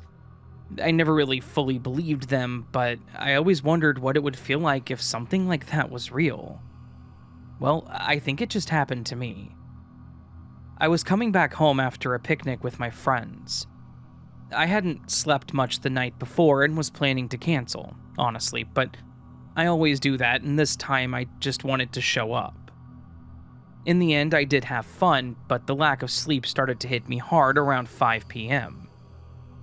I took the metro back, and instead of catching an auto home like I usually do, I decided to walk. I thought it might help me beat the sleepiness. The road from the junction has restaurants and grocery stores on both sides. Very familiar path. At one point, I have to take a turn to the right. There's a chicken shop right there, and next to it is a grocery store called Farm Face. So I'm walking, scrolling through cat reels on my phone, when I catch the exact smell of hens. That nasty, specific smell that always comes from that chicken place. I instinctively look up and, yep, there it is. The cages of chickens out front, and Farm Face right beside them, glowing with its bright signage. I remember staring at the sign for a second, trying to remember if I had to grab anything for home. I was so tempted to get coffee, but I knew if I gave in, I would just stay up even longer. I needed a shower and sleep. That was the plan. So I take the turn. A little ahead is a flower shop. I noticed they were unloading a bunch of plants from a truck. That caught my attention because they don't always do that. I made a quick mental note to remind my dad about getting new plants for the house. The smell in that spot is usually like muddy and leaves, earthy and, well, kind of comforting. I kept walking, still on my phone. And then, out of nowhere, I get that chicken smell again. The flower shop usually smells like wet, cold mud and green stuff, not hens. So I look up. Farm Face. Again. Chickens. Same glowing sign, same smell, same spot. My heart dropped. I had already passed this. I know this stretch of road by heart. I didn't turn back, I didn't loop around, I just kept walking straight, and yet, there I was again, in the exact same place. I was panicking inside at this point, and my heartbeat was loud so that I could literally hear it in my ears. I was trying to think of a logical explanation, but nothing made sense. To test if I was losing it, I took the same right turn again. And sure enough, the same flower shop was unloading the same plants from the same truck. Same moment. I have no idea what happened. Maybe I was just too sleep deprived? But I swear on everything, I did not walk back, and I didn't turn around. I kept walking straight. I've walked that road 100 times, and this has never happened before. I'm hoping it doesn't happen again.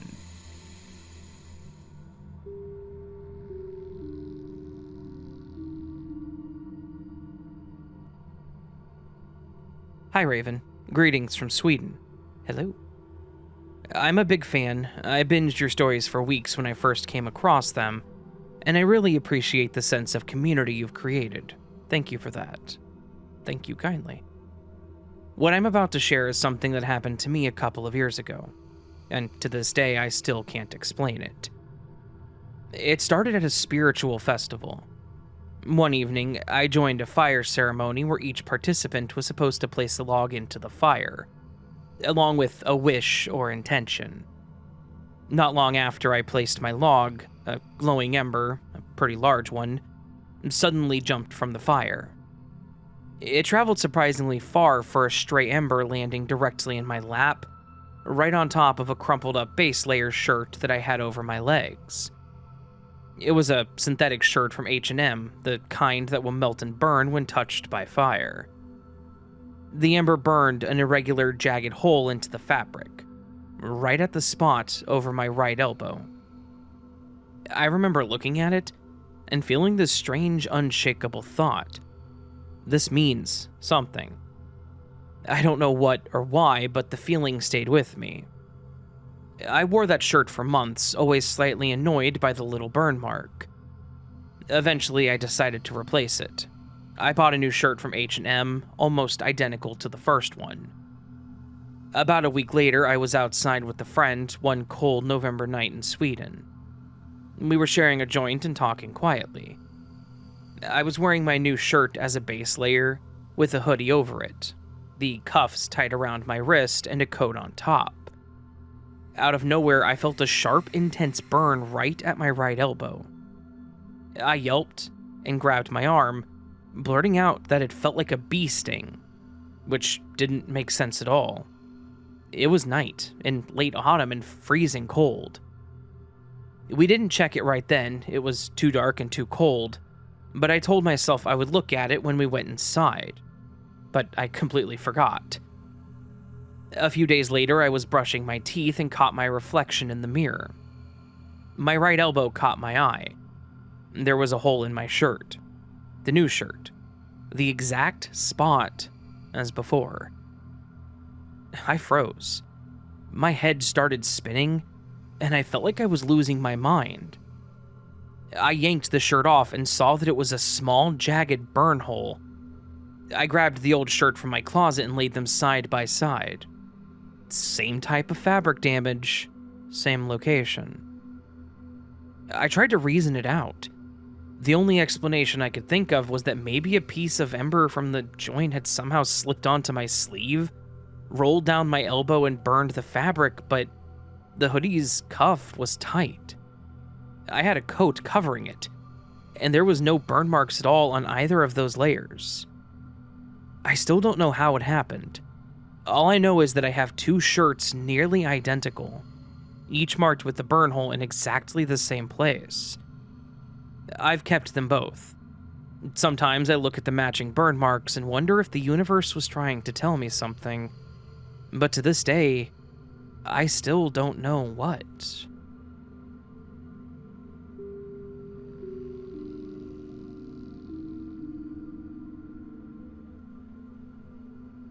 I'm not really a glitch in the Matrix believer, but I did go down a rabbit hole looking through stories in this sub a few years ago. I concluded they were fun to read, but it's just too easy to make stuff up on the internet for me to believe it. But I recently had an experience that reminded me of stories I've read here and kind of freaked me out. My cousin and I grew up living in different countries, but we stayed at our grandparents' house every summer. Occasionally, one of her friends would visit for a few days. One summer, it was Amy Smith. She was cool and she made an impression on me, though I felt she partied a little too hard, if you know what I mean. This was about 13 years ago. We were 17 and 19. I would ask about Amy when I saw my cousin every summer after that, and about 2 years later, my cousin said they had drifted apart.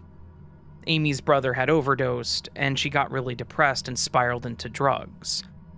My cousin felt bad, but they weren't in touch anymore. Life went on, and I put Amy and her brother out of my mind. Occasionally, I saw Amy's Facebook posts, and some of them were tributes to her brother tagged as Joe Smith. The real name was unique and memorable, which reinforced the story in my head that her brother had died and his death shattered her. I celebrated 4th of July last weekend with my cousin in her hometown. There were a bunch of her friends there wearing sweatshirts in memoriam of Joe Smith. My cousin said, "Remember Amy, who visited us a long time ago? Her brother OD'd, and we made these sweatshirts in his honor." I thought to myself, that's nice. Even 10 years later, they're keeping his memory alive. We were distracted making barbecue during this conversation and didn't talk about it beyond that. Except looking at Facebook later, there were a few posts of the party and sweatshirts saying something along the lines of, "Can't believe it's been a year since Joe died. We miss you, brother, always in our hearts." I thought that it was weird, so I did some digging on Facebook. I saw a post by Amy with a black and white picture of her and Joe as kids, talking about how she was 18 months clean. It was hard, but she was proud, and she knew Joe was looking down from the afterlife, proud of her too. Posted in November 2024. I swear I had seen this exact same post, except more like 5+ years ago. I remember the 18 months clean milestone and thinking, good for her. I remember the black and white picture and talking about her brother looking down from the afterlife. I looked back at Amy's timeline and posts about her brother's death did just start a year ago. All the posts about him before that, he was alive and well. I texted my cousin to ask if Amy had any other brothers who had died. She said that Amy only had one brother, the one who died last year. I told her that I remembered her telling me about this years ago. She said that was impossible since the brother died last July, but he had been struggling in and out of rehab for years, so maybe she had talked about that, and I misunderstood and thought that he died. But I don't think so. I vividly recall her saying the brother died and seeing tribute posts about him over the years. Anyway, not the craziest story ever, but there are a few posts in this sub with similar death timeline changes, so I thought I would contribute my experience to the archive. Maybe I am just misremembering, but it feels very real to me. My cousin says that I should let her know if I have any more psychic premonitions of people dying. I'll keep you guys updated too.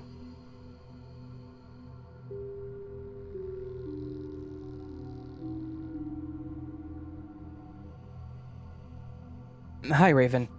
I love listening to your podcast and hearing others' experiences. They've really helped me not feel so alone and crazy with my own. I have all kinds of real stories, both my own and my mother's, but I'll start with this one. I'm not quite sure what to classify it as, honestly. I don't know if it was a premonition, timeline jump, glitch, or paranormal. When I was about 6 years old, my mom, my brother, and I lived in a townhouse. One night, I woke up from a terrible nightmare where I saw the place that we lived engulfed in flames. It was so vivid and it felt extremely real. I can't recall all the details, but that's the main thing that I remember. When I woke up during the middle of the night, I was screaming and crying for my mom. She woke up and came to console me, reassuring me that it was just a dream. Because I was so scared, it took me a while to get back to sleep, so my mom stayed up with me until I did, trying to keep me calm. The next morning, my mom overslept because she had been up most of the night trying to calm me down. When she woke up and realized she had overslept, she quickly rushed to get my brother and I up for school. We were already running late, so my mom didn't have time to cook us a whole breakfast, as she usually did, and instead gave us something quick like granola bars. As we were headed out the door, my mom noticed that something smelled a little weird. She recognized what she smelled as gas and immediately called emergency services. When they arrived, they confirmed that it was a big gas leak and mentioned that had any single electrical object been turned on, stove, microwave, toaster, or possibly even a light switch, the entire place would have literally exploded. So, because I had that dream, which made my mom stay up with me, it in turn stopped it from happening, I guess. I don't know how else I could explain what happened. Thank you for taking the time to read my story, and have a wonderful day.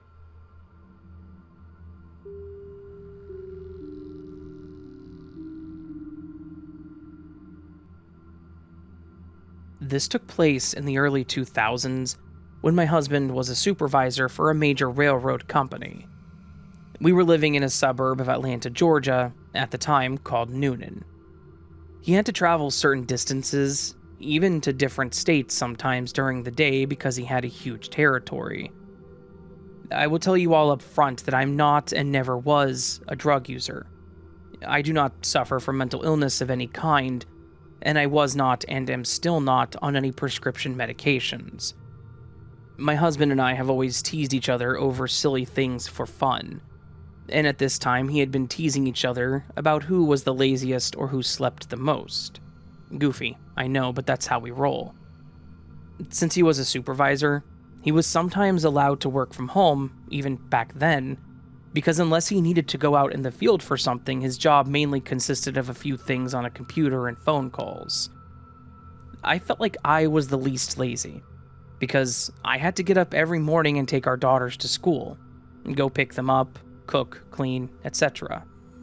So, on this particular day, My husband had to go out into the field to make sure his men were on task. I was actually pretty tired that day, so I was thinking to myself, yes, I can take a secret nap while he's gone. I went and laid down, and quickly fell asleep. Something woke me up, and I, to this day, cannot remember what it was that woke me up, but I glanced down at the foot of the bed, and there was my husband. Of course, it annoyed me because I felt like he had snuck up on me and caught me napping. So I said, "Why are you here? What do you want?" He said nothing. He was grinning a goofy grin, shaking his hips in a teasing sort of little dance like a child does when they're saying, "Ha ha, I have something you don't." What he had that I didn't was a 20-ounce Mountain Dew, drinking on it while grinning this goofy little grin behind the top of the bottle. Now, trust and believe that I was wide awake and annoyed. I said, "Go away, you're not funny." And as I'm looking at him after saying that, he began to dematerialize from the floor up. As he is disappearing, it becomes clear that he is made of what appears to be digital little squares. The squares just floated off, becoming transparent until they were gone. After the top of his head disappeared, I sat on the bed just staring at the empty area where he had been standing with my mouth open. I was in complete disbelief. I panicked for a moment, wondering if it was some sort of message from the universe that something had happened to him, so I quickly called him. To my great relief, he picked up on the second ring and I asked him, "Were you just here in the bedroom?" He was very confused and said, "What? No, I've been in Alabama all day. I told you that I had to go check out some things in the field." So, whatever I saw was not really my husband. I've racked my brain over the years trying to figure out what the thing was that I saw. Looking back, I remember that whatever it was completely void of any sound. There were no sounds of clothing moving as he danced. No sound of him drinking the Mountain Dew. Nothing. I still have no clue what that was. And if I talk to people other than family, they would probably think that I did drugs, which I didn't. I know all of you here won't judge me because we all see things that most people don't. Anyway, I just thought I would share. Thank you, Raven, for reading, and thank you all for listening.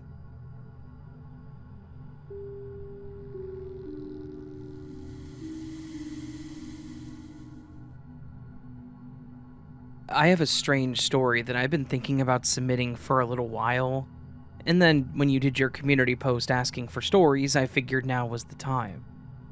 Hopefully you get enough stories to keep making awesome videos, as I don't think I could get through my day without listening to your voice. That's not me trying to flatter you. That's just me saying that I need the strange and scary stories that you do to get me through my incredibly boring job. Sorry. Let's get on to my story. I want to start by saying that, much like other people that send in their stories, this whole thing does make me feel like I'm crazy. But I swear on everything that it happened, and it still chills me to the core when I think about it. It was back in the summer of 2018, I think. My dad, bless his heart, is a bit of a Luddite. He uses his phone for phone calls and to send about a dozen texts a week. The most complex thing he does with it is his email to his old army buddies every once in a while, and that's about it. He uses paper maps and directions that he prints from Google Maps on his computer. He used to use MapQuest printouts, but he has since upgraded. Because of what he does for work, he does a lot of driving to and from certain places, and he ends up in places where there isn't much in ways of cell signal. So he likes to keep things basic. He and I are very close, and since my mom passed away back in 2015, we have always made sure to keep in touch, and when he drove to a job, he would always let me know when he left home and when he got to the location. On this particular day, he was on a long drive heading back to his house from a job site, way out past the state forest. For context, this stretch of highway was known for having pretty much no cell signal for about 35 to 40 minutes along the stretch. You drive through it, and your cell phone becomes an expensive brick. And then, when you get closer to civilization, it all comes back through. Now, that was back in 2018-ish, so it may be different now, but back then it was a pain. I was at home, probably doing something mindless, as I usually did when I wasn't in class or working, when my phone rang. I glanced at the screen and saw that it was my dad. My first thought was, he must have been speeding because there's no way he's gotten home yet. In fact, based on the time, I assumed that he would have been in the dead zone. I answered with a normal, "Hey Dad, what's up?" What I heard on the other end was not my dad, though. Not clearly, anyway. It was like his voice, but heavily distorted. Like he was talking through a broken speaker. There was a low guttural hum underneath it too, and the connection was terrible. Crackling in and out. But the call did stay connected. I said hello again, a little louder, thinking he had called me before he got service back. And then through the static, I heard some garbled sounds, but was able to make out a very faint, "Hey, where are you?" But what was weird was that it wasn't my dad's voice. It was my voice. It was bizarre because I hadn't said that, so I knew it wasn't like an audio echo or something like that. I then asked, "Dad, are you there? Are you okay?" Getting a bit concerned about whatever this call was. Then I heard another sound, something that sounded like my voice once again, but this time it said, "Happy birthday," in an excited tone. That was really freaky because, again, it was my voice, and it was nowhere near either one of our birthdays. At that point, the call hung up, and my phone seriously just rebooted. The screen went black, and then the Samsung logo popped back up on the screen like I had held the power button and turned it off and then on again. When my phone finally booted back up, I tried to call my dad back, but it went straight to voicemail. I tried again, but same thing. I was panicking a little bit, but was thinking that maybe it was just a tech glitch or something. But that really didn't explain why I had heard my own voice saying happy birthday or where are you. I took a few deep breaths and just figured that he would call me as soon as he could. About 30 minutes later, I was actually surprised when my dad pulled into my driveway. He jumped out of his car and made his way to my door looking frantic. I met him at the door and he was hugging me, asking me if I was okay and what was wrong. I told him that I was fine, that nothing was wrong, and I asked him what he was talking about. This is where things got even more freaky. Apparently 30 minutes prior to him pulling up, at the exact time that I got that garbled call where I heard my own voice and the static, he had gotten a call from me. He said that he had answered and all he could hear was the static, but then he heard the sound of me bawling my eyes out. He heard me crying really hard, and I wouldn't respond to anything he was saying. I was just crying. I told him that I hadn't called him, that he had called me, that I got a call and could hear myself talking in the background. We talked about this for a few moments, and we actually checked our calls to show each other the call logs. What was crazy was that both phones had an incoming and outgoing call at the exact same time. Like we had both called each other at that same time and gotten a call at the same time. So we were both technically correct. We had somehow called each other and gotten calls from the other person at the same time, but neither of us had actually made a phone call. We both were pretty freaked out about the whole thing, trying to figure out what the hell was going on, but we had nothing. He couldn't remember if his phone had rebooted after the call ended because he was freaking out thinking something terrible had happened. So when it hung up, he tossed his phone into the cup holder and wasn't paying attention to it afterwards. So I can't account for whether or not that happened.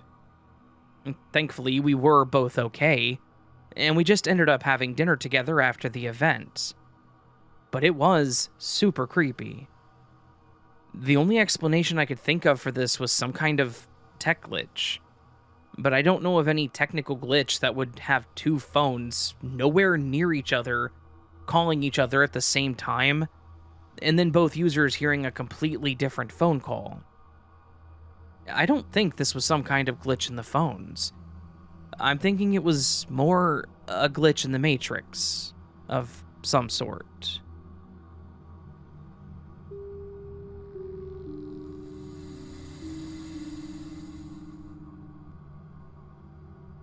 This was a few years ago. For context, I've gone hiking with my dog a lot, off-leash, out in the boonies. We have a really good system, and there have been moments where he dashes off for a little while and comes back within a few minutes. Every time he has run away, I either see where he's taken off to, or I hear his collar, which seems to have 1,000 tags on it. I can always hear him traipsing off through the brush, and like I said, he always comes back. Well, on this particular day, we were doing a hike in the Olympics in Washington. It was outside of cell range, and there weren't that many people on the trail or in the parking lot. Doggo and I start the hike, and I swear we're only 10 minutes into the hike when I just stop hearing him. He was right beside me and slightly behind me. Collar tags jingling, when I just stopped hearing the jingle jangle altogether. We were surrounded by dense forest, and there is no sound of brush being crashed through. He's nowhere, just gone. I'm not panicked, although weirded out that I can't tell where he is. I call his name and just pause on the trail and wait. Time starts to pass. He's not anywhere. I can't sense a thing. 10 minutes go by, then 20, then 30. An hour goes by. Now I have a knot in my stomach. What do? I've been calling for him. I go a little up the trail, call some more. Eventually I decide that maybe he went down to the car. So I begin my walk to the parking lot. My hopes are getting higher as I near the lot, but my heart drops when all I see is the mostly empty lot with my car and one other in it. No dog. I look under the cars. No dog. There was no other place an animal could hide. I decided to go to the message board / map area in a corner of the parking lot to leave a note and continue looking for my dog. I turn to the board and realize I need paper from my car, and turn back around to my car, and bam, who is sitting right behind me all of a sudden but my 60-something pound boy who looks just as surprised as I do. I drop to my knees crying and he gives me a huge hug. I've never seen him look so relieved in his life, his collar tags jangling away. His eyes were wide as hell, and I hope that if you've read this, you understand the glitch, because this has never happened before or since despite chasing after animals or wandering off for a little while. I'm telling you, that parking lot was empty. And yes, he is still thriving as a dog.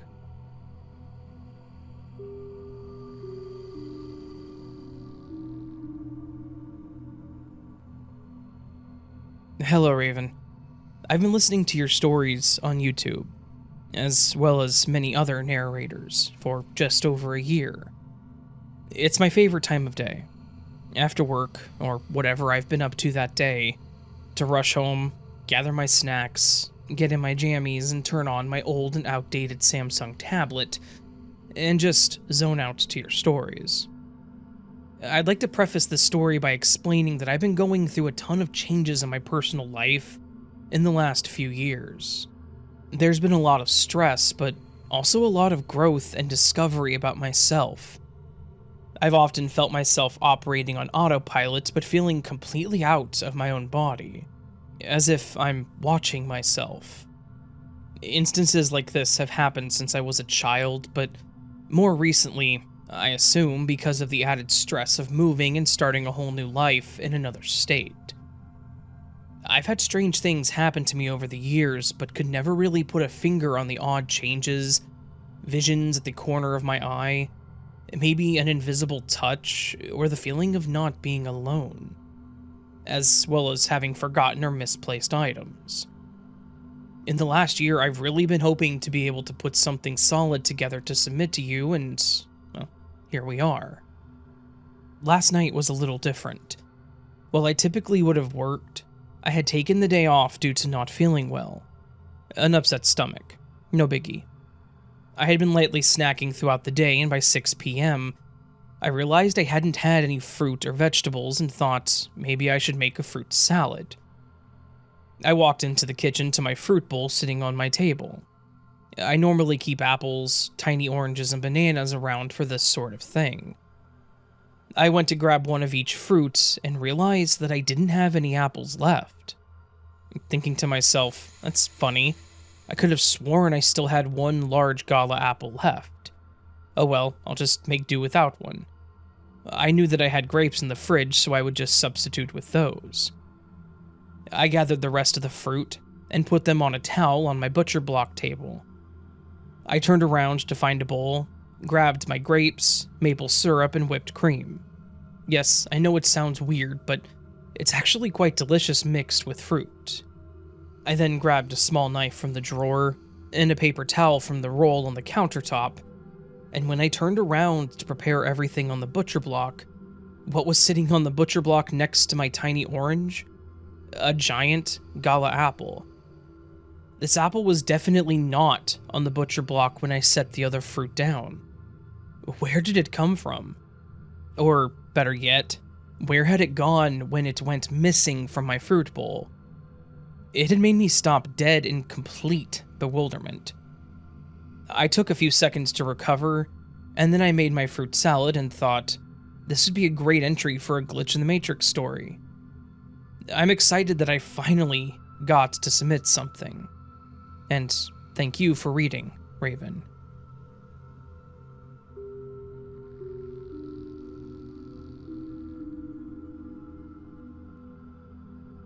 Hey Raven, Big Mac here again. This will be the second story that I've submitted. I love your podcast, and I've been listening for about almost a year now, and all of your stories make me feel like I'm not crazy, like my sister always claims. But that's a few stories for another time.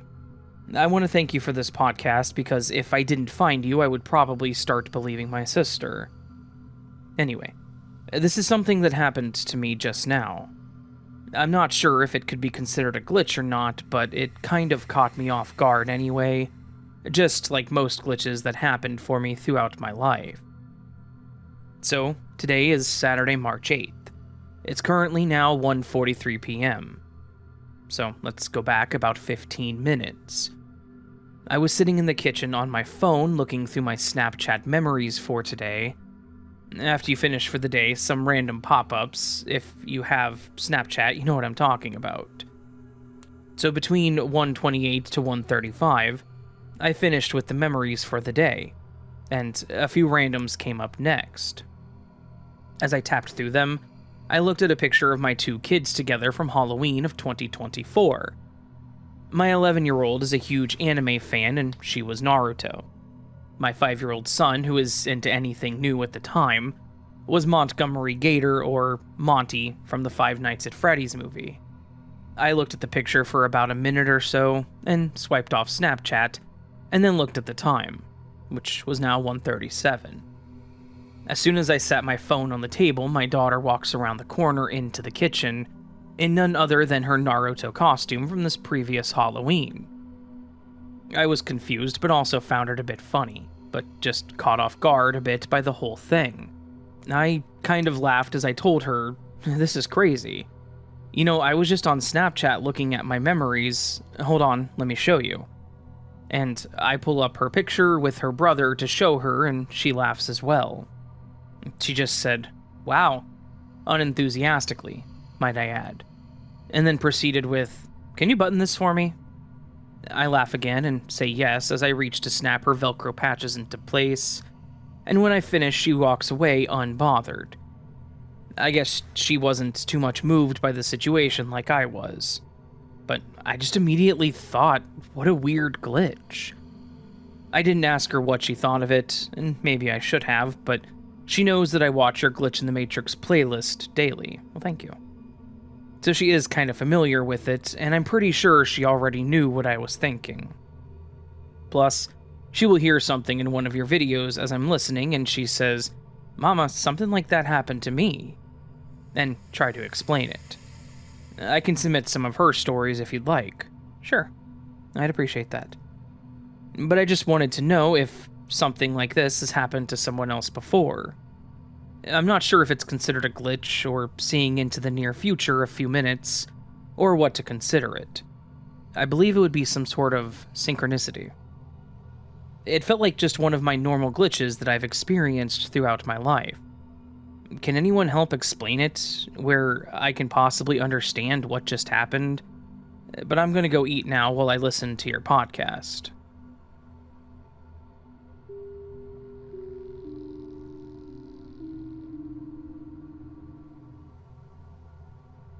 Hi, Raven.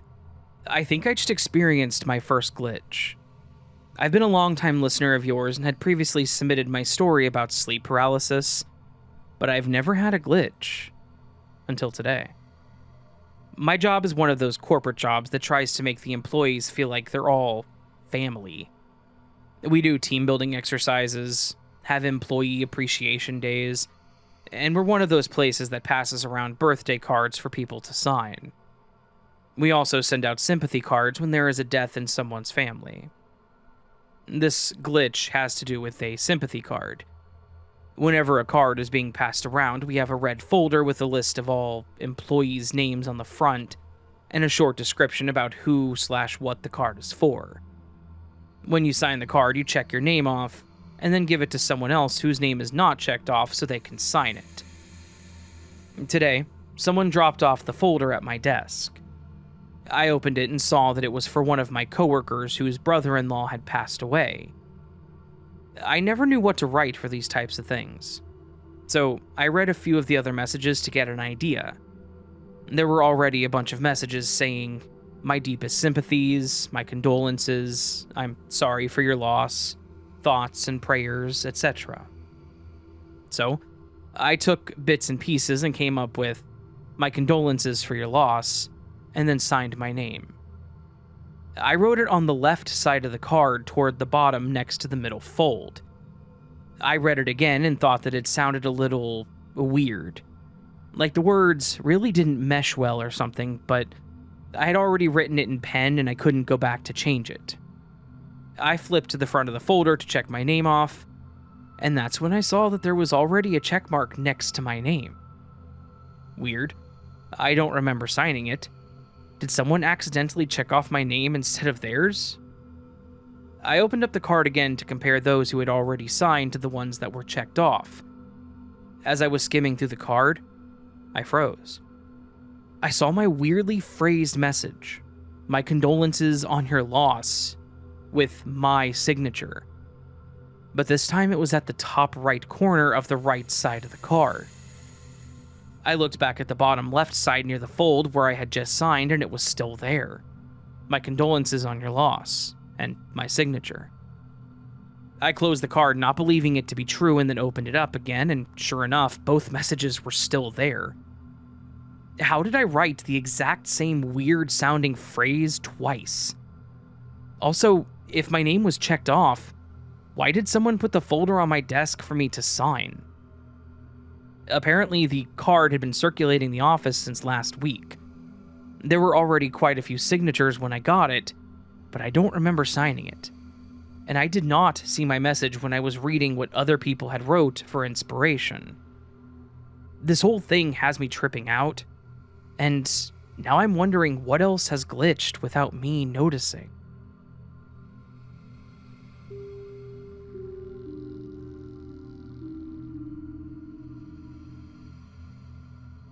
Hey Raven, I'm a recent discoverer of your channel, which is a fantastic listen. Your glitch stories have had me considering a question that has bothered me for over 30 years. I'm not really a believer in simulation theory, but I believe there are oddities out there that we can't deny. The following story is one that I largely want to dismiss as one of those misremembered events of childhood, but more recent details don't fully support that either. The tale involves a set of toy stuffed kittens. As a child, my mom received a toy cat family set, a mother cat with 3 stuffed kittens in a basket. It's a beautiful set of quality workmanship and thus entered the realm of heirloom. When I was a kid, she passed the set on to me, with one error. She had lost one of the kittens in her childhood. I didn't mind. I was a kid. I loved the toy set that I had, and played with the mother cat and 2 kittens. And then, I distinctly remember this. I went to grab something under my bed, and found a stuffed kitten. It matched the set exactly. The aging, the distinct craftsmanship. This was not a set that could be replaced. So, for several years, I had the full set. I recall thinking my mom's story of losing the 3rd kitten as a child didn't make sense, because I had found the kitten in my room, in a different home than my mom's childhood home. And then one day that kitten disappeared from its basket. It was at a point where the set had become nothing but decor in my room, so it wasn't like I lost a plaything. But it was odd. A few years ago, I asked my mom about the cats. She swears the 3rd kitten had been lost when she was a kid. She doesn't ever remember seeing the 3rd kitten in my room. Here's the kicker. The set is still in my parents' home, and recently the 3rd kitten has reappeared. No one can explain it.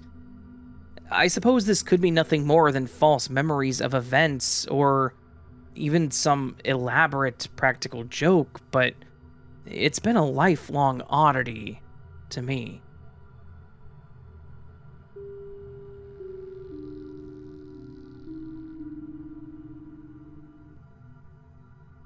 Hey Raven, I'm actually new to your channel and have found it to be more genuine than others, which is why I stick around. I get all my chores done because of you, so thanks. Thank you for listening. So, a glitch or system update, linear time shift, Mandela universe shifting.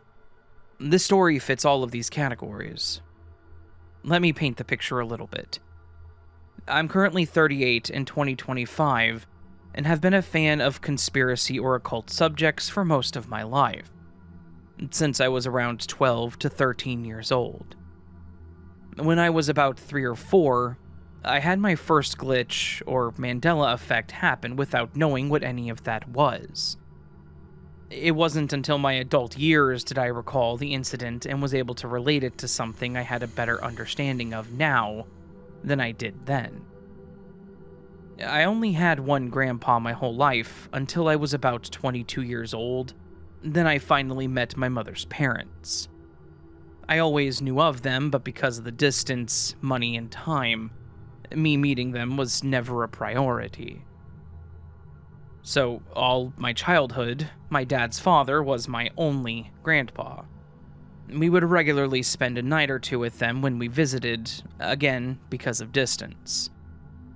My grandpa Bob was silly and liked to joke around with us grandkids, so it was common for him to be making a ruckus, singing twisted songs, or playing jokes and games. Well, this visit, he had it in him to bark at me with his bulldog tattoo with a spiked chain collar on his right forearm. This only happened once, but he would chase me around the house, barking and shaking his arm to make it look like the tattoo was barking. Fun times for a kid of my age, and something I have never forgotten. So the next time we go to visit them, maybe only a month or 2 later, within a few minutes of arriving and getting settled into the guest room, I looked at Grandpa and I remembered the last time. I went looking for the tattoo to try to rile Grandpa up and get him to play with me. Then I noticed right away, the tattoo was different. It's no longer a bulldog. It's now a skull and crossbones. I asked, confused, "Grandpa, what happened to the dog tattoo you had? Remember, you would bark at me." Confused looks fell on the room. I said this in a room full of people. Me, my father, and both of my grandparents. They all stopped at once, overhearing what I was saying, and asked what I was talking about, and said that he never had a bulldog tattoo, and they don't remember or know what I'm talking about. I exclaimed about it, talking about how and where we played, but none of them remembered. Funny thing is, no one in my life has a bulldog tattoo. Plus, who else could I have confused as my grandfather, being that he was my only grandpa until my mid-20s? He recently passed away earlier this year, and I had to take one last look at his arm before saying goodbye. It's still a skull and a crossbow on his arm. Even as a kid, it's an almost dizzying feeling when you're absolutely sure about something, but it's not accurate. Tattoos don't just change. So, Raven, thanks for what you do and for reading my story. I have more and will be sending them in for your channel exclusively, and much love to all that listen.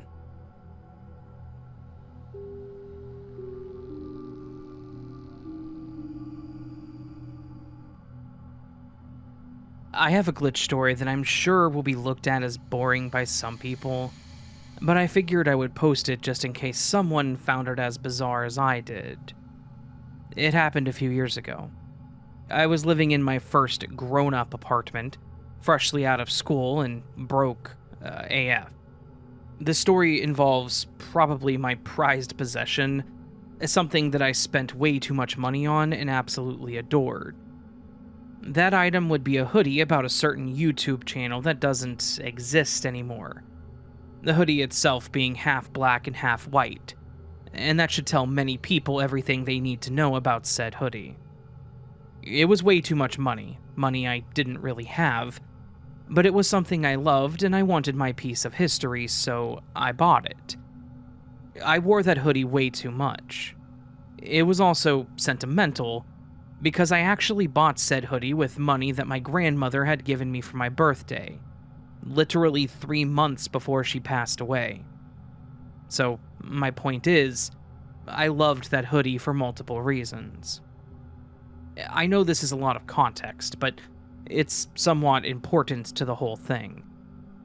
One day, during lunch, I was eating one of my favorite foods, a local restaurant's coconut chicken curry. Literally my favorite thing in the world. I was also wearing my hoodie because I always wore the hoodie when the weather was cooler outside. Some of you may have put together the issues with this whole thing. White cloth, curry, so forth and so on. Anyway, my dumbass ended up spilling some of the curry on the hoodie. Those of you that like curry probably know that most curries contain turmeric, and turmeric is that fun spice that makes yellow mustard so yellow. And it stains everything and anything that it touches. I was freaking out, because there was now a 2-inch large yellow stain on the white half of my most prized possession. I freaked out, pulled it off, and did everything I could to scrub the stain out.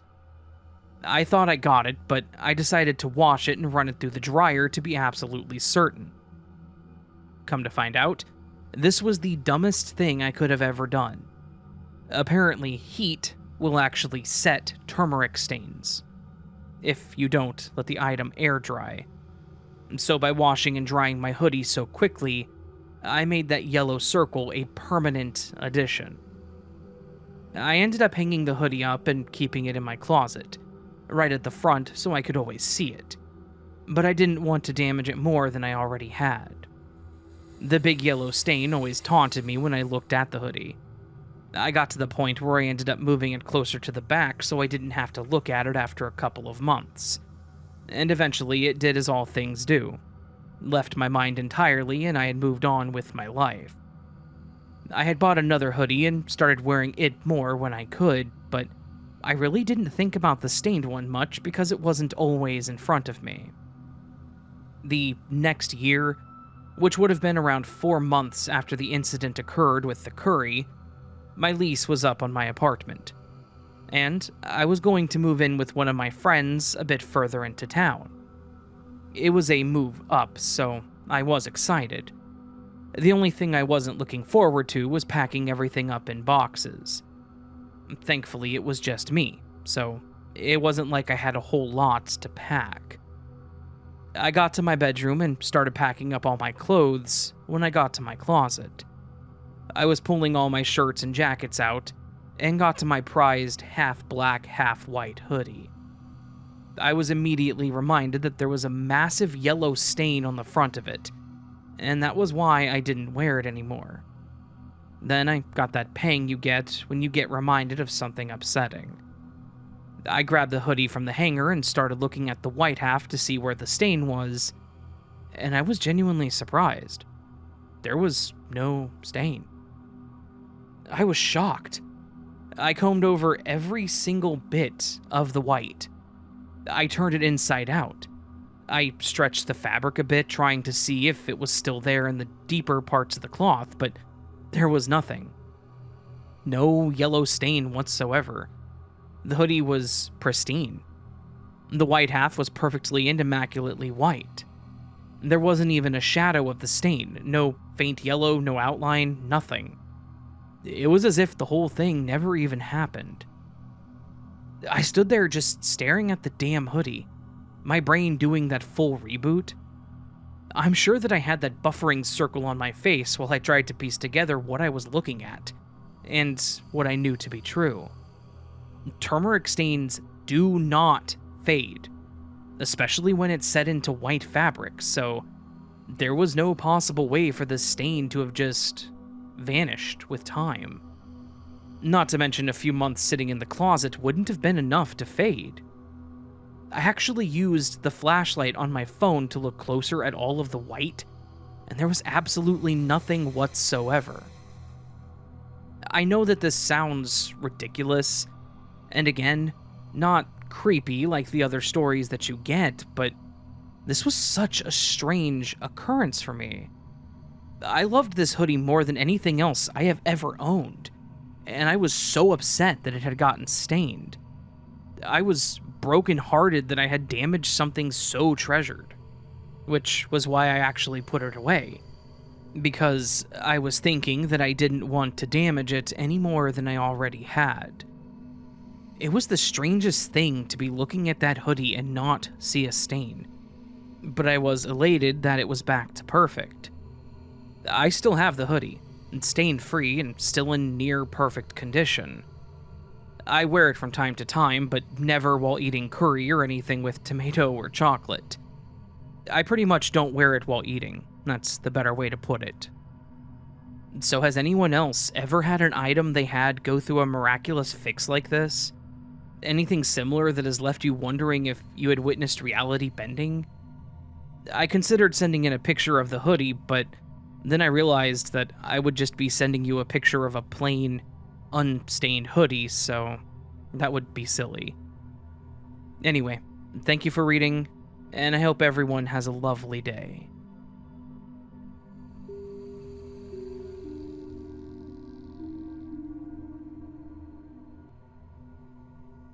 Hello, Raven.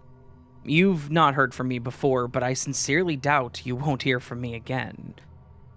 I discovered your YouTube channel a few months ago, and I'd had a blast listening to your stories while I game.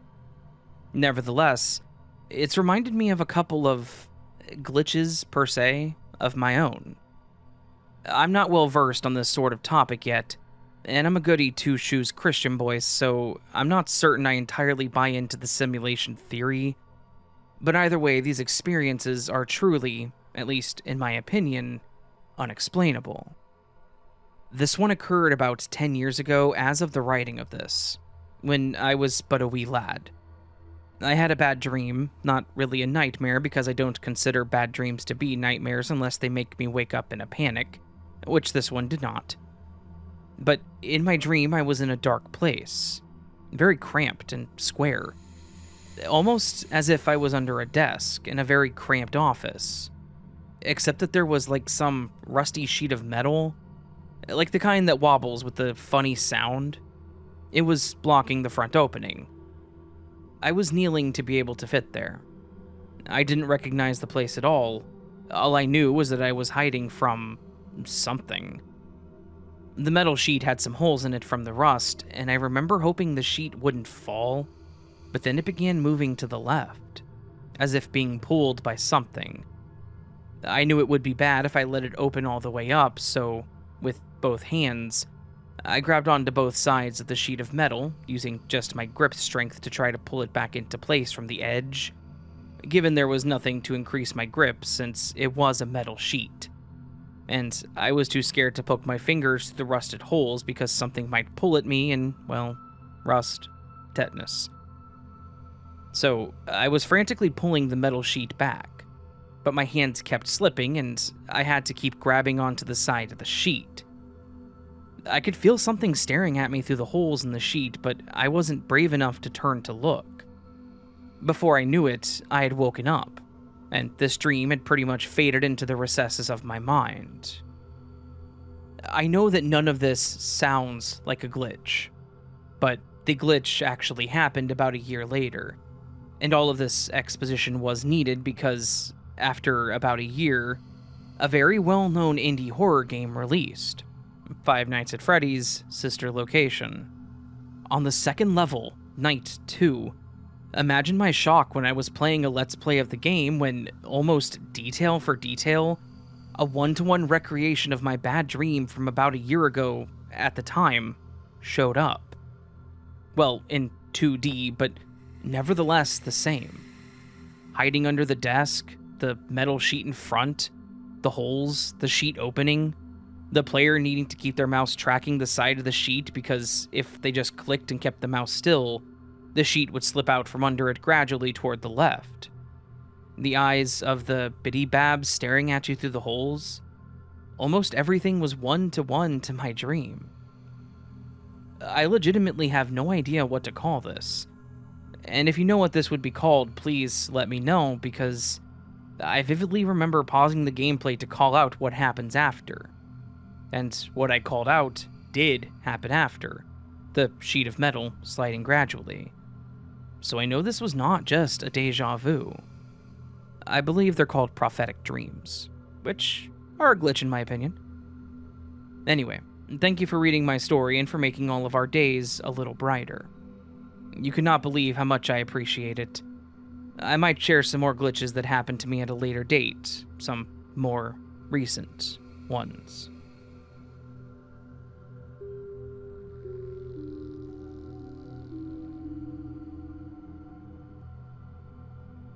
Hey, I love your narrations. Personally, I struggle to believe in glitches and similar phenomenon. However, despite my reluctance, I experienced a small glitch that I can't just blame on a moment of distraction or poor short-term memory. I actually have a pretty good memory, although I'm aware of the limitations we can all face when it comes to recalling things with total accuracy. I found someone's driver's license on a sidewalk with no one else around. If someone dropped it, they were long gone. I was heading to the post office soon and know that if you lose your license or state ID in the US, the post office will mail it back for the owner and just charge the ID owner a small fee to cover postage. It's easy enough, so I grabbed it. I placed the license on the seat in my truck and looked at it more closely. It was a little damaged, bent and then bent back. I flipped it over and saw a Caucasian woman with light curly hair and a sunburnt face, looking back at me through the ID picture. There was nothing else on the passenger seat. Instantly, I felt a wave of negative feelings when I reflected on the picture on the ID. The woman looked vaguely like a former coworker who wasn't the greatest. But it's not like it was her. The negative thoughts and feelings toward this person and their ID didn't feel right or natural. Almost as if they came from outside of my head. Internally, I combated them, thinking to myself, you don't know this woman. She's not all these negative things, and hopefully it'll help her out a lot to get this back. Hopefully this will save her a trip to the DMV, and the replacement fees. Even so, I flipped the ID over, seeing again that slight crease on the back where it had been bent slightly and then flattened back into shape. Finally, after a few more errands, I get to the post office. I hadn't looked at the ID much or at all as I was focused on driving and getting a few more things done. I grabbed that ID off the passenger seat, and instead of a sunburned Caucasian lady, there's a completely different person looking back at me. The woman in the photo was a different race, with lovely skin and a nice smile. She was younger, too. I flipped the ID over and it was devoid of the slight warping and discoloration from being bent and reshaped. It was pristine. I was so confused. I thought maybe I had picked up driver's licenses and maybe one of them had fallen to the floor. I searched on the mat and under the seat and found nothing. I gave the postal employee the license, and they said they would get it back to her. A few days later, I did an intense search of my vehicle and still came up empty. That original ID was gone. How had I seen a completely different person? Why did my brain go all haywire and feel negative towards a person I didn't even know? How did I feel instantly relieved seeing the nice smile of the woman on the new ID? Thank you for reading this, and I hope it can validate anyone else who experiences any type of weird, negative, or external feeling thoughts prior to a glitch.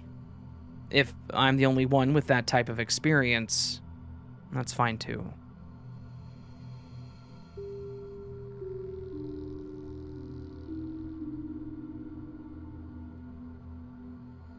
Around 2018, I had a very strange, unexplainable experience. A little backstory as well. I lived alone in my mother's 4-bedroom home. She was a contractor and would be gone for several months at a time for work. I used to own a small duffel bag that could fit around 3 to 4 days of clothes for traveling. The last time I used the bag was December 2017 to visit my sister. I always, when returning, would stick the bag in my closet after taking everything out. January 2018 rolls around, and I have another trip. Like usual, I go to my closet where I keep my duffel bag. The problem is, this time the bag is not there. My closet's not very big, and I had it set up this way. My starched jeans, about 10 pairs, hang to the right. My big suitcase is held up straight against the wall by the jeans. On top of my suitcase, I would always put my duffel bag. I tore my closet apart but could not find the bag. This really perplexed me. After returning from my trip, for days I looked around the house.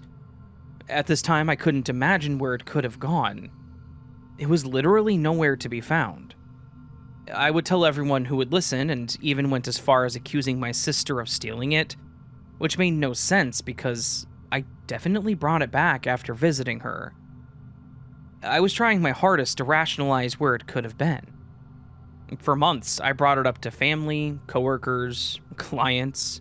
I was still freaked out. One day, my mother came back from work and wanted to redo her floors and paint the walls. This felt like the perfect opportunity to find my bag. I was tasked with removing everything from the rooms to the living room. Once the floors were redone and the walls painted, I would then put everything back. There's no way I wouldn't be able to find my bag after dismantling every room, right? Absolutely not the case. My bag was still nowhere to be found. I had given up and just remained freaked out by it. Fast forward to sometime around August of 2018, I was asleep and home alone like usual. I can't remember the time, but maybe around 2 a.m., when I heard a crash in my closet, like something fell down. I had turned over and looked, I don't have a closet door, and saw that my suitcase had fallen over. At the time, I didn't realize how crazy this is because my suitcase weighs like 7 pounds, maybe, and is cloth, and it was being held in place by my jeans pressed against the wall. I just rolled back over and told myself I would deal with it when I got up. The morning comes, and I feel refreshed and decide to hit the gym before doing anything. I never even looked at my closet or acknowledged it.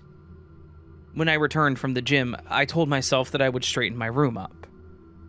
The first place I decided to clean was my closet. because the suitcase had fallen. Then the craziest thing happens. When I go to my room to start cleaning, I go to pick up my suitcase, and on top of it was my duffel bag that had been missing for months. I can't explain how this happened, or what even happened. I called everyone who I've talked to about it, and everyone thought I was crazy, of course, because how did it happen? It was really unexplainable. I'm not sure why I've always been nervous to tell people, but I always felt like something happened that I wasn't supposed to know about. Or a glitch.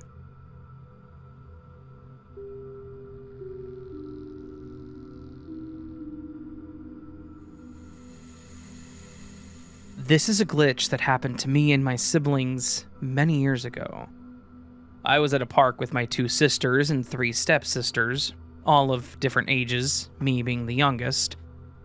We were walking home from the park that was on the opposite side of the small town that we lived on. Like, the park was on one border of the town. You passed through the town, and we lived on the suburbs next to the main part of town. So we're passing through the main part of town, and we see a guy walk out of a store wearing a suit, with sunglasses, talking on a cell phone. Not weird, but people didn't dress like that in this small country town. We keep walking and see a black car pull up, and another man in a suit with sunglasses on the phone gets out. The more we go through town, the more we see black cars pull up, and more men in suits with sunglasses on the phone walking out of stores and the cars. It gets to the point that we are running because everybody in the streets is a man in a suit with sunglasses talking on the phone, and all the cars are black. As we run, it seems to get darker and darker until we run through the hole in the fence that leads into our backyard, where it's pitch black. We make it inside, but 2 of my sisters are significantly slower and are still behind us. Now, I think they made this part up, but it's still part of the story. But they said after we went through the fence, they saw a glowing demon face behind them. Again, I think they may have just added that for some flair to the experience, but the whole story is crazy, so who knows? Some additional detail. The oldest of the group was about 15, and they saw everything too, except for the face. I was about 8. It was overall about a 30-minute experience. It was around sunset, which is more likely the reason for it getting dark, but it seemed super accelerated. There were probably about 30 men in suits when we started running, and what they were saying on the phone sounded like nonsense, but again, I was only 8.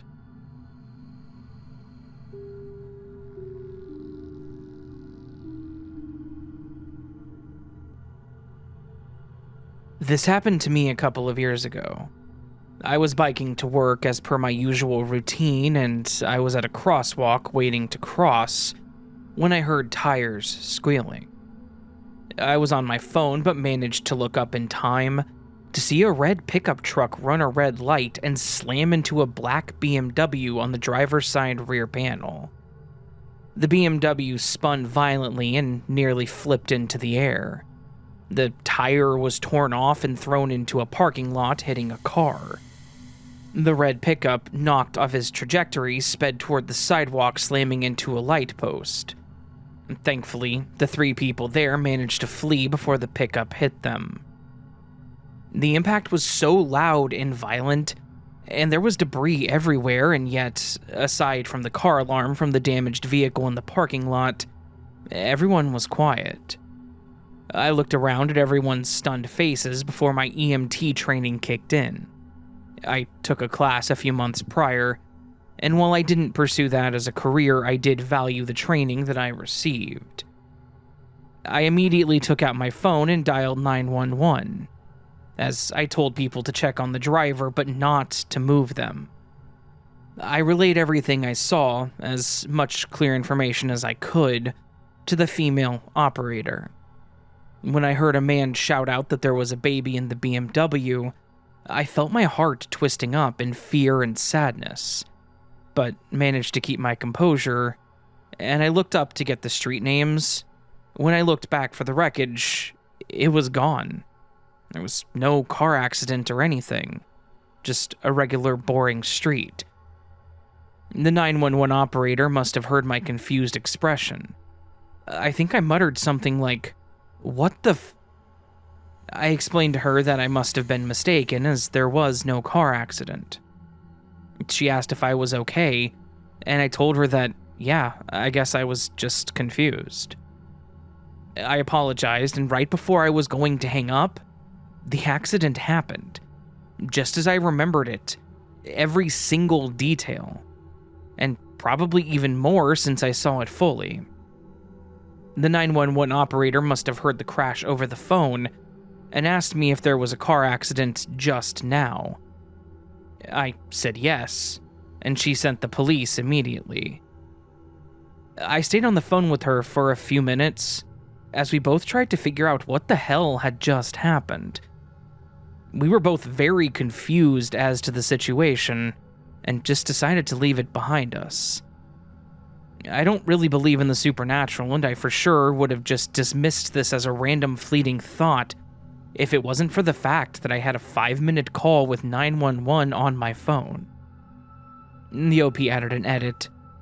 I did stick around, and while the mom was pretty beat up, the baby was okay from what I saw when the ambulance took them.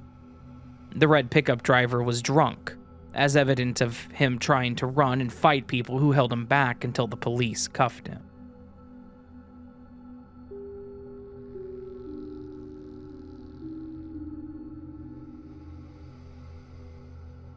Well, of all things that have happened to me in my life, and I've had a lot of paranormal and weird things happen, this is by far the most unexplainable.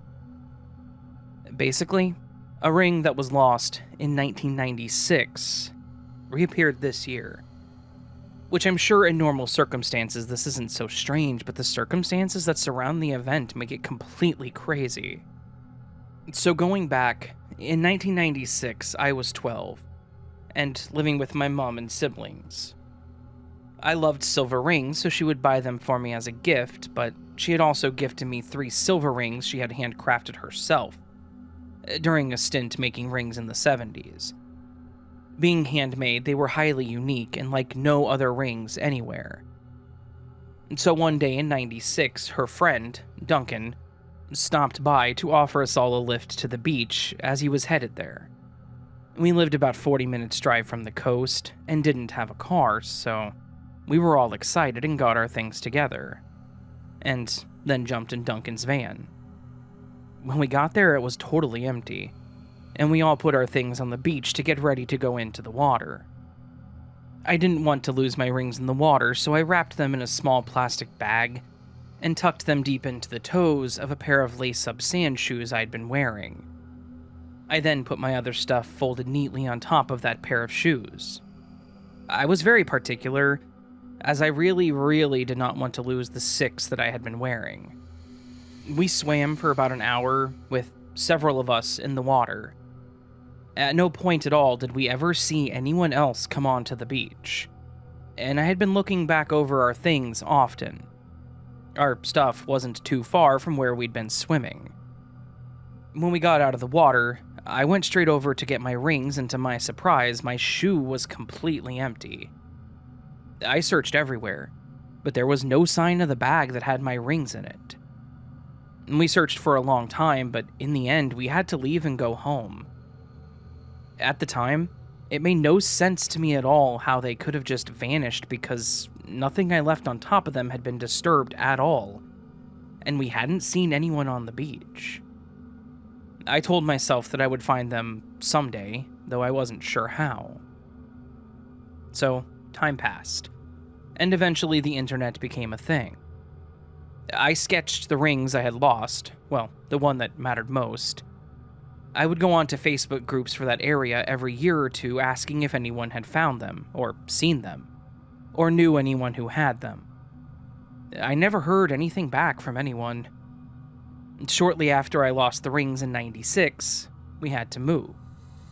We ended up moving an hour north at first, but in time we ended up moving houses numerous times, eventually ending up around a 4 hours drive from the location that I lost my rings.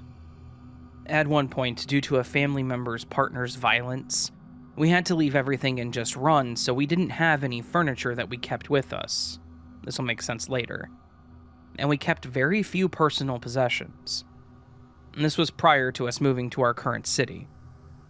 In the years in between it all, I also moved out into my own place and then back home to help out with things. In 2019, we moved to a house that I'll just call Home A. This is still in the town 4 hours from where I lost my ring. When we moved into Home A, we had come from a really big house, but Home A was tiny in comparison, so it was hard to know where to put things. We ended up storing some of our stuff in the garden shed in the yard of the house. One of the things that we stored in the garden shed was a chest of 3 drawers, about 2 foot tall. And this was used for storing jewelry making supplies, as my mom still loves making jewelry, but she no longer works in silver, so this was all plastic and glass beads in plastic containers. She and I had access to this chest of drawers on numerous occasions while in Home A. Eventually, though, we ended up storing more and more things in the garden shed due to lack of space, and it became almost impossible to get to the drawers without spending ages moving stuff. So, because it was difficult, we kind of just didn't bother, and we'd been busy with other life stuff anyway. So, there would easily have been a 2-year period where that chest of drawers wasn't touched. It's worth noting that I was also the last person who had access to the chest of drawers, as my mom didn't like to walk down to the shed. In May this year, Home A was sold, and we once again had to move. I decided it was finally time to tackle the garden shed, and set about pulling everything out to sort and pack and take with us.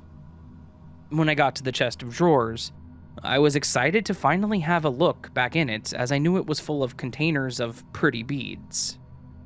I pulled the first drawer open, and literally there at the front of the first drawer is one of my rings that my mother made, that was lost at the beach in 1996.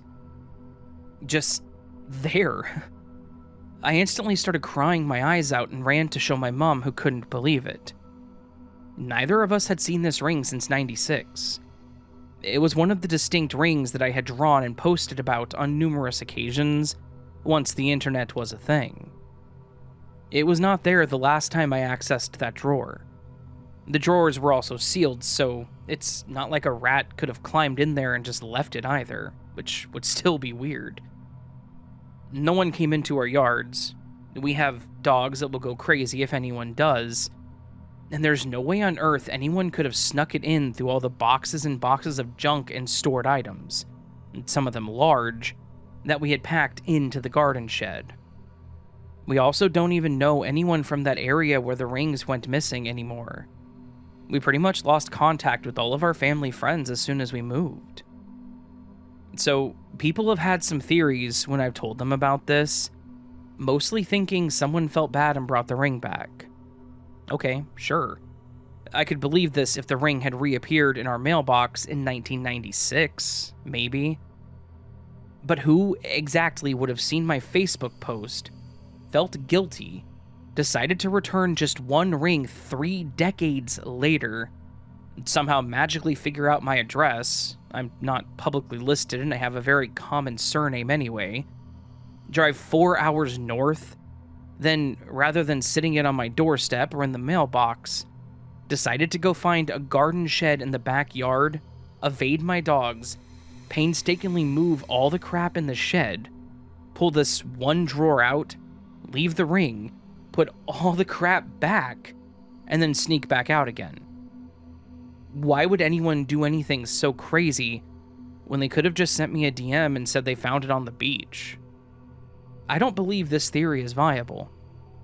Some people have also said that I must have had that one ring this whole time and just forgot. No, they were all with me that day, and I was so distraught by their loss over all these years that I would have known if I still had one with me. So, I'm thrilled to have my ring back.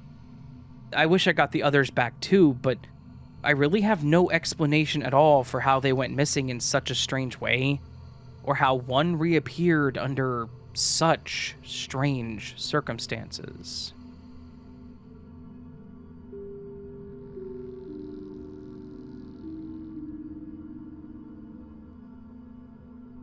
Hello, Raven. I'll be submitting 2 stories today, separately, where the first one is a glitch and the second will be paranormal.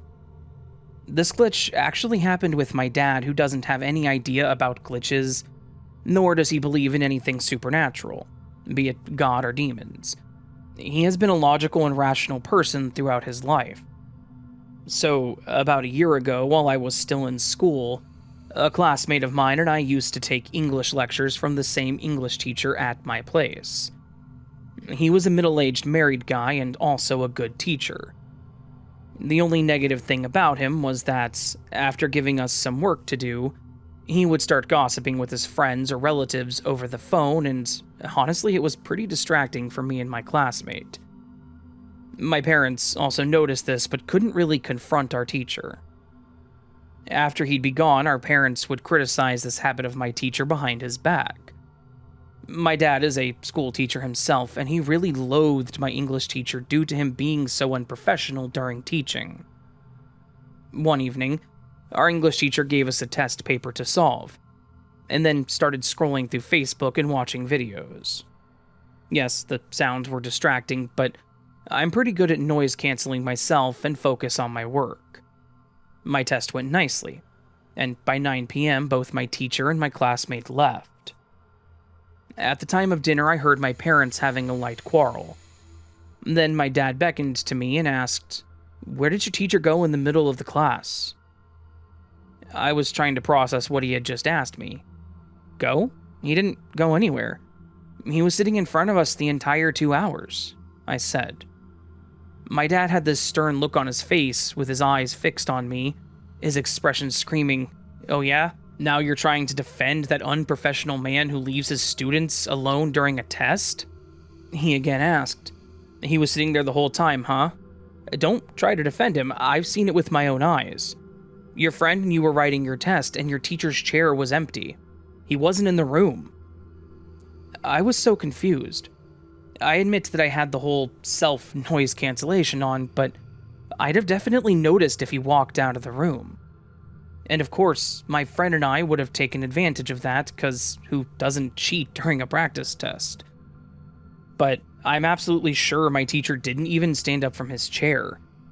Later, my dad said that he could hear my teacher talking and giggling over the phone, but since he couldn't see him in the room with us, he thought he might have gone downstairs or upstairs on the terrace to chatter.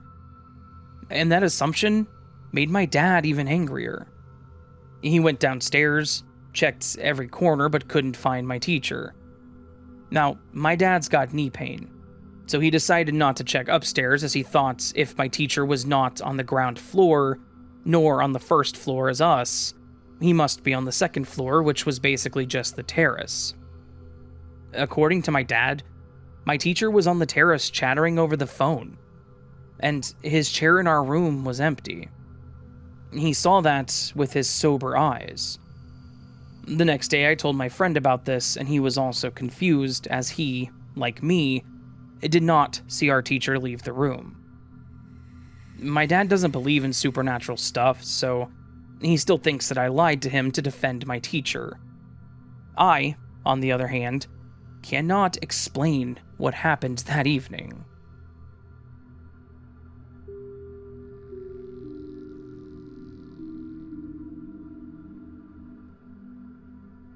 Hey Raven, before I start, I just need to express how grateful I am for you and your channel. Your videos have become an essential part of my everyday life, and I thank you dearly for all the work you do. Thank you. Also, I want to tell you how amazing your novel is. It's absolutely wonderful work. Thank you for that as well. Here is my glitch in the Matrix experience. The other night, my non-digital battery-operated only clock that runs by a mechanical mechanism was doing its job and ticking away. It was around 11 p.m. and the clock was working fine and showing the correct time. For whatever reason, the ticking was really bothering me, so I took the one and only battery out and placed the clock on my bed and the battery on my desk. The clock stopped ticking, the hands stopped moving, and it was stuck at around 11:01 p.m. My ears felt relieved. I glanced over at the clock at some point, which still read 11:01, and was like, there's no way it's still this early in the night. Then I remembered that I took the battery out. I decided that I wanted to put the battery back in so I could set my alarm for work. I checked my phone, and it was 3:38. I turned and grabbed the battery off of the dresser and picked up the clock. This is where it gets glitchy. I went to manually move the hands from 11:01 to the correct time before I put the battery in. The hands were already set to exactly 3:38. I was shook. I then put the battery in and it started ticking again in sync with the current time. I have absolutely no idea how this is possible. I was the only one in the room. The clock was next to me the whole time the battery was out, and it had said 11:01 moments before. In that moment, I immediately thought, this is a freaking glitch in the Matrix. I didn't experience a time jump, but my clock did.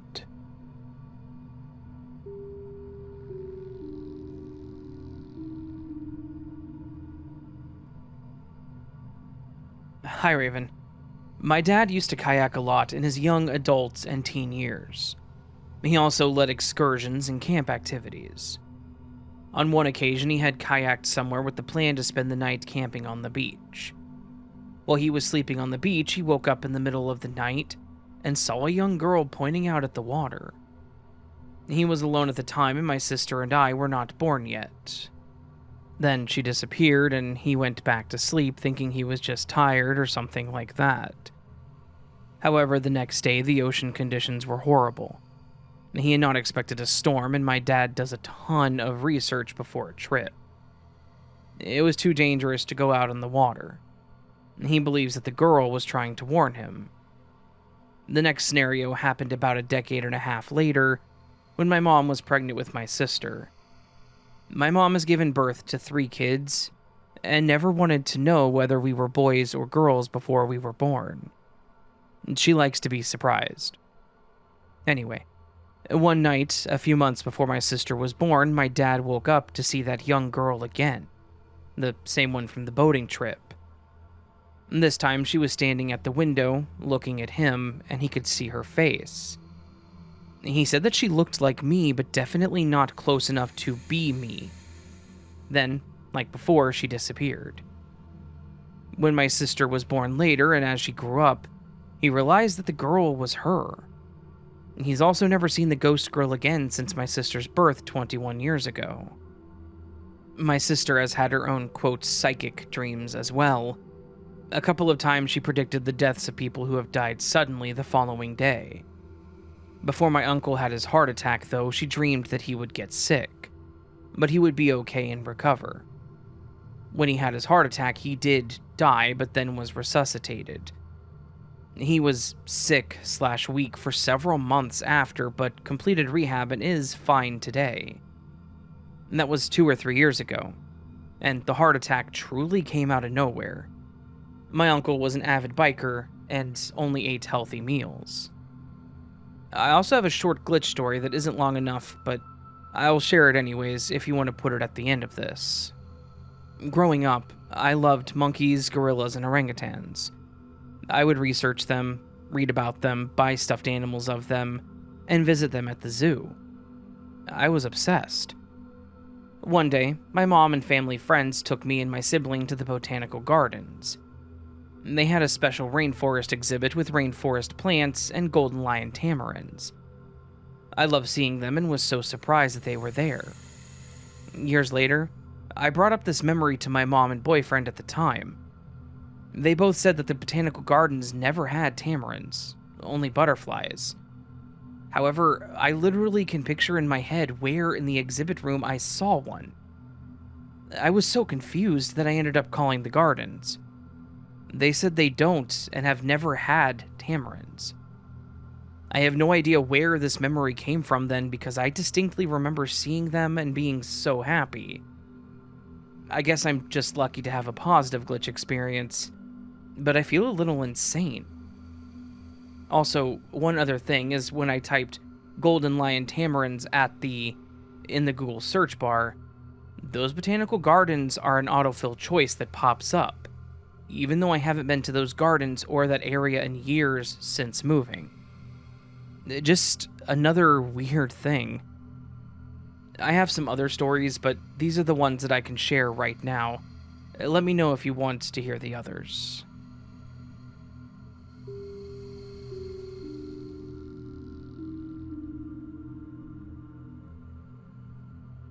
In my hometown, there's a tattoo and piercing parlor that's been around for quite a long time.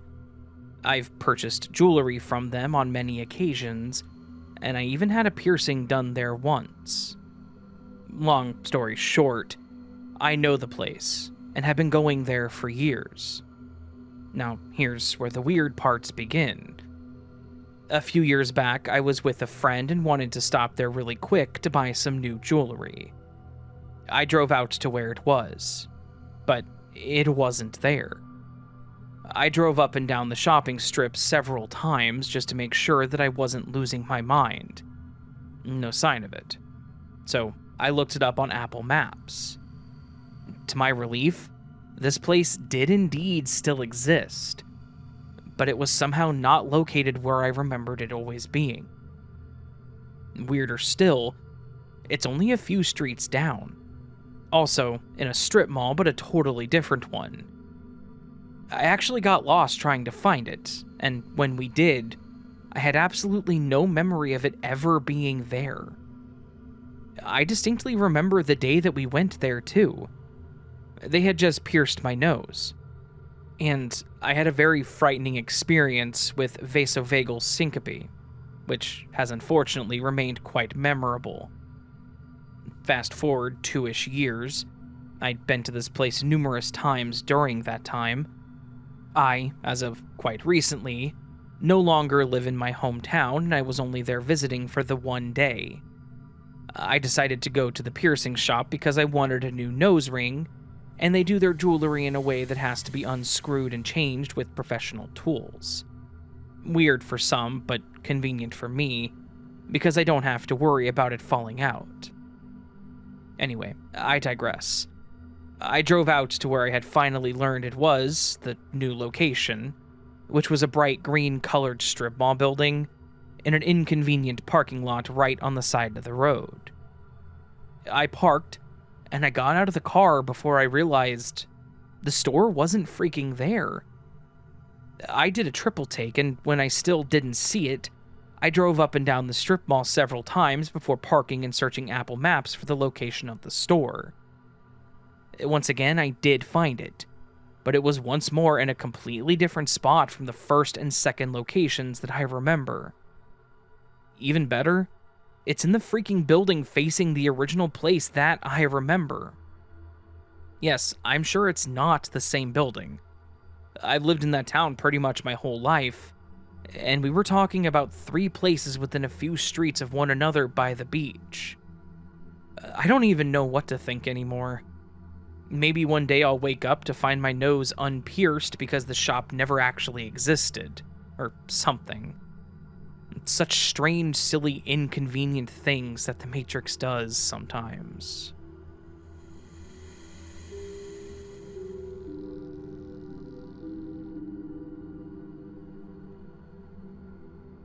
Hi everyone. So, this is something that happened to me and a friend of mine at a beach in southern France some years ago. And that is still creeping us out today. And I'm very curious to know if something similar has happened to other people. So we were sitting on a bench close to the beach. And this place is quite busy when it's daytime, but very calm and deserted at night. Almost nobody here. Like we love to do on weekends or holidays, me and my friend were just chilling and staring at the beach with a few city lights still up not too far from the beach, while smoking. It was around midnight, and at some point we saw two people who looked like a 40-year-old something dad and his around 10-year-old daughter. We both still remember to this day clearly what they said when they walked past us. The girl, who seemed joyful, told her dad that she wanted churros, and her dad replied that she already ate something not too long ago. We were like, okay, weird. It's very rare to see people at this time, and even weirder that the kid is still up and wanting churros at midnight, when everything is obviously closed, but hey, nothing that strange. We just minded our business and kept smoking and chilling.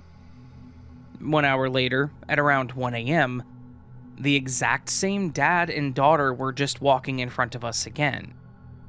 But what creeped us out a little is that they were saying the exact same thing as earlier. The daughter wanting churros and the dad telling her that she already ate something not too long ago, with the exact same words. At least that's how my friend and I both remember it. We were kind of creeped out, but we just told ourselves that it might be some tourists who love night walks. Weird for a kid this age, but hey, okay. The thing is, the exact same crap happened an hour later, at around 2 a.m., and the exact same freaking conversation. The little girl wanting churros and her dad saying, "No, you already ate not long ago." Now, me and my friend were just absolutely creeped out. We hesitated for a second and discussed whether or not we should try following them and talking to them, but my friend was very, very scared. He started to think those were ghosts, and that we should not disturb them, so we just went back home, and funnily enough, we never chilled at the spot again to this day. Unlike my friend, I don't really believe in ghosts, so I'm really interested to hear your theories on this. Maybe this was totally normal, but the exact same use of words and the fact that the dad was walking with his daughter this late still feels weird to me. What do you all think? I also really want to know if any of you have gone through something similar. Please share it. It's pretty much the only weird or glitchy experience I've had my whole life, and me and my friend would feel less alone if someone else had gone through something similar.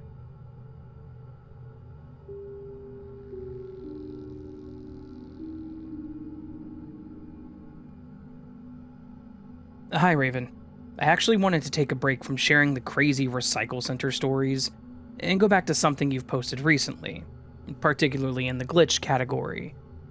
You did a story about a man who was able to pretty much come up with contingency plans for fate, and a woman who woke up in an alternate reality.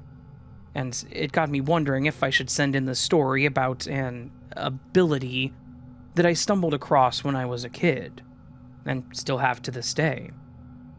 It's not something I can do on command or anything like that, but it's something that I've tested and know to be true. I call it the sight, and as always, this is a true story. The first time I realized I had this ability was when I was a kid around the age of maybe 11 or 12. My sister was in the kitchen cutting an orange with a knife, and I walked in for something I couldn't remember. But I saw her cutting the orange, and for a second I saw myself warning her to be careful, or she would cut her finger really badly. I was confused and didn't say anything, and she did indeed slice into her finger significantly. And I always felt horrible for not saying anything. It was an odd sensation, because I felt like I saw it happen. And maybe if I had said something, it wouldn't have happened. The next time I remember it happening was during my 12th grade year, when I was riding with friends to go to a local mall. My friend who was driving at the time had a habit of speeding, and I was very uncomfortable riding with people who drove aggressively, because I found out later on that it triggered my ability in an aggressive way sometimes. And this instance was one of them. We were approaching a four-way traffic intersection, and I remember the light was turning yellow, and I told my friend to slow down and not risk it. And he reluctantly decided not to gun it, as many people do on yellow lights. We watched traffic go through the intersection, but before our light turned green again, I saw a small car come flying through the intersection and hit us as we were passing through. I immediately told my friend, "I don't think you should gun it through the green this time." And I guess I looked distraught enough for him to listen to me, and sure enough, when the light turned green for us, a small car in the cross traffic ran the red light and hit the car on our right, which did take off immediately when the light turned green. My friend looked at me shocked and kept asking me for the rest of the day how I knew it was going to happen, and I kept telling him that I didn't know.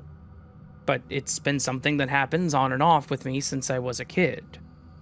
Another instance is when I started learning martial arts, and would have to train in sparring matches. There were moments when my reflexes saw things that I didn't see naturally, but there were also moments where I would see entire scenarios play out before they happened, and it was like I was being granted the choice to change something significant in order to change the outcome. Like I said, it doesn't happen all the time, and I have no control over when, where, or what scenarios it happens with.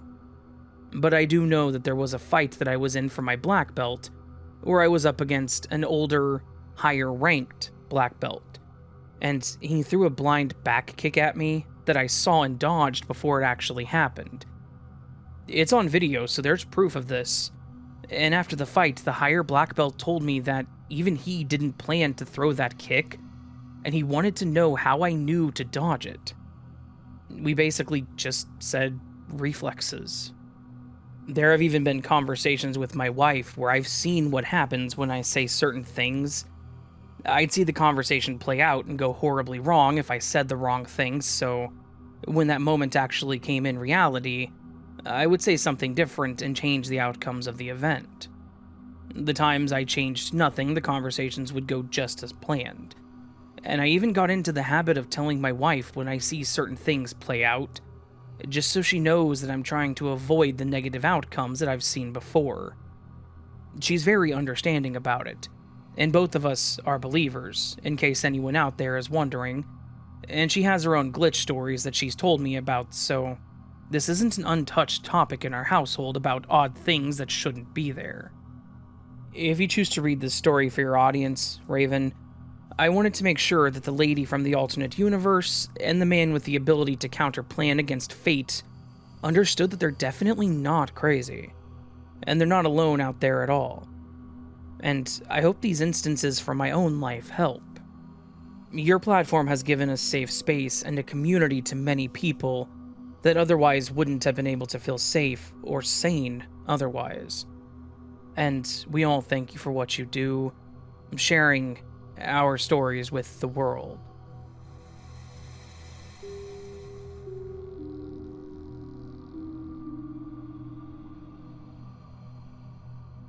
Hello, Raven. I started listening to your glitch stories about 1 to 2 years back. I sleep listening to it and find your voice really calm and soothing. Thank you very much. This story began a couple of months ago, and I've been meaning to share it with you ever since. What's strange is that just when I was about to write it to you, the glitch reversed. It turns out I was only halfway through it before it made the full circle. Let me explain. At the time, things between me and my boyfriend were fine, just a little rough. He's the adventurous, outdoorsy type. Boats, fishing, hiking, while I'm more of a homebody. Our disagreements were usually about weekends. He wanted to explore, and I wanted to stay in. One night, we were driving home from dinner. As we turned toward our neighborhood, something immediately felt off. There used to be a 7-Eleven gas station on that corner, but that night, it was a Circle K. I pointed it out, and he just looked at me and said, "It's always been a Circle K." I brushed it off, thinking maybe I was remembering it wrong. But from that day forward, things started to shift. He wasn't pushing me to go fishing or hiking anymore. Instead, he wanted to stay home, cook together, binge movies, rub my feet, bring me flowers just because. He was sweeter, funnier, more affectionate, and even planned an all-paid birthday vacation to a place I've been wanting to go for a while. He would start the laundry, pick up his socks, all the little things he never used to do. For a while, I thought maybe he had just changed, like maybe our rough patch made him realize something. But then I noticed something eerie. He didn't remember parts of our relationship the same way that I did. I remember meeting at a hookah lounge while he swore that it was a karaoke night.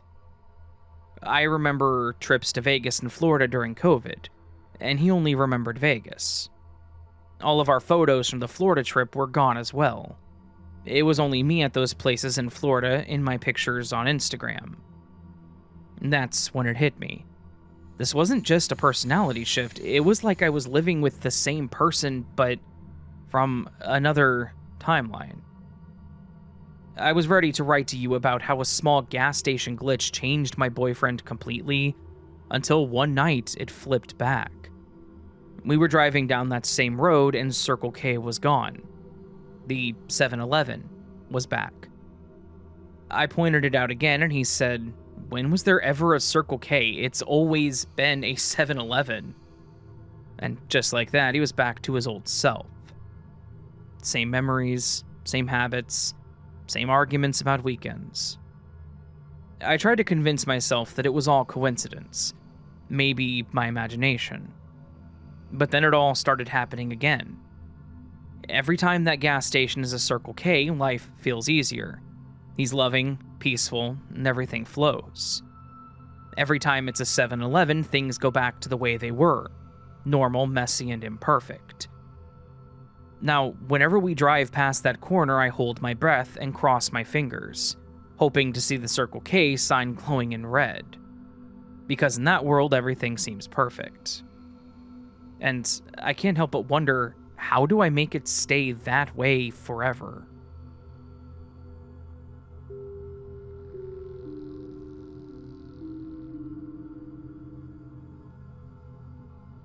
Hey Raven, this happened in the pandemic, around 2021.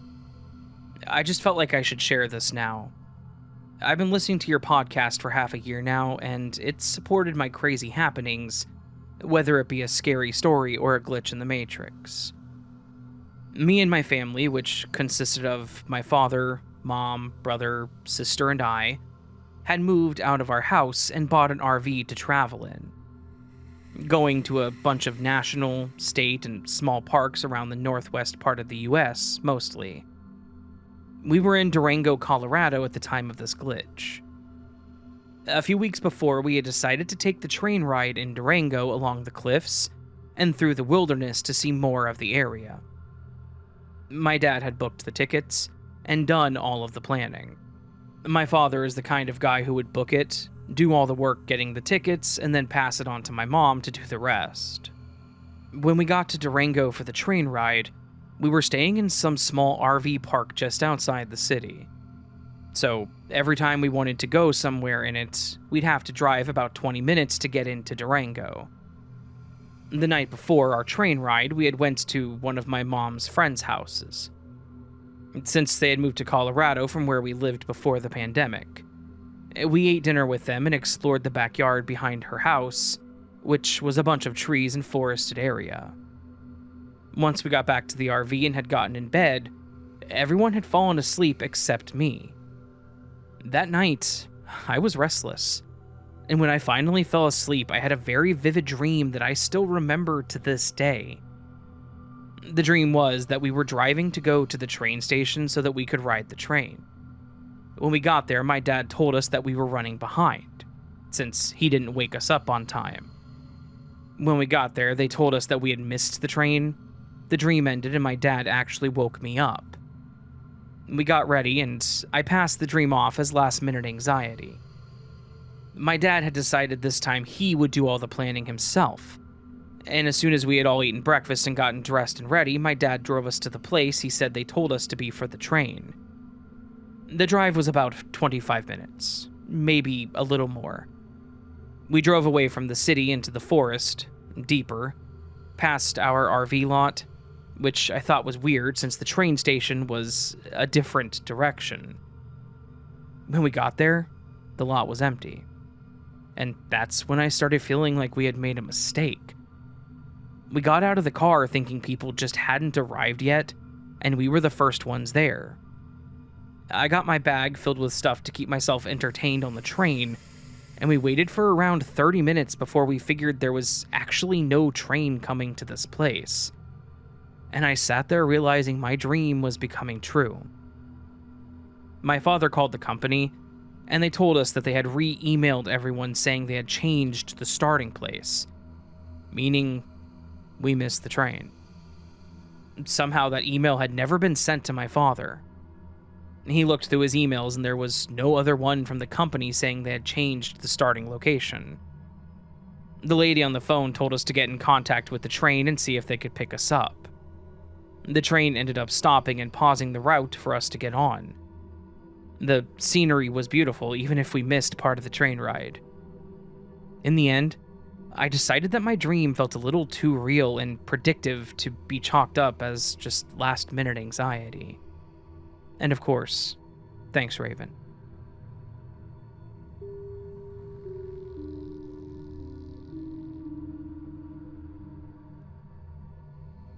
When I was in second grade, I went to a small private Christian school. One day after recess, I was walking back into the school building when I saw something strange.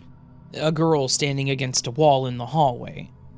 She looked like she was my age, but there was something off about her. She didn't seem solid, more like a projection or a hologram.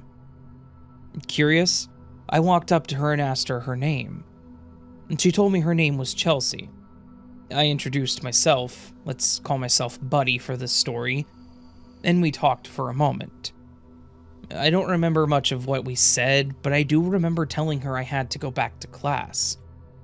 She nodded, and that was the end of it. Or so I thought. Fast forward 2 years.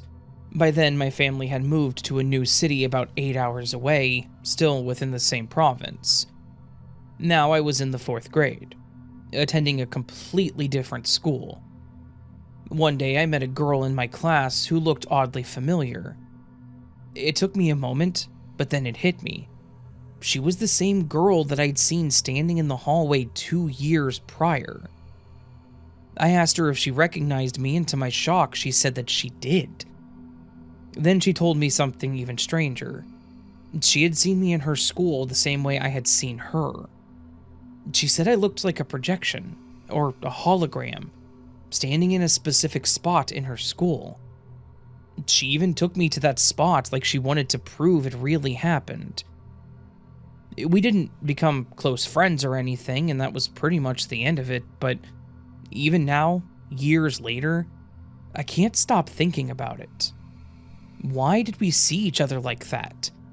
Was it some kind of glitch in reality? A portal opening between two places, or something else entirely? I don't think I'll ever know the answers, but this experience stands out as one of the strangest moments of my life.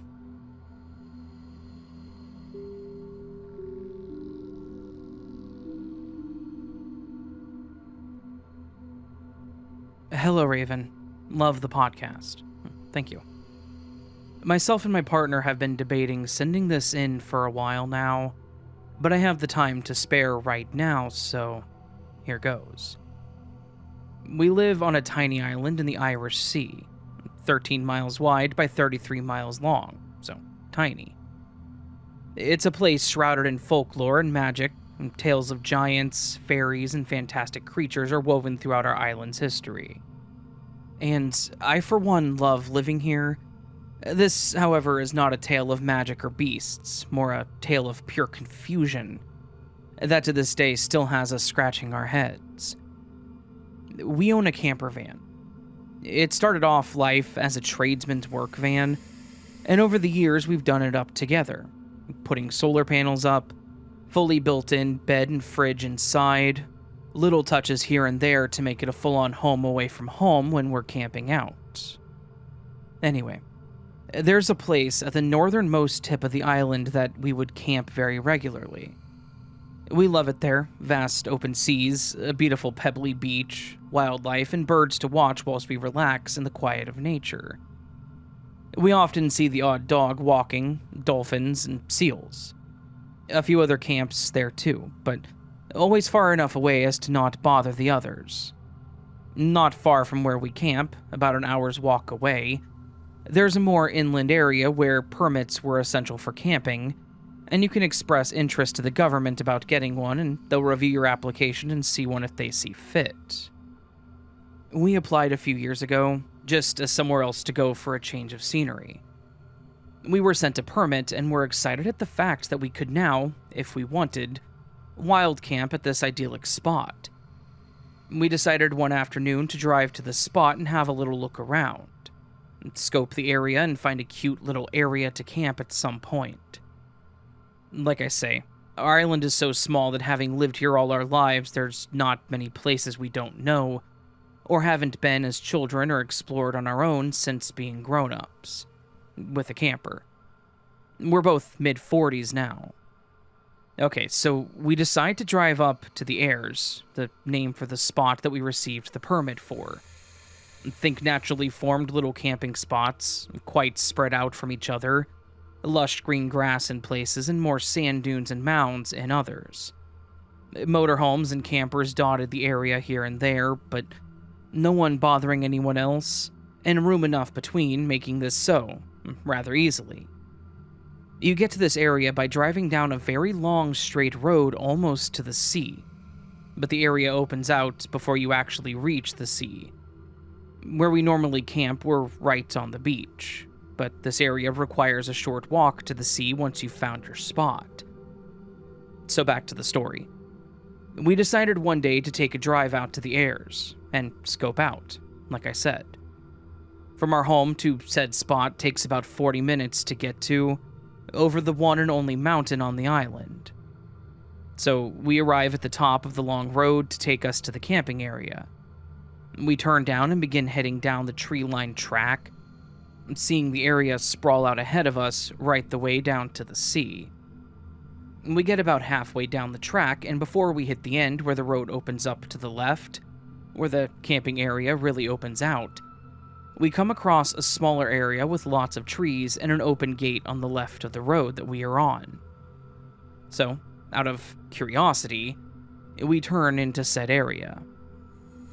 We park the van up and get out for a look around.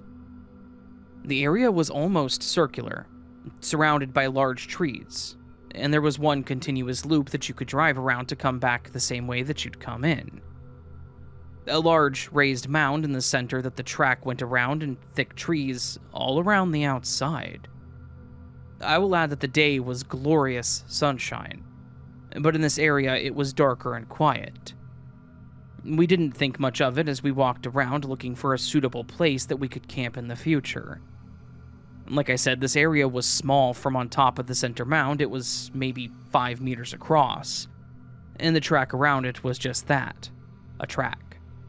And if we camped on it, we would block any other vehicle from getting out should they drive in after us. It was a cute spot. Trees, quiet, off the beaten track. But it didn't seem very practical from a not being selfish to other campers' point of view. So we carried on, wandering about amongst the trees and bracken, and decided to just carry on to the actual camping area.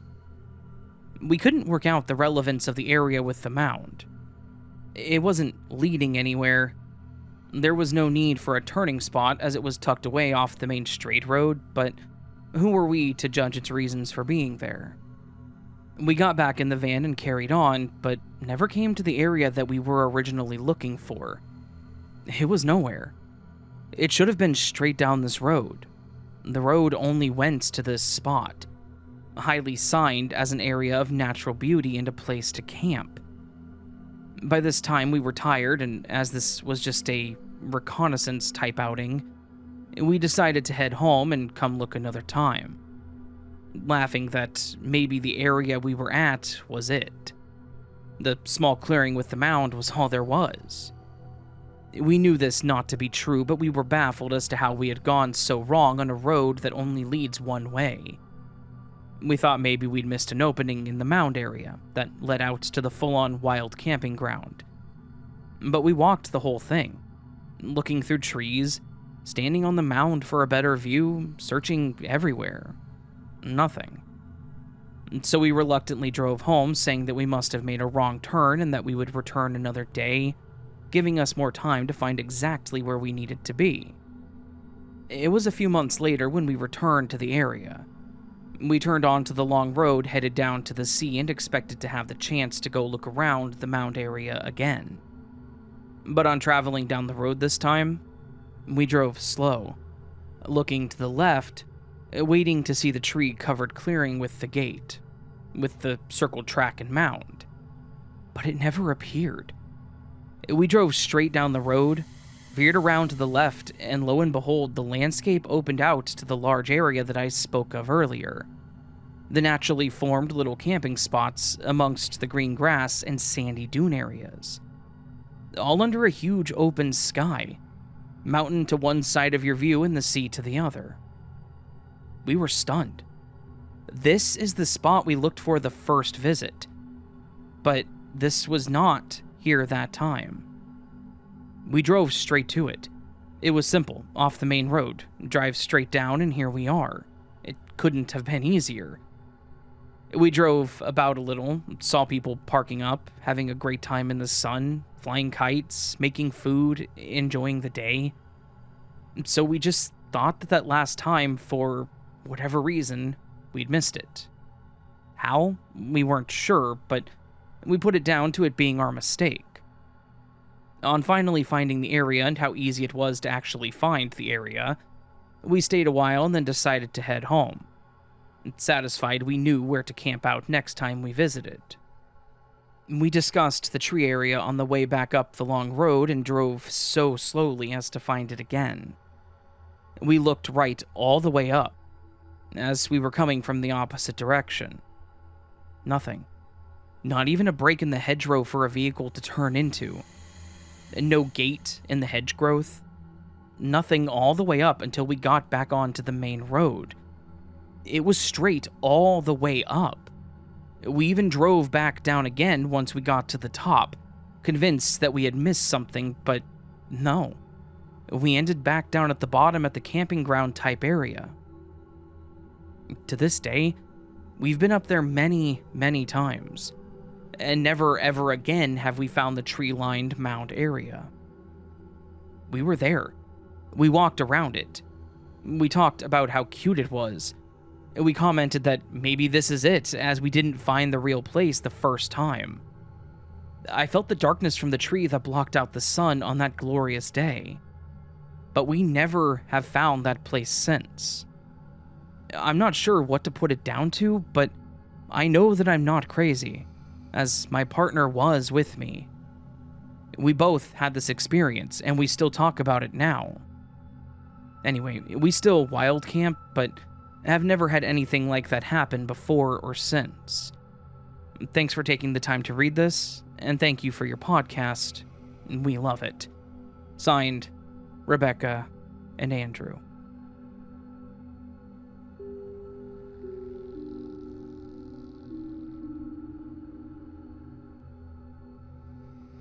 Okay, so this is so minor and so random, and I'm tripped.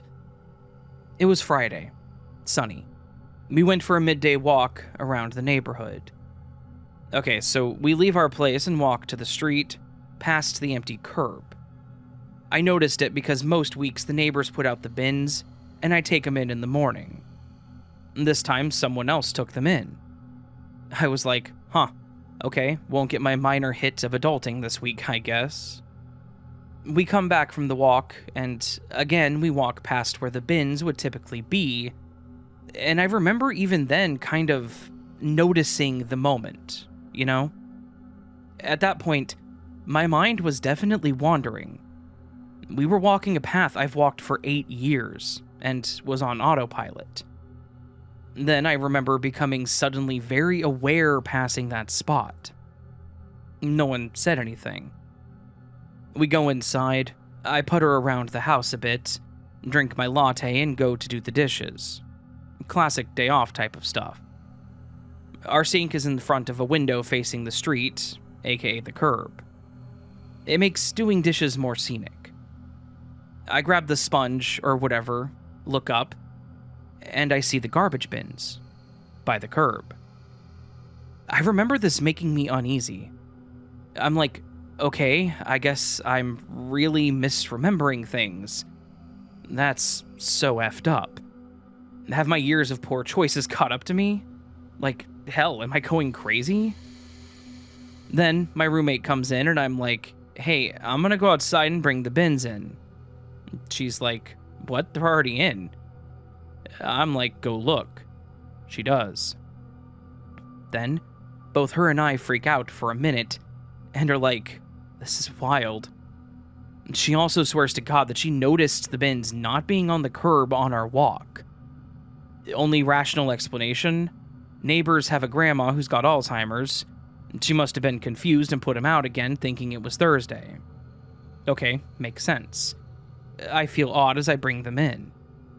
Totally forgot about this until just 30 minutes ago on this fine Sunday night. My stressed out roommate randomly was like, oh yeah, remember the trash cans? I checked the security camera.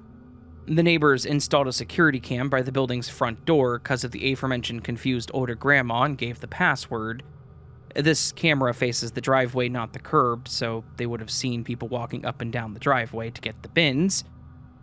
And we freak the F out again. And she checked the feed and no one did anything with the bins, or even left the building, in the 30 minutes or so between us getting home and me going to do the dishes. I barely post on Reddit, but this made me do it. I'm actually uncomfortable even writing this. It's too trippy.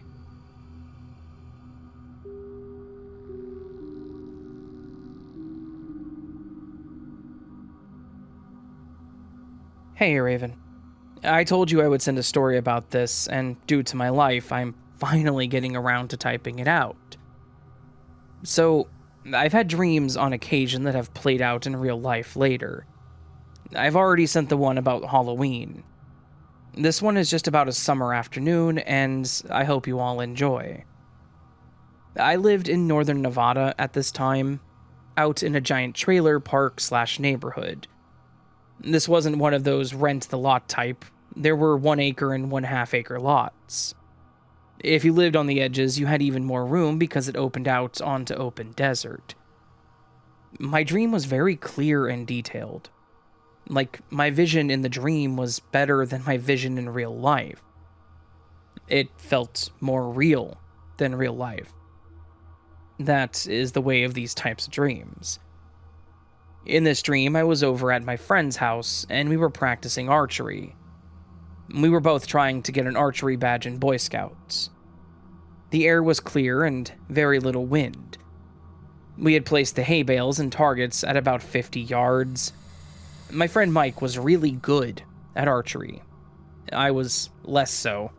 Much less so. We were taking turns aiming and firing at the target. That day, I was doing exceptionally well. I was able to hit the target at that distance. Not bullseyes, but some pretty good ring shots. My arrows were bright yellow practice arrows, dome tips. These are useless for hunting. They're only good for practice. My friend was using a mixed quiver. He only had a few practice arrows and the rest were hunting tips. He took his turn and was getting some great inner ring shots, and even 2 bullseyes in his 25 shots. Yet the wind had gusted out of nowhere and knocked one of his arrows off into the brush. After cleaning the bales and targets, we went to go looking for the last of his arrows. Mike was one of those impatient people who ran or hurried everywhere. He took off running through the brush. Now, if you don't know what it looks like, northern Nevada brush is not very dense. There are some small sagebrush plants and thin, tall grasses. The grasses are dirty yellow, and sagebrush is a gray-barked plant with small dull green shoots for leaves. The grasses, while dry, can snag your leg and trip you. At the top is a sticky resin that will grab cloth. Mike, as I said, was impatient. So he took off running and one of those grasses reached out and grabbed his leg, dropping him to the ground. I laughed at him and said, "That's what you get for running everywhere." He didn't respond. In fact, I noticed he hadn't moved since falling. No cry of pain, no shifting position, he just lay there still. I had a bolt of fear run through me, so I more cautiously, but quicker than I had been, went to him. As I came upon him, I saw a glint of metal in his back and red pulling around it. He had fallen on top of the broadhead hunting arrow. It was poking out right next to his spine. That is where I woke up from this dream. I was panting and my heart was racing. It was the time in the morning when I wake up anyway, so I just stayed up. About a week later, Mike and I are practicing archery at his place because it faces the open desert. I get this massive feeling of deja vu. That feeling of my eyes being better was because I had just gotten my new glasses. I had a quiver full of practice arrows. Everything was so familiar. I couldn't quite place it though, so I just kept doing what we were doing. Right up until we were clearing the bales, and I had a flash of Mike face down. He had just taken off. Now, I had to really push myself to catch him. I was a chubby kid of about 200 pounds at 12 and only 5'3". I was fueled by adrenaline and took off after Mike. I couldn't say anything or even yell because all of my breath was used in running. Also, if I just yelled after him, he wouldn't have stopped, knowing him. I reached him just as he was going down and jerked him back upright. There in the ground was his broadhead arrow, aimed for his heart had he completed the fall. After that, we only used practice day-glow arrows. He got his archery badge, and I moved before I could complete the requirements. Ever since then, if I remember a dream, I make sure that I tell someone about it, or at least write it down. Thank you, Raven, for taking the time to read this.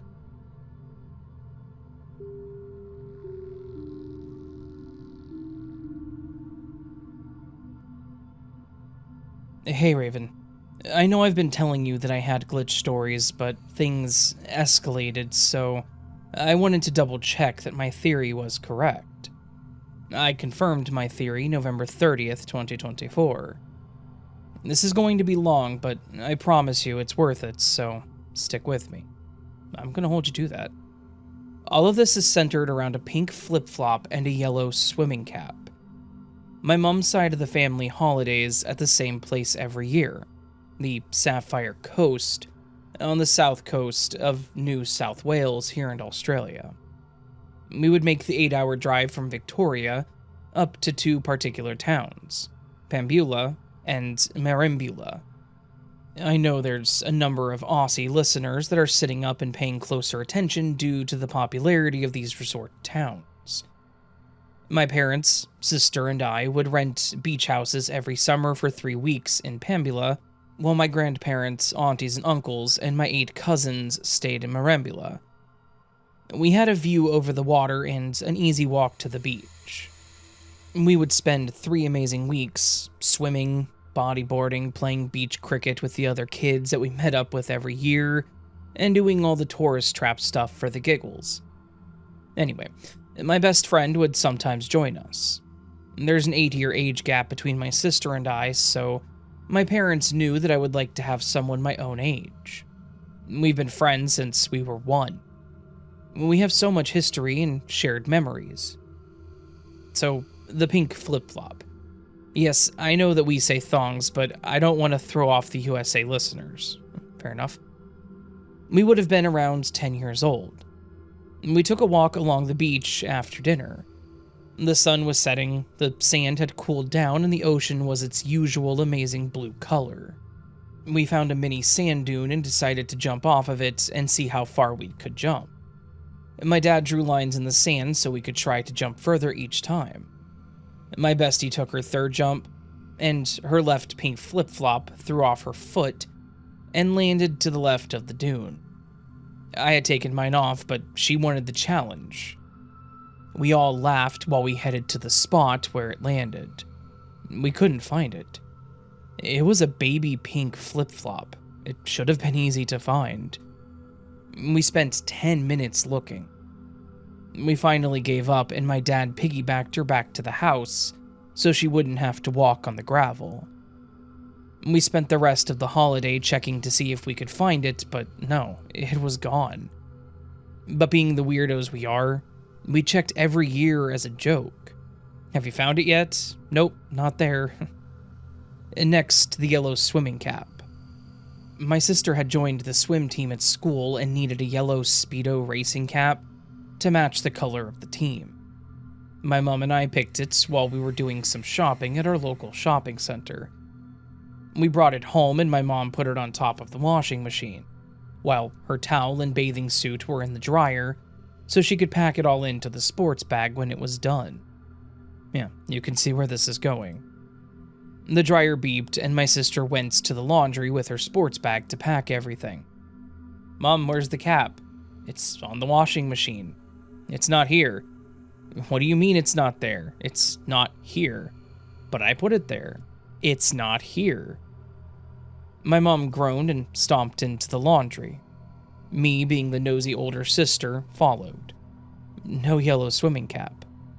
Mom opened the washing machine, still no cap. My sister got down on her hands and knees and checked under the machine. Not there. We stared at each other completely baffled. And yes, another running joke. Mom, I can't find my other sock. It's probably with the yellow swimming cap. I can't find my insert item here. It's probably with the yellow swimming cap or Bestie's flip-flop. You get it. This went on for decades. I'm not kidding. These glitches were core memories. We always joked that somewhere there's a pile of lost items with a cap sitting on top like King of the Castle. November 30th, 2023. I called my bestie for her birthday.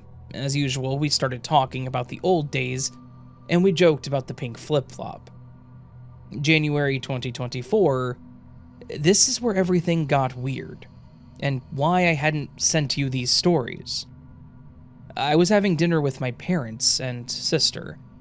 My niece couldn't find her pencil, so me being me said, it's probably with the yellow swimming cap. The three of them stared at me like I had grown another head. What are you talking about? Swimming cap? I laughed and said, what next, you'll be telling me you don't remember the pink flip-flop? They were genuinely baffled. They had absolutely no idea what I was talking about. I sat there frozen. I was speechless, so I said, oh, I didn't realize it was so late. I have to go. And I booked it out of there. Timeline shift? What on earth is going on? Meanwhile, my bestie was traveling for work, so she was hard to get a hold of, but I knew she would be home by her birthday. Will she remember the pink flip-flop? She remembered last time that we saw each other when we had lunch in March. That was after my sister and parents didn't know what I was talking about. So she'll remember, right? So last Saturday, I called her to wish her a happy birthday. She was on a golfing trip and having a blast. This is when I decided to test my shift theory. I said to her, you should buy yourself pink flip-flops and finally replace the ones that you lost. Silence. My heart dropped. Why would I buy pink flip-flops? To replace the one you lost at the beach. Silence. I held my breath. I have no idea what you're talking about. Lost flip-flop? Never mind, go have a cocktail for me and call me when you get home, okay? We'll catch up after Christmas. So everyone shifted. They have all lost core memories that became a huge part of our lives. I feel lonely.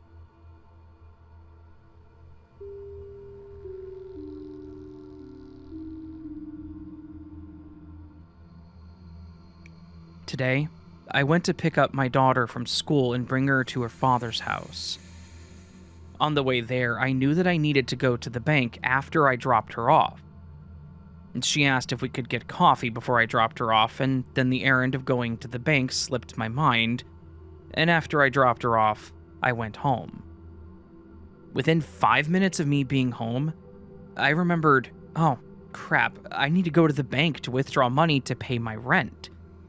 So I grabbed my keys and purse and left home again to go to the bank. As I walk up to the teller with my withdrawal slip, she's looking at me with a very confused look. Then, when I hand her the slip and my ID, she almost jumped back and her face was even more confused looking. She glanced at me and then my ID, and then back at me.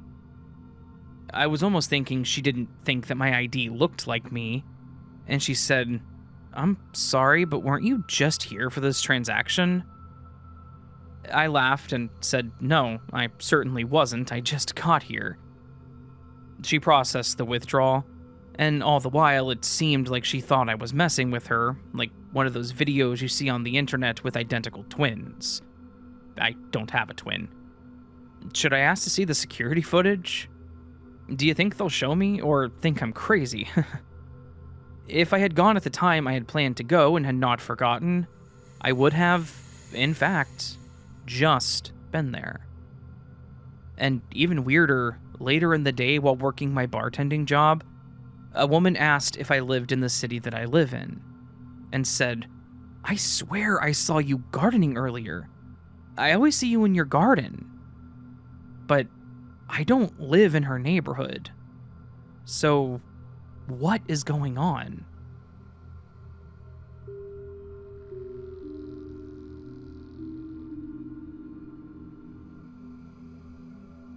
About a month ago, my oldest daughter, 19, was driving to Pittsburgh Airport with her best friend to pick up the best friend's boyfriend. They were driving in her best friend's car, an old Jaguar, and I was suffering from major anxiety to say the least. First of all, they had never driven that far at night before. Second, when going over the mountain, you can run into snow that you don't account for. It wasn't calling for snow that evening, however, it is different when you drive towards the mountains, because snow can happen at any moment. Anyway, it was about midnight when I was lying in bed, wondering how the drive was going. I couldn't sleep because my anxiety-ridden mind was conjuring up all these images and scenarios of freak snowstorms and blizzards, and all the worst things a parent could imagine. So, to get my mind off the negative and to make myself feel better, I got out of bed to look out the window, remind myself that I was being crazy, and that there was no call for snow that evening. I live in town next to a parking lot.